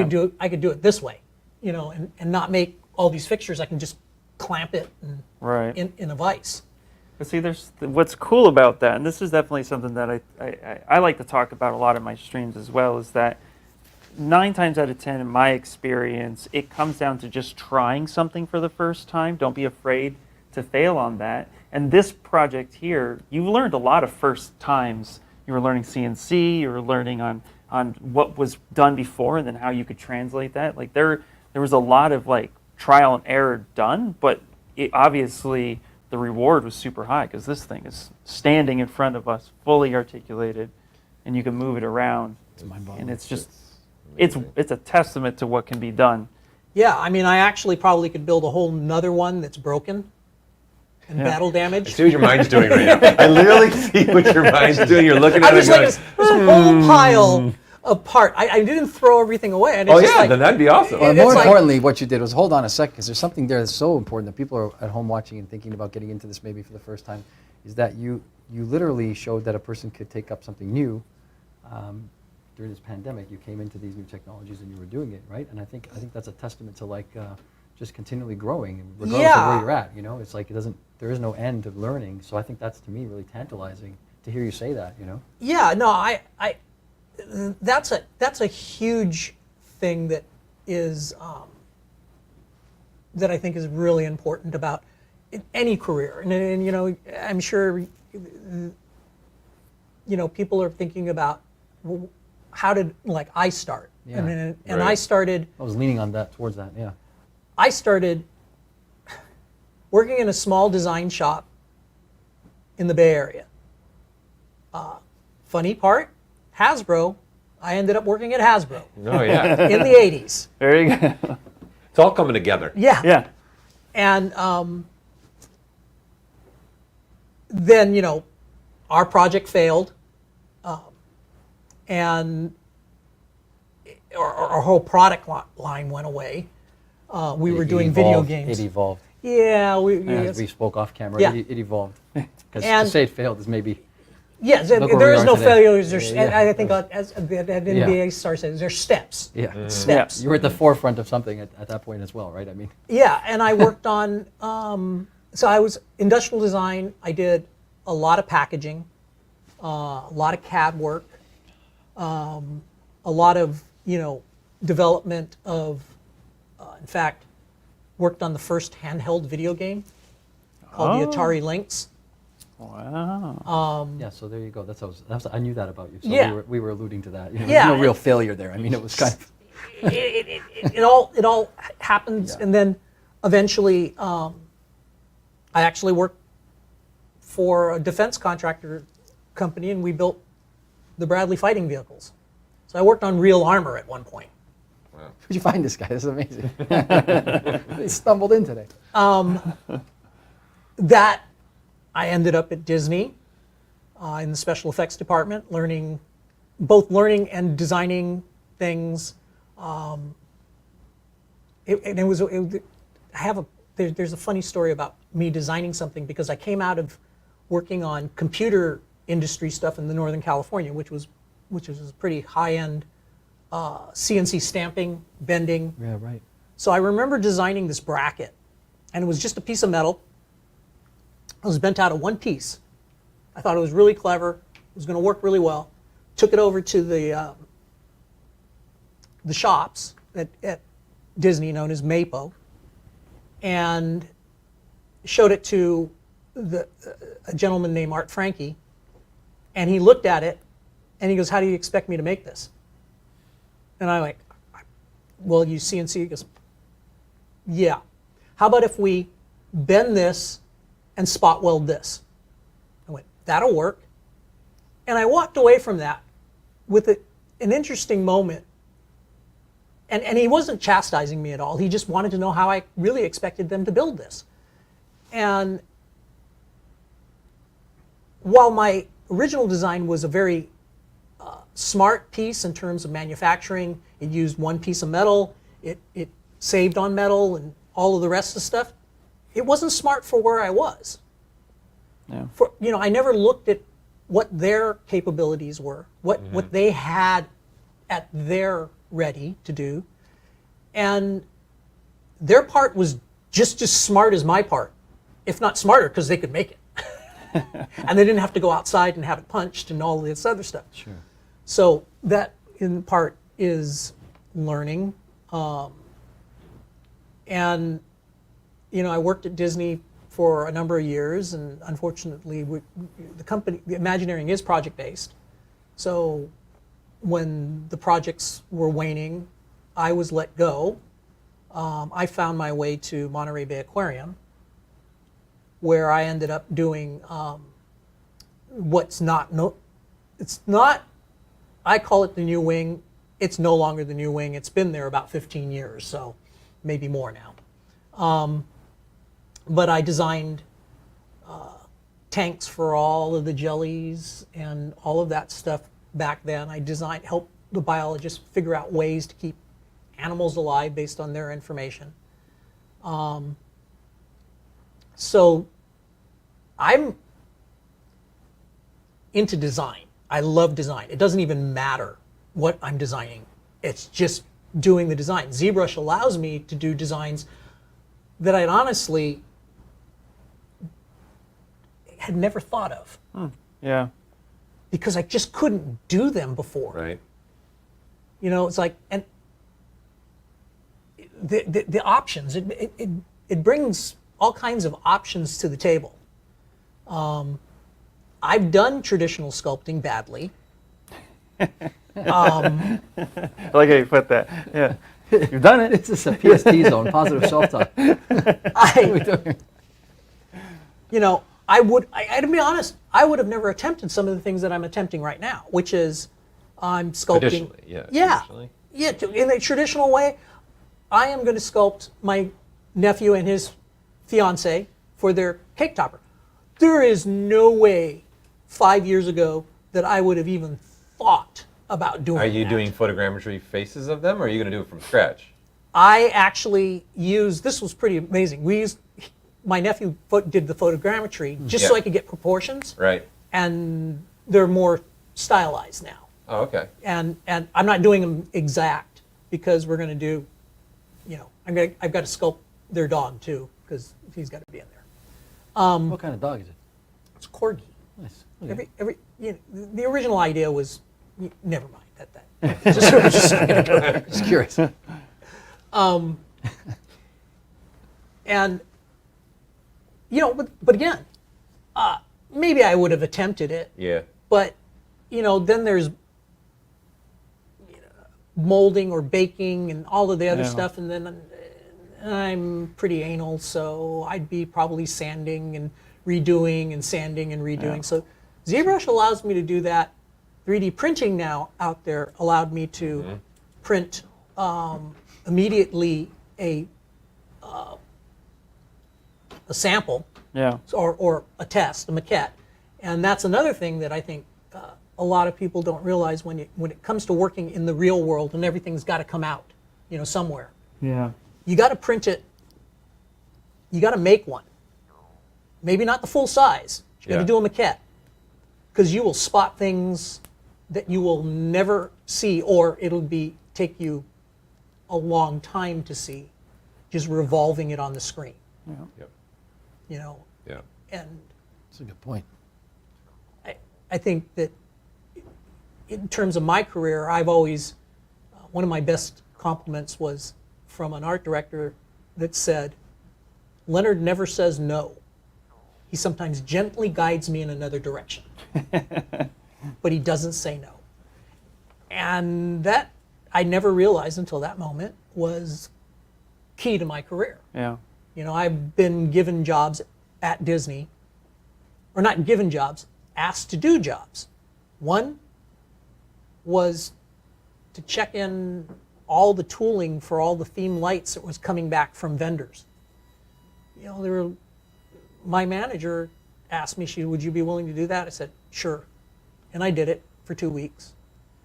And because of that, she gave me, not because of that, but the next project that came up, I ended up being both props and prop buyer for the Cars Land, what did they call that? The county museum that we did in Blue Sky Cellar. So, I might not have gotten that because I would have been probably, if I didn't accept that other thing, Sure. So the whole point is that I never look at a job when I'm working as, especially, and it's different. When you're freelance, it's very different. But when you're working for a large company like Disney, any job that comes to you is a job you should do. Unless, it just keeps you going. And there's a lot of things that you work on that aren't exciting. Yeah. But they need to be done. Yep. So someone's got to do them. Right. Yeah. But so ZBrush is really been kind of almost key to that, because, like I said, I wouldn't have tried things before. Well, I'm the same way. There's a lot of stuff Oh, I wouldn't have tried, especially now with the 3D printers. Like I have 4 for Pete's sakes. What do I need 4 for? I have 3. Yeah. I want a 4th, but I just can't quite justify that yet. The room. Yeah. Yeah. What would you say while your time at Disney would be your favorite project that you worked on while you were there that you can talk about? No. It was Tokyo Disney Sea. I was the effects designer on an area called Arabian Coast and an area called Port Discovery. And just briefly, when you've been at a company too long when you start tearing out the things and working on new rides that you had done before. Yeah. Yeah. So, and that happened, and that's happened in a number of rides, but yeah, it was an opportunity to work on a full-blown park from ground up, and I went from building the model, not me building the model, a team building the model, and just being part of that, all the way to going to the field and living in Tokyo, and having things installed that I designed and watching them fail. In one case. That's funny. Yeah, that is really funny. But we have a question coming in. They want to know, especially based on your experience and where you've been, what would you say are requirements for somebody who is using ZBrush and wants to get into Disney Field? What would they need to look for, whether it be, sculpting or hard surface? What's something that you would say is a good requirement to have? I have to honestly say that I would learn the aesthetics of design. Just whether it be sculpture, mechanical, what you're good at. to getting into Disney and ZBrush. ZBrush can be used in the way I see it is ZBrush can be used in all kinds of ways. It's not just a sculpting program in terms of that. I mean, especially with ZModeler, being able to do topology, but understanding, how do I explain this? So we would get figures from feature animation, and we were making an animatronic figure. But what comes from feature animation can't go directly into a engineering program, like, so you have to, and engineering programs don't like a lot of texture topology. They want simple. Being able to retopologize, do all that work to simplify but keep the volumes and the idea of it, or not the idea of it, but the design of it is really important. You can do it in other programs, but I see ZBrush being able to do that, and that's an important part of it, because, say, I'm trying to think of a really good example of, you've got a joint that's got that has to be engineered. Yeah. But it's, an arm. So, like they were talking about at Hasbro and doing all these different things, only, at Disney, it's full-size stuff. Yeah. And it's got to move, and it's got hydraulics or electric motors or whatever. Or even larger, the system. right? Because you got stuff that's up high, that's Yeah. to be able to be seen. So you've got that. So ZBrush has got more power in it than I think that a lot of people. They say it's a sculpting program. It can do more than that. You can take that and you can retopologize it and get clean topology on it. And a big part of this is the caveat is that you've got to stay on model. Yeah. For something that's Disney related or any IP, you have to stay. Yeah, that's the on tough model. part, I think. Yeah. Is staying on it. But it's an option that can be done with ZBrush.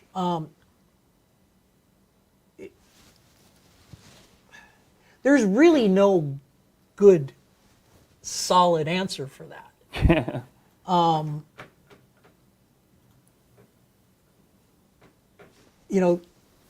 Not just one thing's going to get you a job there. Right. Yeah. And that's really, there's so many things. There's so many. I mean, you go back to the job is finite. Right? Yeah. If you say, oh, the job is not to sort of dissuade anybody, but I think if you think of the job, you think of the trajectory of a person, not just a job. You say, oh, am I like fulfilling the responsibilities of becoming a better whole? Because the job is kind of maybe a starting point. You say, well, I started off in the lighting department and I was 24 years old or whatever, and now I'm way beyond that or way far gone from that. That's a trajectory of learning and growth. I think that's what the point is there. Yeah. This is one of those things that and I apologize for being kind of haphazard here. No, it's fine. But like I said, I started out in special effects. I moved on to working in production design at one point, theme lighting in another point, model shop in the other point, and then actually when I was in the model shop, that's when ZBrush came out. What year did it come out? The first one was available to use was 1999. That was presented at SIGGRAPH that you could get your hands on and use it. And then 2000 was the first time you could actually purchase it. Yeah, I think I want to say we started it with R4.8, is that? Okay. Right, I mean, that's when it started. 4R8. 4R8. Yeah, that was probably, oh boy. I'd say 8, 9 years ago, I want to say. 2015. I'm so off now with the COVID thing. I didn't even know I was here for 15 years, in all honesty. So I got to do I want to say maybe 10, somewhere around there. Yeah, you know, it's like I think your term that one time is like that happened during the blink. Yeah. You just Yeah. and I understand that you've lost sense of time. Yeah. But also, too, what's interesting about ZBrush is in its evolution, if you go back and watch it, there were times where it's like some nice growth, boom, a ton of growth, and then some nice growth, and then another chunk of growth. Yeah, there was one time. That's what I'm trying to. That time was one of the times where I think in 18 months we did 5 full versions of ZBrush. Yes, we did. It was like we're not taking a break. Like we're releasing a version of ZBrush with like a boatload of features every 3 months. Yeah, that crazy. was nuts. I mean, it was after 4. Yeah. It started to really kind of come together for us in the model shop is when, as silly as this, was folders. Okay. You know, with all and everything, it was just really hard to keep track of the parts Sure. and the pieces, and then you know, and I remember going in and asking for the upgrade because I had it at home because I had purchased it and I was playing with it, but I said this makes so much sense. We could organize, and it sounds really silly, but that's huge. This model was organized into so many files and subtools and folders. Do you have do you want to take over the computer and go through the images you have? in your files? Sure, I can do that. Yeah. That way you can walk through. You've prepared a lot of great images here. Well, there's I can load it, but it'd be better for you to drive. We're gonna switch. We're gonna do it. We're gonna. Switch. It was an unplanned. Yes. You know, like you were talking about, like folders, like giving you something of like of hard value. Sometimes the quality of life updates, the little things that you would think you wouldn't really think would give you such big success, but when you have like 100+ subtools and you have to scroll through, you can't you can't just put it in a folder. Like I get it, like that becomes a big deal. Little things are big things. Yeah, they really are. Absolutely. Little things can be very big things. Quick save, my favorite. Sometimes the smallest stuff. Well, I know what your favorite is. Everyone should know what your favorite is in this office. Go ahead. Okay, lights. Undo, redo of lights. Undo, redo of the lights. One of Louie's passion projects, besides the packaging from Hasbro. I beat the team down about the undo of lights. You got it finally. And now you finally have it, people. You're welcome. Wait, you're welcome. Thank you. Thank you. Absolutely. Yeah. Contributions king. What can you do?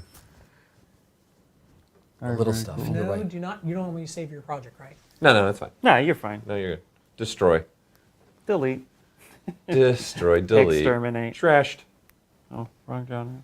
I'm closer. I'm sitting closer to this thing now under a certain light that I wasn't privy to before on the right side of it, and it's really. Do you want to switch and really get this side? This view is phenomenal. It's pretty insane of the details he's put in this and how accurate it is.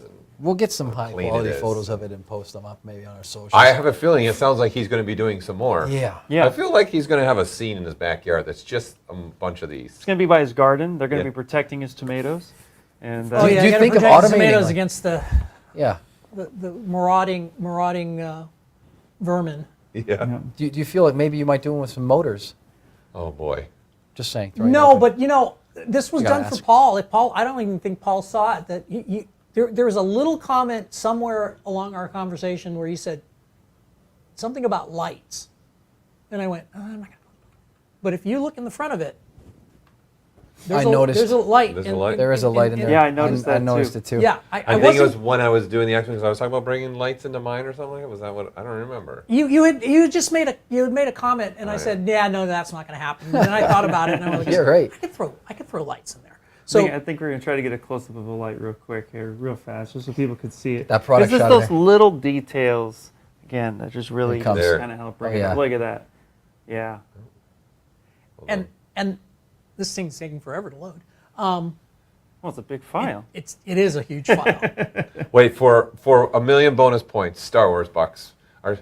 How many subtools. How many subtools? This is All right, Ian, go for it. How many subtools? Oh man, I was gonna ask him that question. No, but- no, you have to play the game now. You have to guess. No, I don't even know how many subtools Okay. I have. We're gonna Oh, find we're gonna out. find out. I'm gonna guess he's at around 220. 220. 220. Okay, I'm looking close. I'm saying 469. Whoa, I was gonna go high like that too.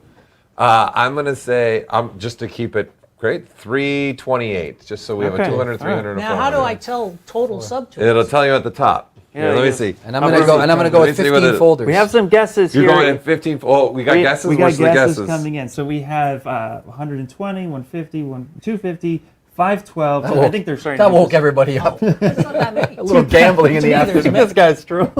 Yeah. All right, 311. Okay. You know, Okay. 300. Go ahead. Give them the final All right. number, Leonard. What is drum roll? It says here 227. 227. Ooh. That was But- you? Oh, you were the 200. You were the I was 200. there. I was close. Yeah, All go. right, all right. But what? You 227. But you got Compressed? to remember that some of these Nope. subtools were built from other groupings of subtools. right. So you So- could be. You're probably higher than. I'm higher than, but I wouldn't throw everything all in here at once, just simply because I'm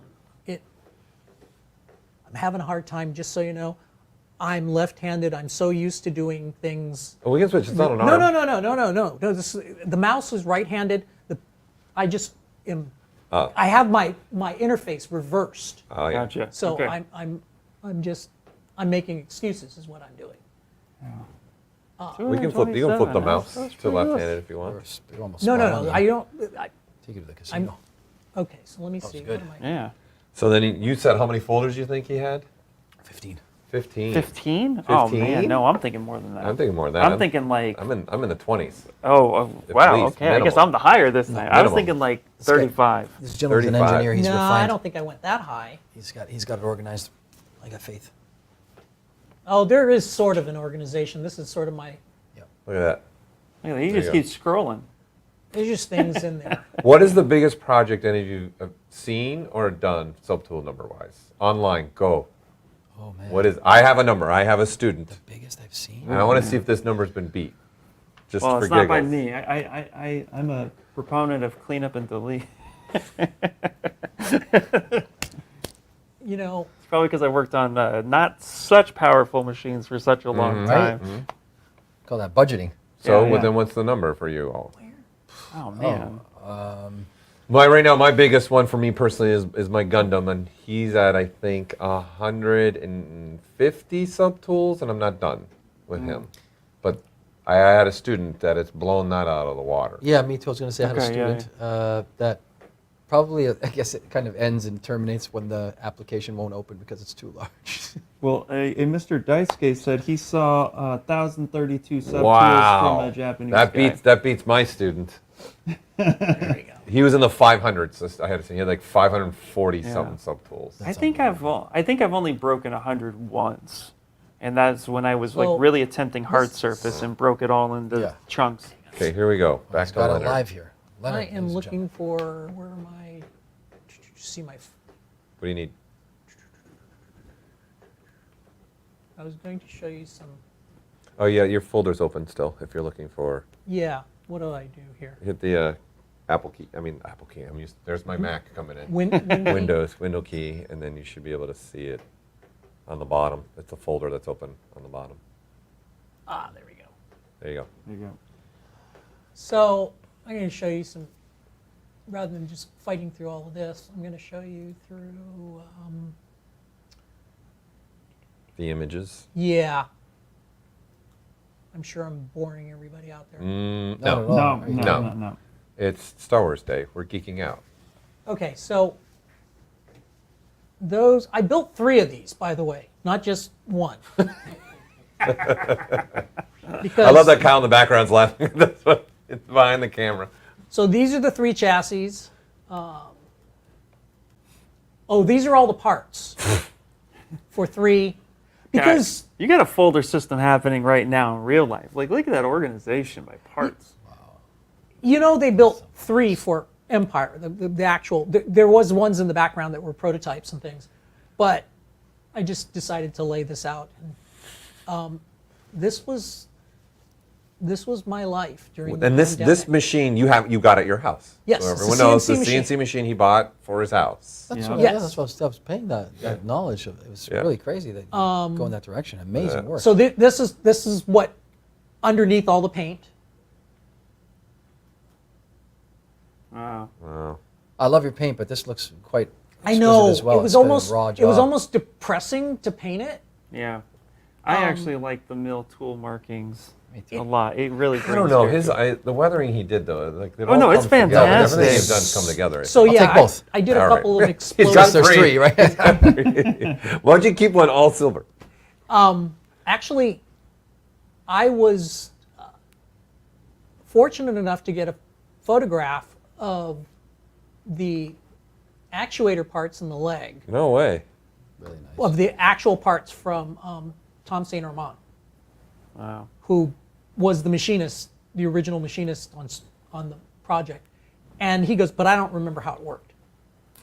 And so Wow. I have the pictures, and I'm going to have to try and make it. So I may make one separate leg that functions exactly like the original one. Because this one, I did my best, you know.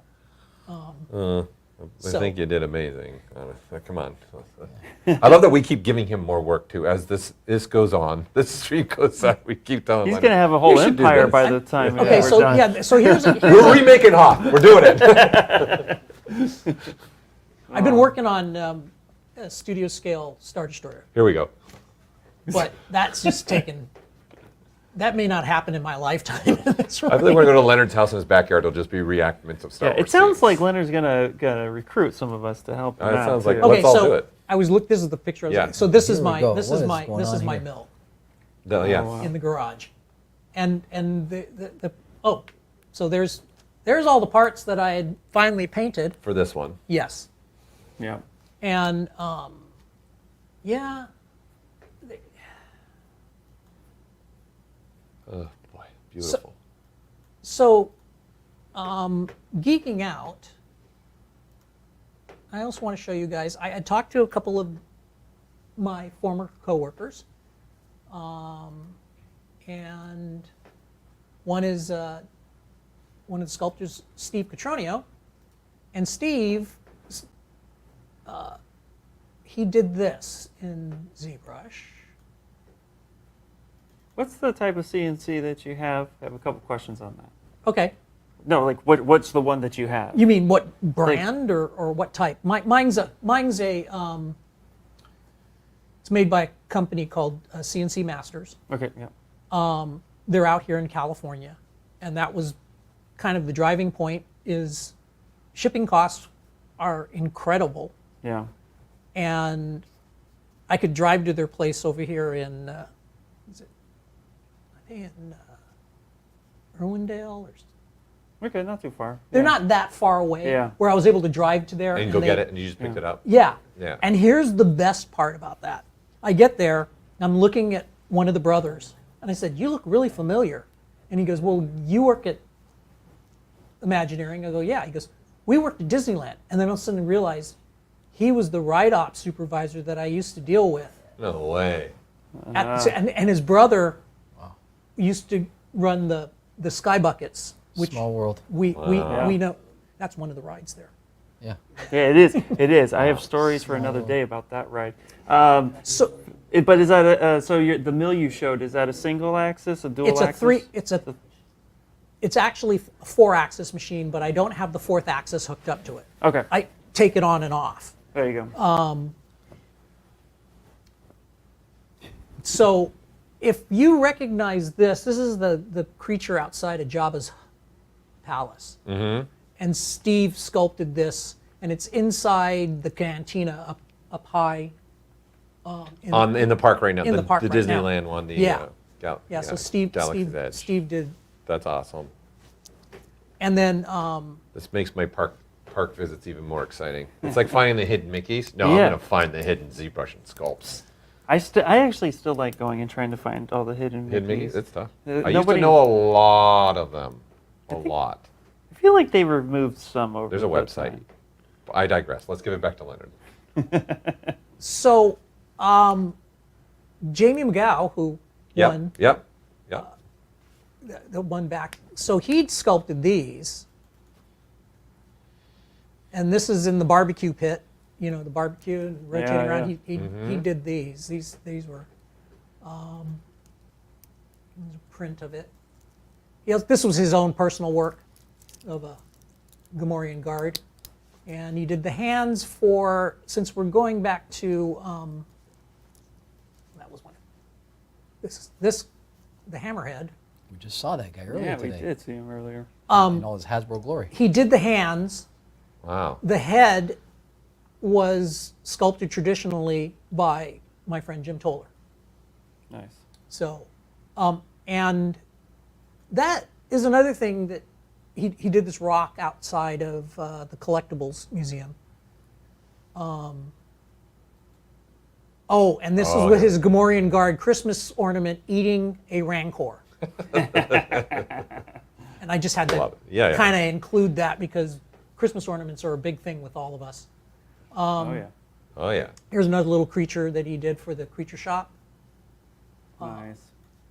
Yeah, Jamie is Very cool. an incredible There he is. Nice. ZBrush guy. Yeah, and the Christmas ornaments are a big thing. You're doing them every year. Yeah. You're like me. I like to try and have some fun with it. Yeah, it's just one of those things that we do. In fact, Steve, this is more for Ian. This is another ZBrush sculpt that was done, Oh, that's funny. Oh yeah. but this is an old coworker of ours. Actually, it's not Santa Claus. That's too It good. works. I love it. I love it. Thank you, Leonard. Thank you. Yeah, I had to do that. I had to ask him for that one for That's you. awesome. And that's something that it's funny that, you know what, Ian, we've known each other for 2-3 years. Yeah. We actually met during the COVID. click or whatever we're calling The it. great The blip. pause. The blip. I call it the great pause. And it's turned off. Yeah. It was actually there's the very first time. Everybody knows I butcher names sometimes. The very first time I met Leonard, he popped in my stream. He said, "Hey, how's it going?" And I, for some reason, called you Leonard, and I don't know why I said. It's fine, Leonardo. Leonardo. And he was like, "No." I never said anything. I just sat there and I went, "It's okay." All right. You know, I've been called worse. Leonardo. I've been called way worse. He was giving you some Italian So flair. I'm sorry, man. No. 2.5 years later. Leonardo. He didn't want to admit that he was watching Teenage Mutant Ninja Turtles right Yeah. before He had it in the background, actually. Leonardo. But Right. we're going way back in the hit. Ian and I actually had kind of circled around each other, orbited each other. Yeah. He had worked at companies that I had dealt with or had worked with.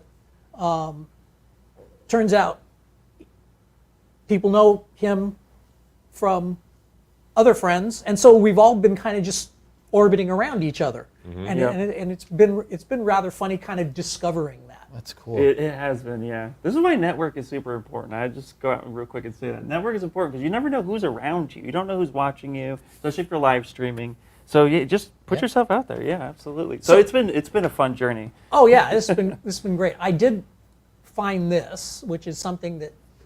Yes. Okay, so a little since talking the parks. Mm-hmm. This was the last. This is at Disneyland. Yep. And it was the last film version, actual film costume. That when I was in my youth, I helped another friend.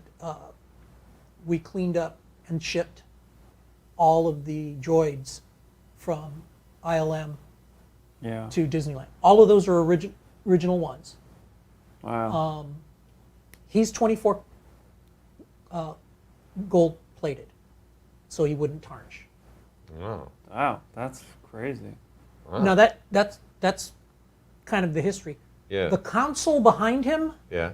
I built in the wood shop. That was when I was in special effects. They were like, we need to do something because maintenance can't get to them. So I sat in the wood shop and we designed this thing and I built this whole thing. So It's no longer there. I think Yeah. it's been redesigned, but that was the It's somebody else. I was just, what's there now? There's a new one that fits more with the. It's part of the new yeah, series. yeah, I'm trying to remember what is there now. But it was just one of those things that I was asked to do. I'm like, okay, kind of fun. Man of many projects. Many And walkers. here's Yeah. another, just because here's another Christmas ornament, which Oh, that's What you have down here? yeah, which was based on that one. Only I softened it up to make it kind of look like that. It doesn't to look like, you know, when you're a kid and you bought Christmas ornaments Yeah. that of something that you loved, and when you got it, it was like, this is blow molded and it's really soft. So I tried to create that To recreate softness that. Oh yeah. of my childhood. And then now they're super detailed.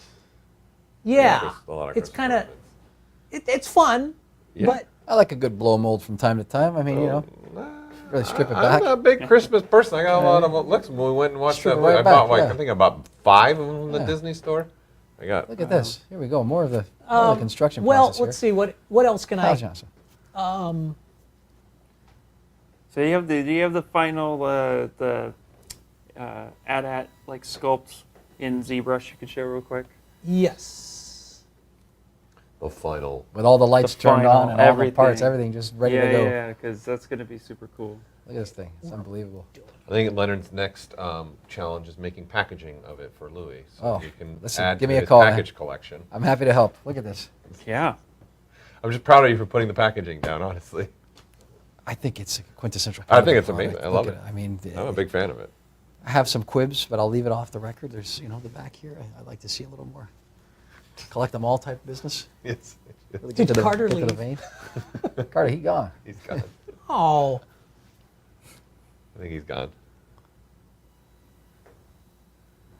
I think this So thing's again, we've shared the link of on your ZBrush Central thread too of this. So he had been saving work in progresses all the way.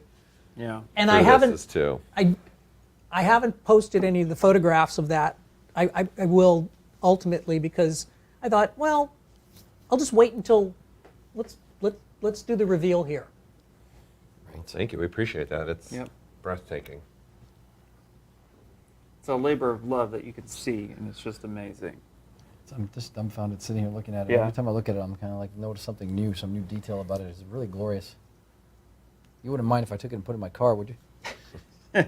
He's got 2 other ones. Yeah, you got 2 more. haven't we? No, those were given away. Oh, never mind. Never mind. Never mind. Those were for my friend Jim and Jim, and that's 2 different Jims. Yes, yes. What's going on here? I think the play of the day was that we changed the name to the Galactic Empire. Yeah. Very fitting. Yeah, 100%. Yeah. Instead of a good- demo machine. Something like a good takeover. Kyle Johnson. Why am Throwing the pot shots here. What do you want to turn It everything is- on? No. If I turned everything on, it would be, Just look like a Yeah. block. yeah, it would look like a bunch of stuff. Yeah. I'm sorry. I Don't be apologize. sorry. don't Are you be kidding? sorry. Yeah, come on now. I'm probably, like I said. We blame Ian for this. By the way, Yep. Oh, I'm just opening. what it. was that? Oh, breaking things over there. It's just, Oh, you know, yes. this thing wasn't glued together. It was just, you know, Don't do it. Don't do it. That's not the one. This is the wrong Oh, one. the wrong model. we'll figure it out. I really feel like we reconstruct Hawk. You know. I think we can. I think I that's know. the I'll next take I'm watching the, I'll Ian take try the to put this glider. I'll thing take back the together. glider. Look at that. Look at that. Yeah. I said a prayer for you there. I was hoping you could break the damn thing. Yeah. Oh man. That'd be fun Also, to too, do. while you're loading that up, we just want to take a second and just thank everyone for our guests and everyone who's joined us in the Chat. audience. Look at the the chat blowing up in the DMs. You know, especially those who have stuck around from the very beginning. Just thank you guys for hanging out with us on this awesome day where we get to share what we love and how we create it. Call it a marathon. Ian. It is a marathon, yeah. Pretty. And me now, I'm just fidgeting. I don't know. I'm waiting for one of those things to It's snap. Just catching quick up touch now. of this. Look at this. Look at this. I'm getting nervous. I'm really excited about this thing that we're doing. You can this, see how the print was actually. camera This is like cool this. This is fun. because you can see how. Get nervous when he's Actually trying had to put that it back together there. It together reminds me of a party we were at. He's one got time. the floating one Right, too. remember I'm not, Yeah. touching- I'm Not touching the floating I'm not one. floating. no, I'm no. not touching the magnetic floating good. one, but there it is. You can- Well, Eggs for scale. and there's a camera flash there. Oh, here we go. We're gonna bring it up now. Yeah, I guess Bring it that's up it. now. Yeah, bring it up. there. Does There's a- anybody know what that really that is? Right? What? Anybody online? I'm sure they do. No. Well, Yeah, this is what the lightsabers were originally. Where they came from was a camera flash. Yep. Here, hand that over there, Kyle. Let's put it up a little bit. There you go. Mobile correspondent There Kyle you go, Johnson. Kyle. Yeah, and then we have a Look at that. replica. We have a replica, so you can really Right. see. So see the difference. Well, not difference at all. Really, not much. Yeah. Look at that. That's literally what they made them from. Yep. And you've got a couple of these. That's pretty That's awesome. it. Look at So if Well, you I see have any one of these, now. if you see any of these around, grab it because Yep. it's movie memorabilia now. In the sense that this is where it came from. Yep. Interesting. Pretty Yeah. awesome. That's cool. This is that my first one that I've seen, I think, in person though, Same. of the original. Yeah. Like flash before it got turned into a lightsaber. What it actually looked Yeah, like. I can't actually convert that because I have a Graflex camera that belongs to, Yeah. and it makes it really difficult to destroy something that. Yeah. Well, this is no random trinket then, is what you're saying. Yeah, not to me, because it was my godfather's camera. Yeah. Yeah. Say no more. That's a beauty. Be careful with that. Genteel. Look at that. Nice construction on that. You know what I think I did, Ian? I mean, this is the everything that I did in ZBrush. I mean, I think what I did is I didn't include the legs just because the file got even. Because it wasn't. Yeah. Yeah, the file got like all right. massive. Oh, this is post We've Wookiee got, attack. we've I mean, got that's the fine. original right here. This is a Yeah, post-Wookiee exactly. attack. Look at this thing.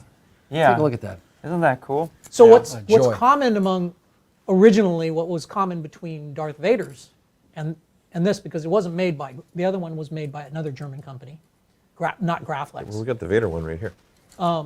Is the clips.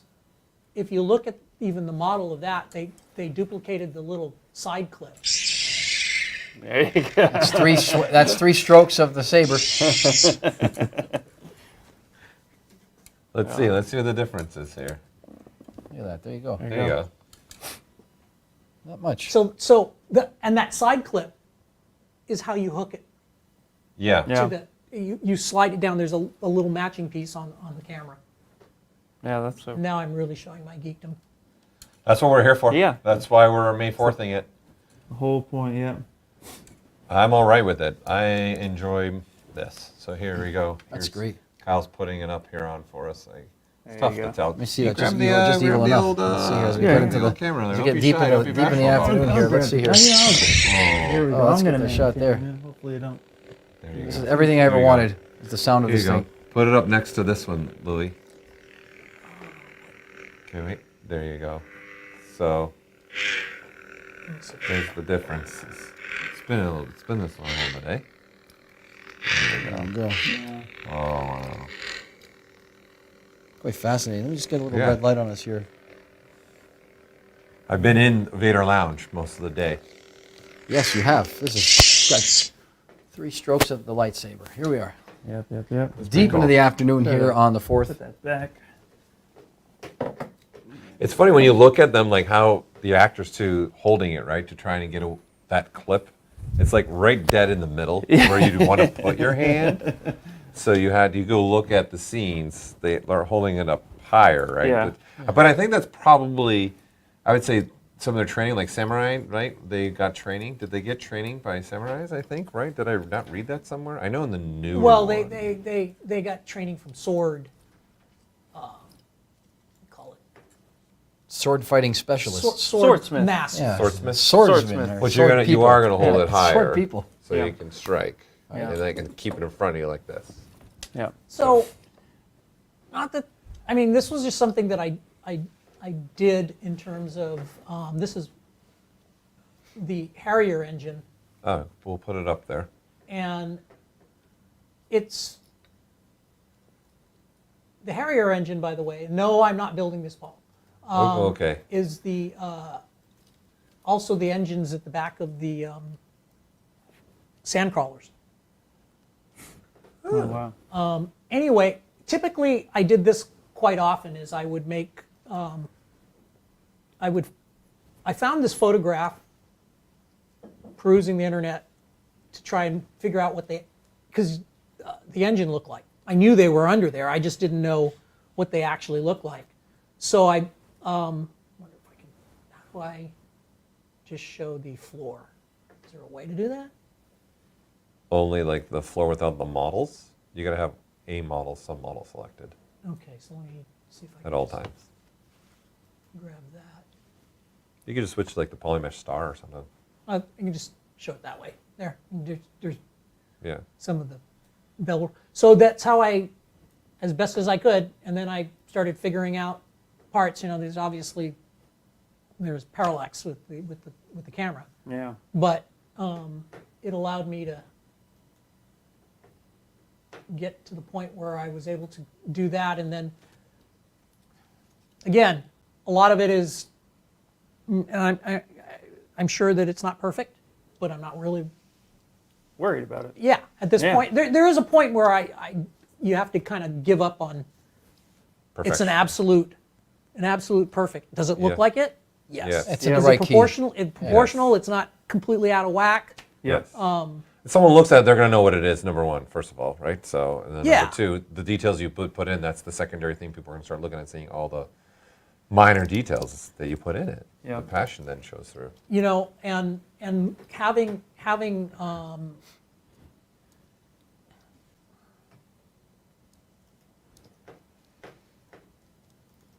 That's cool. Yeah, that's super cool. That is, I lucked out. I mean, I tell you, I lucked out because obviously they took pictures, and when what was the company that was producing these the first time was Masters Replica.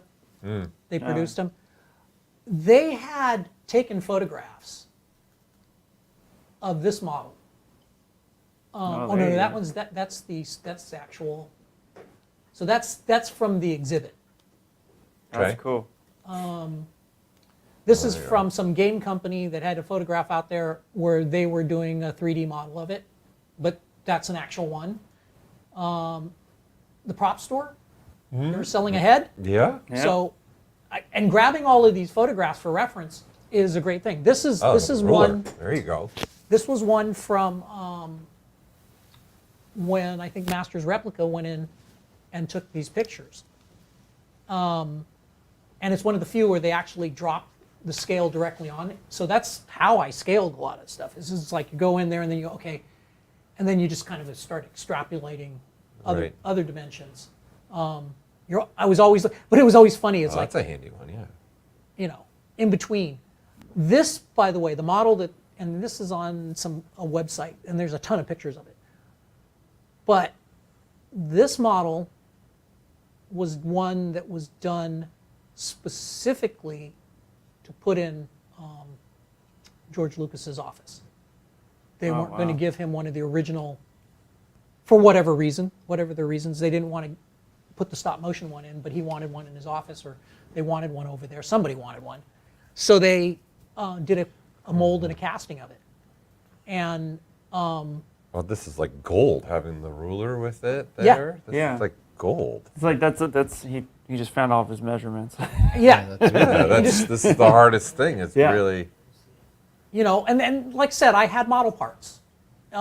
So I was able to, the gun in there is like, I knew it was from a German flak gun. Yeah. It was from a Tamiya kit.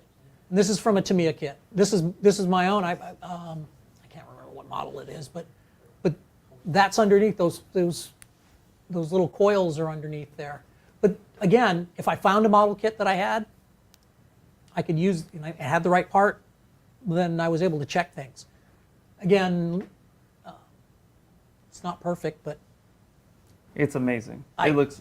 I'm happy with it. Yeah, and there I'm you go. happy with it. Yeah, all of us in this room are happy with it. The chat's loving it. It's super awesome. Well, Leonard, thanks for coming on, Oh, hanging yeah, out yeah, with yeah, us. yeah. Super seriously, thank you so much. You're welcome. This has been truly just a pleasure to have you and this model in here talking about everything. You got to show the other item he brought with us. Oh, today. that's a loan to me from my friend, and it's a casting off of the Death Star. The Death Star. The tiles. original. The panel. Yes. Yes. One of the it's- original Yeah, Death the Star. panel. Here, let me get them. I think they were given as crew gifts Yeah. originally, but I'm not positive. I mean, it's a piece of history. Yeah. Just sitting a few inches away. Like, There you go. Kyle's got the camera going. there you go. There you go. That's the Grace, stuff can you right full there. screen that for us, please? Awesome, So you can awesome. put that up full screen. There we Yeah. go. Look at that. Yeah. Like, Let that there focus you a little go. bit. Greeble. Yep. Anything else, Ian? I mean, we could talk for hours. Do you want but- to show? We have. Can you show before we let you go? Show your piece with the magnet, Yeah. and then we'll switch, and I'll go back into the computer. Okay. Oh wait, here's the really important thing. As Oh, I was here we digging see. through the See, there's always more. box. This is something that's probably older than. I'm Oh, not yeah, going to yeah, guess yeah. your age. But this is from when I was See that? in. Darth Vader This was lives. from when I was in high school. That's wild. Wow. When Empire came out, I got that button, and I just found it. And I can't even believe that I still have it. Man, that's crazy. That's So- a beauty. That's Nice clean. shape, really This clean. Yeah, looks nice brand shape. new, man. That's Leonard, nice insane. shape, man. You did well to keep that. Yeah. Wow. I was one of those children. Same. Didn't break their toys. Yeah, same here. Here Well, don't worry. Louie always discovers new toys up in his mom's attic. Yeah. Every time he goes to visit It's a her. joy. In the packages. That's because he's looking for the boxes. Yes, first. and in the Yeah. package. They're in the I send him pictures all the time. He'll send me a picture. Look what I found. The packaging? Yeah. Yeah, No, yeah. and they're in there. They're right in there. Look at that. It's floating. That's super So- cool. And I forgot that I brought these. Can you tell me? Wait, let's do a question for the chat. Yeah.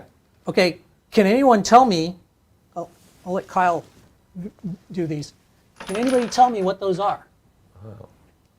Let's see if the chat knows what they got coming at us. Give it a minute to catch up with them. Let's exactly let it. what the year- Let's see if people what kind of guesses. Wait, Kyle, we you get. have a guess? Kyle has Yeah, a guess. Kyle has a guess. Yeah. But we'll Wait, I need They're to the see- I actual need to ones. see is what it. they are. Okay, the first guess says I would. Oh no, never. I have a mind. guess, but This is just gonna rock. are they? Wait, I have one question. Are they to scale? Yes. Okay. Yes, they are. Oh wow. You know what they are. Those- You're cheating. those are- I see those you. are- I see you. I know what they are. Those are actually from one of the props. Okay, we've got some stuff coming in. Yeah, in the chat, the two things that Leonard's now touching right there. Yep. Those two things. Any guess on what those are? Not spark plugs to John Wick's Mustang, Man, too bad. right? That doesn't tell you anything other than it was in the All right. bag. First guess was AT-AT guns. Second guess is X-Wing guns. Somebody says from C-3PO. I don't know. Is that a question? Are you asking? No, I think that they're saying neck pins from C-3PO. You tell me when you lightsaber want me to case. tell you what it is. Yeah, I give up. It's that last one. Go ahead, Kyle. What is it? Is it C3PO? Yes, but they're not his neck pins. Or did they just like stick out or something? Like, These are from his. Well, they could be. They were the actuators from his hands. The original actuators Oh, on wow. the original hands. That's cool. Good Wow. job with the C-3PO. Actuator from the hand. That is cool. Yeah. The gold gave it away, maybe. Look at that. I didn't even see the gold. It looks silver. I don't have any idea what That's cool. they Thank actually you. were from. They may That's have just cool. turned these. Yeah, these look. They probably That's were just wild. machined. Yeah. Travis, you were close. Travis, you were close. You Yeah. had the neck pins. That's true. Leonard, that's Or do amazing. you know Yeah. the neck pins? That them being actually, I had forgotten I had these. I found them literally 2 weeks ago. I was cleaning up and I went, oh, and they were just in a box, and I'm like, Well, Are you going to give some more stuff away? I do. I have more stuff to give Okay. away. You have a seat sure. here. We're Cool. going to give Yep. some stuff to some people Well, All who are right. playing again, at home. Leonard, thank you so much, thank you, Leonard, Leonard. for having showing in, showing all this awesome stuff and how just like the whole breakdown. So if you really want to go deeper into Leonard's build on ZBrush Central, he posted a lot of ZBrush images, a lot of photos, and a lot of just the breakdown process. And I'm sure too, if you pop in a question or two, you might get an answer. Who knows? So go check out his post. And Sorry. So it's okay. We're gonna go back to Vader's lounge. The Vader Lounge. The Vader Lounge. The Vader Paul Gaboury. Lounge. All right, you're going to give something away, right? Yeah, I'm going to give some stuff, but I also just want to say, Leonard, thank you. I know, and then Leonard's been here, so you'll know, early to be here to help set stuff up. Thank you for being here. Yeah. Oh, yeah. And coming along. It's always a pleasure to speak to you and talk Star Wars or anything else from your history of working on all the pieces you have. So I really appreciate you coming by and sharing this. Yes, the chat. Congratulations on the beautiful piece. In the chat, basically, you've earned the title Obi-Wan Kenobi, so there you go. You were on it. There you go. It's official. All right, so we're going to do some more giveaways. So we're going to put that up. This is what we got. Oh, sorry. So we're going to do another $40 USD merchandise voucher for our merch store. So if you've been listening to Ian all day, that sounds like you need to join the beanie crew over here. Tag me. Tag them. Tag Ian. But if you're until gonna get then, the enjoy a beanie. sweater or a t-shirt. mug or a mug. t-shirt. Well, hoodies and get what you want. Get what you want. Yeah, get what you want. I'm not trying to put You got any $40 United States twists dollar in your arm to here. play with. So we got a winner already, and our winner is Crystal Rose. All right. Well done, Crystal Rose. Crystal Rose. You Well done. are Crystal Rose, ladies and a gentlemen. winner. Let's do another one. Let's do another one of those. Getting it away. All right. Here we Give away, go. give away, give We away got a now. Only winner. one Let me line, get because otherwise this. we get our YouTube canceled. We got to pay the fee. All right, and I'm going to I put was this there in the with you. chat once again. Who our winner is? Our for best Red Hot another Chili Peppers here at 4 p.m. West Coast time. $40 USD voucher for our merch store. Craig Stowell. Craig Alright. Stowell. There you go. Congratulations. Craig comes clutch. Craigie for G. sure. Yes. Okay, I got something else, though, to give away. a I'm helmet? going to take it down for a second, though, because I got to pull this one down, pull that one up. It's really a production. No, we did the going on helmet over here in already. Vader- Yep. Yeah, in I the Vader forgot about that. corner All right, over fair here. enough. It's been a long day here The inside the Vader Galactic Empire. Lounge. Let me grab the next one here. Let me grab that. I like that. I like to talk through everything I'm doing for you. Like I did like the you same guys, thing. Like it doesn't matter. Like, I was really, like- it really doesn't matter. I was like, what setup is this? I'm the guy who set it up. That's the setup I'm working with. I'm like, just do it. Just do it. Oh, thank Okay. you. Look at that. All right. So Kyle, go ahead. You can share my screen now. All right, here it comes. Oh, Whoa, There you the go. big one. Okay. So The big one. here's another one. A 1-year subscription to Maxon One. So this, of course, gets you all Maxon products, which, of course, you got ZBrush, Cinema 4D, Redshift, Forager, Red Giant. So this is going to be for 1 year of Maxon One. It's a great value. So our winner for our 1-year subscription to Maxon One is Jan Parker. Jan Parker. Jan All Parker. right. Jan Parker. Jan Parker. Congratulations. Congratulations. There you go. All right. Right. So that's it. I do not have any other giveaways. I'm all out. Let me just say this then. Yeah, what talk to me, a Goose. day! What a day! I can see even our resident dog is looking at me saying, "Hey, that was a heck of a show." Mm-hmm. Want to thank everybody. Paul Gaboury, one standout for you. It was tough. I really, honestly, seeing what Leonard's finally, because I've seen the piece as he's been making it, seeing it in person and seeing Okay. what he's done is a standout for me. And then I think the detailing of the toys we're putting in toys these days is just ridiculous. As a toy maker myself, Okay, I fair really enough. love that too. We're with you, And you know what, Ian and I. I'm sorry, but I like what Sam. Every presentation had something that was just fun to 100%, pull from yeah. it. Philip, we did a micro Sam. summit. Yes, Yeah. it really did. Yeah. Let's go over to Ian Robinson. No, Standout for yeah. you today. Obviously, as an ex-machinist, you're going to have to say something to do with this. This is, No, actually, you can this touch it, maybe. No, seriously. Don't touch Boop, there you go. I touched it. Sorry, Leonard.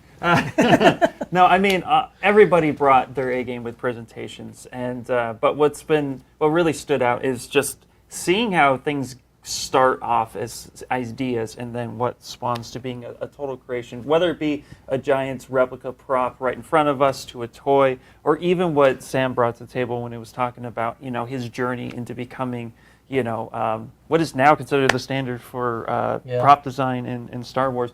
So it's overall just been an amazing to see it, witness it, absorb it, and even be a part of it. So everybody just did a great job, and this is fantastic. Seeing this in person, though, this paint job, Yeah, Leonard, this this is is money. This is actually exquisite. Like Paul said, I was enamored by sort of the place I have as a toy sculptor as well, with the detail from Hasbro. But this, to me, is completely on another level of construction and just a lot of work. So I think that on behalf of Paul Gaboury, myself, Ian Robinson, say thank you so much. I want to thank everybody at home for watching. Thanks for tuning in for the what was the marathon. I felt like I went to my aunt's house and watched Ben-Hur. 5 hours. And Moses and the Ten Commandments. So I'm going to send us off, and that's it for all of us here on the Maxon ZBrush team and the Maxon team, globally speaking. Wave goodbye, wave goodbye, wave goodbye. I'm Louie Tucci. We'll see you Bye. next time. Have a nice day, Happy ZBrushing. and may the 4th be with you.